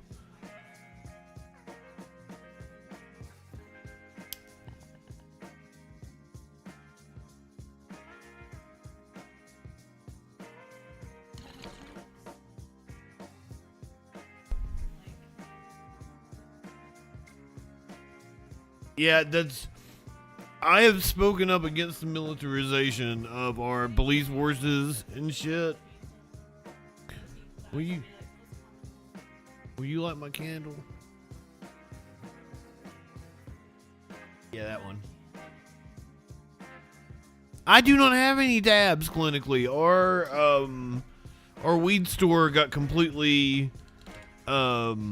ravaged over the holidays. They've restocked pretty much everything except dabs.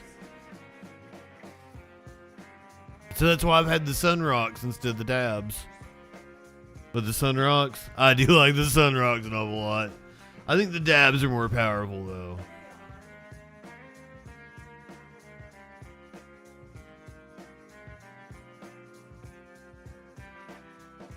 You're a maniac. I love it.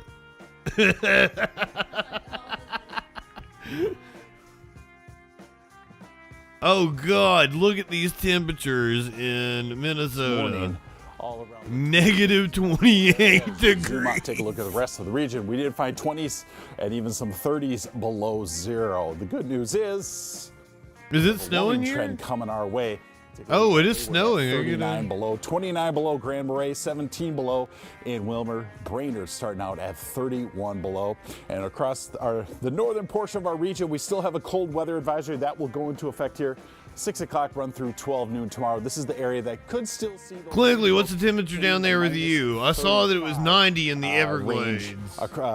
Day before yesterday, there was a 144 degree temperature switch between right now. We're going to continue to the Everglades and whatever the fuck in North Dakota it was, Havoc, North Dakota. They will stay light, but you may get little fluctuations in the winds. It was 90 in the Everglades, and it felt like, or it was both of them. It felt like it was like the dew point in the Everglades, and then the wind chill in the Havoc, North Dakota, and it was like negative fucking 24 or something. Across our region, we do have that big system that's moving through the lower half of the Mississippi River Valley on its way towards the Ohio River Valley and into the Mid-Atlantic. Eventually, by tomorrow night, motherfucker had an 89 of high today. We'll have a today. little bit of passing cloud cover across the area tomorrow, but otherwise looking like it'll be... Okay, there's a vigil at 7. That's an hour and a half from now, right? Just above the zero mark. 4 single digits and teens below zero for those wind chills throughout the day.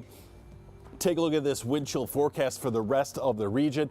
Again, we start things out tomorrow morning. Teens, 20s, a few of us in the minus 30 range into the early part of your... Well, it will warm your heart to know that there was like 100,000 people for your neighborhood at the march, and then they filled the entire Target Center. Portion of the region.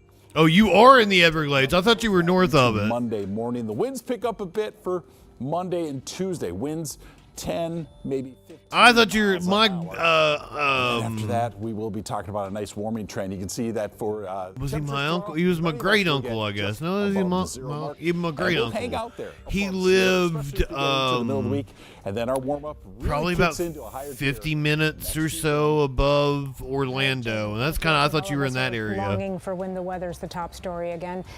This is new video just into the newsroom of the Minnesota National Guard arriving and mobilizing. This is at the Whipple building in Minneapolis, the scene of many protests in recent weeks amid the ongoing immigration surge in our state. Okay, so you're north of the Everglades, has requested the south of Orlando.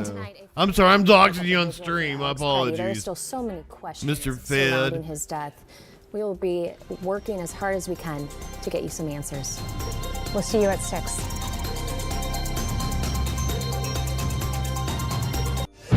Titanium, stronger than steel.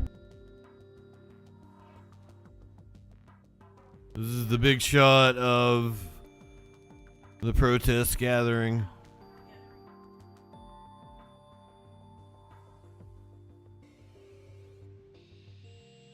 Smigger Jr., would you like to call our Discord in? I would love to talk to you. I've asked so many right-wingers that have been in here today. Like, would you explain yourself to me? I don't get it. I'm actually not a Democrat. I was president of the Young Republicans in high school. I would consider myself a leftist now, an independent. I probably voted Libertarian more than I voted Democrat. Do you think I look unhealthy? I think I look pretty fucking healthy. I think I look too healthy. I got a little gut going on here now. Do I look unhealthy? I'm like 41 years old and I've never had anything happen to me. Yeah, I need glasses. That's something. There are at least 33 people watching right now, so audience of 4. I don't know what you're talking about. We're on multiple platforms. Yeah, I can tell you what a woman is. Someone with predominantly feminine traits. Oh, she just grabbed her titties. That's hot.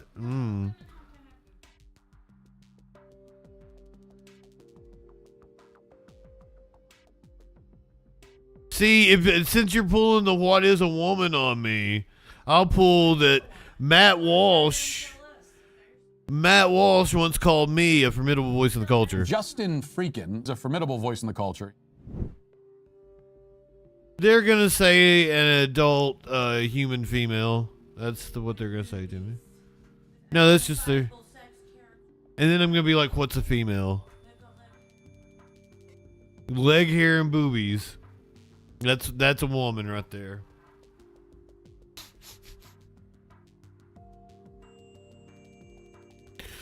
We're the only ones with a sense of humor. Also, I'm not a Democrat. Bragwitz, welcome in. That's also exactly what a woman is. What's your definition of a woman? Call or Discord in. Let me know. Somebody give her the phone number. Or him. I just assume. I don't know. Somehow I saw like Smiggy Girl. But it's Smigger Jr. SMG Jr. Clinically over here judging me. Smigger Jr.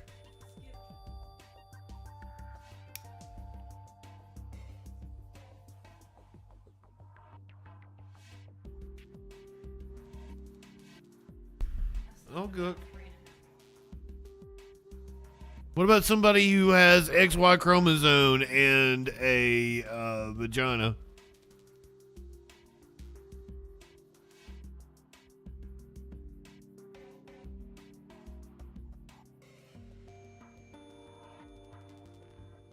There's a million different inputs, okay? So with gender, sex traits, there's just so many different inputs. Hormones, brain chemicals, your actual physical anatomy. There's so many different factors. So once again, predominantly feminine traits.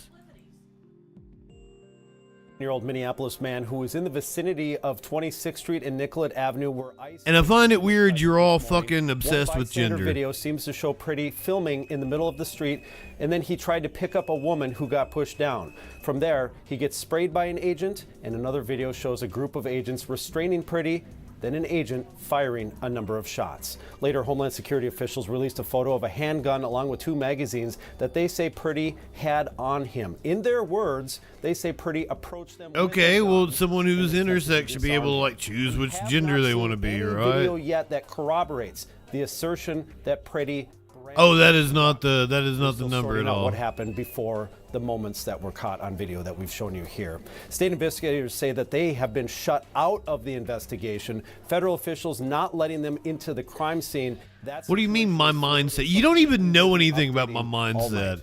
This is also something I'm tired of right-wingers doing. They will tell you, like, they'll be like, you do this, you do that, you work here. You probably have a degree in this, and you've used it to do, and I'm like, a large crowd out here. Have a discussion about a point without, like, Street and Nicollet Avenue, and there are straw manning, poisoning the well, red herring, whatever the fuck you want to call of it. Speakers. One of them was a healthcare worker. Obviously, this is an industry that is especially impacted because, as we know, the victim, Alex, was an ICU nurse. And then I want to show you over here as well. There is The predominant trait takes over by 10? What? I don't know what that means. Some of these shops have shut down for the day. I told you exactly what a woman is. The predominant trait takes over by 10. Or warm hand warmers, whatever it may be, they are able to stop in, do that, and come back outside to protest. And this group has consistently. Because I'm cool and I'm intellectually curious, unlike you. I've talked to a few protesters who tell me they will be out here for as long. I have critical thinking skills, so I might not be the smartest. Agencies on the scene, either local or federal at this point, is that right? Rena, that is correct. We know for certain that federal agents left earlier, and I don't see any more out here on the scene. But I also don't see a local. To point out, apparently you're a Matt Walsh fan. Here's a good reason to listen to me. Matt Walsh called me a formidable voice in the culture. JustinFREAKIN is a formidable voice in the We're learning culture. more tonight about Alex Pretty, the man who was shot and killed this morning. Yes, a woman is someone with predominantly feminine traits.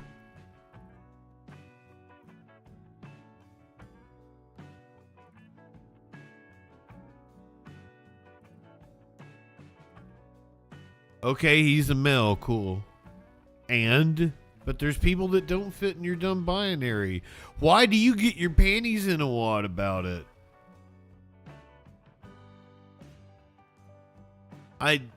No, nobody said that if you like flowers and pink, you're a woman.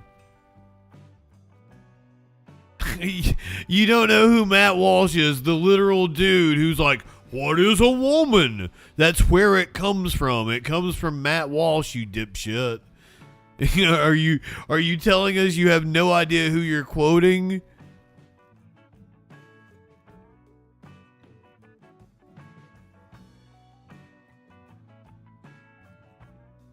Are you willing to call in? I'd love to talk to you. I wanna understand right-wingers. You all seem like hysterical dumb fucks to me. But I'm willing to listen and try to get a grip on what you're talking about. Okay, what you ask what is feminine?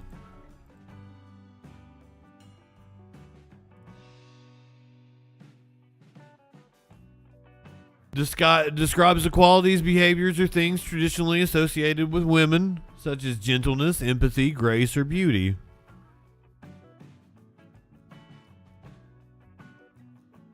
Pretty straightforward. You're not logical though, because you just committed multiple logical fallacies. I love it when right-wingers say that they're logical while committing logical fallacies. Cracks me the fuck up.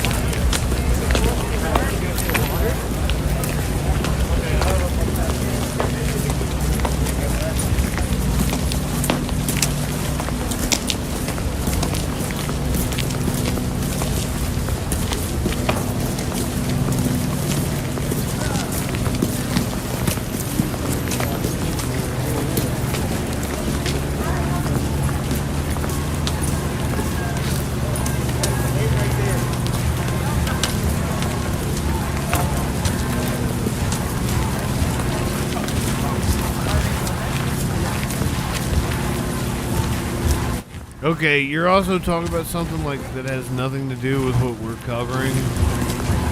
I don't know why you came in here and started talking about what a woman is. Do you need to seek therapy for your gender dysphoria?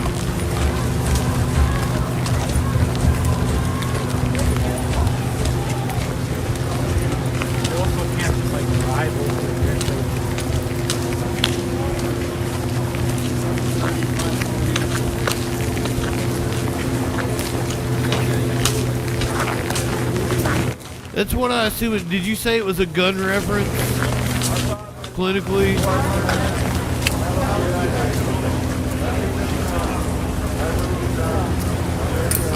That makes perfect fucking sense. Really insecure little man.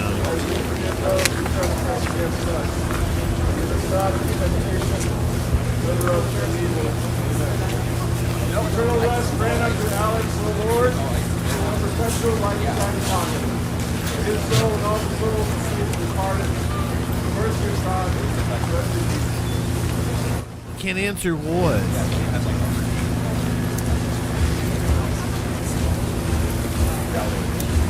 I'll answer whatever you want me to answer if you'll call or Discord in.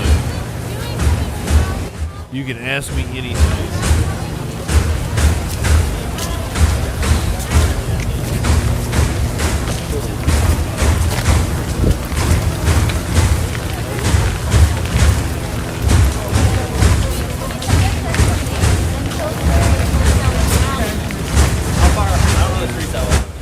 You're just ranting. Are you saying you don't understand gender? I would agree.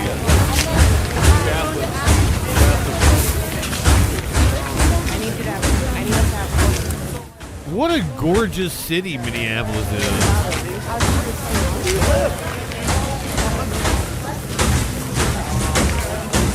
There's the, what is that, Glam Doll Donuts or something? I answered your question. How many times do I have to answer the same fucking question? It is very cold. Like you're spazzing out in my chat. I'm sorry, I'm not supposed to use that word anymore. You're having a tantrum in my chat over something I answered 20 goddamn minutes ago.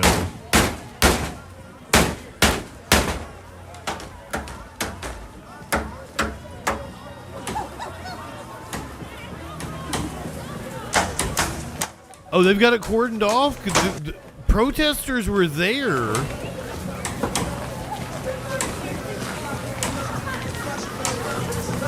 Earlier, I saw a video of it.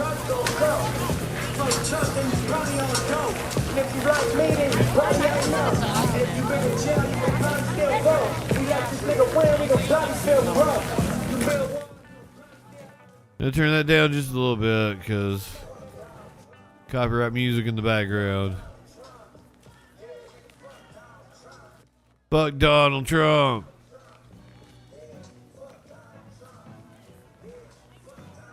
It's always the same thing with right-wingers. They speak in riddles, and they act all self-righteous when you can't even understand them.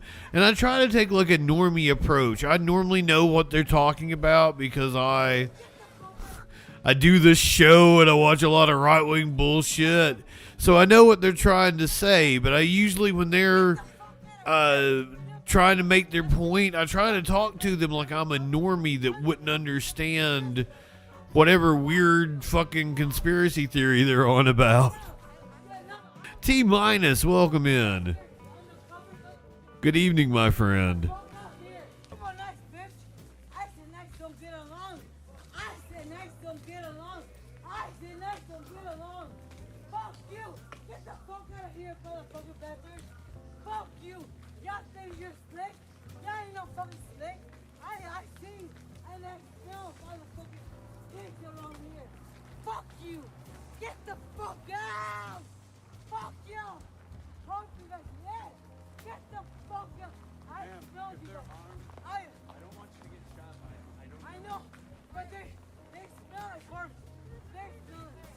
No, I did not shut down the feed over you. I just have Spectrum internet. Oh, motherfucker, what a complex you must have to think everything is about you. Main character syndrome is what they call that. You should really get over yourself. Very unbecoming.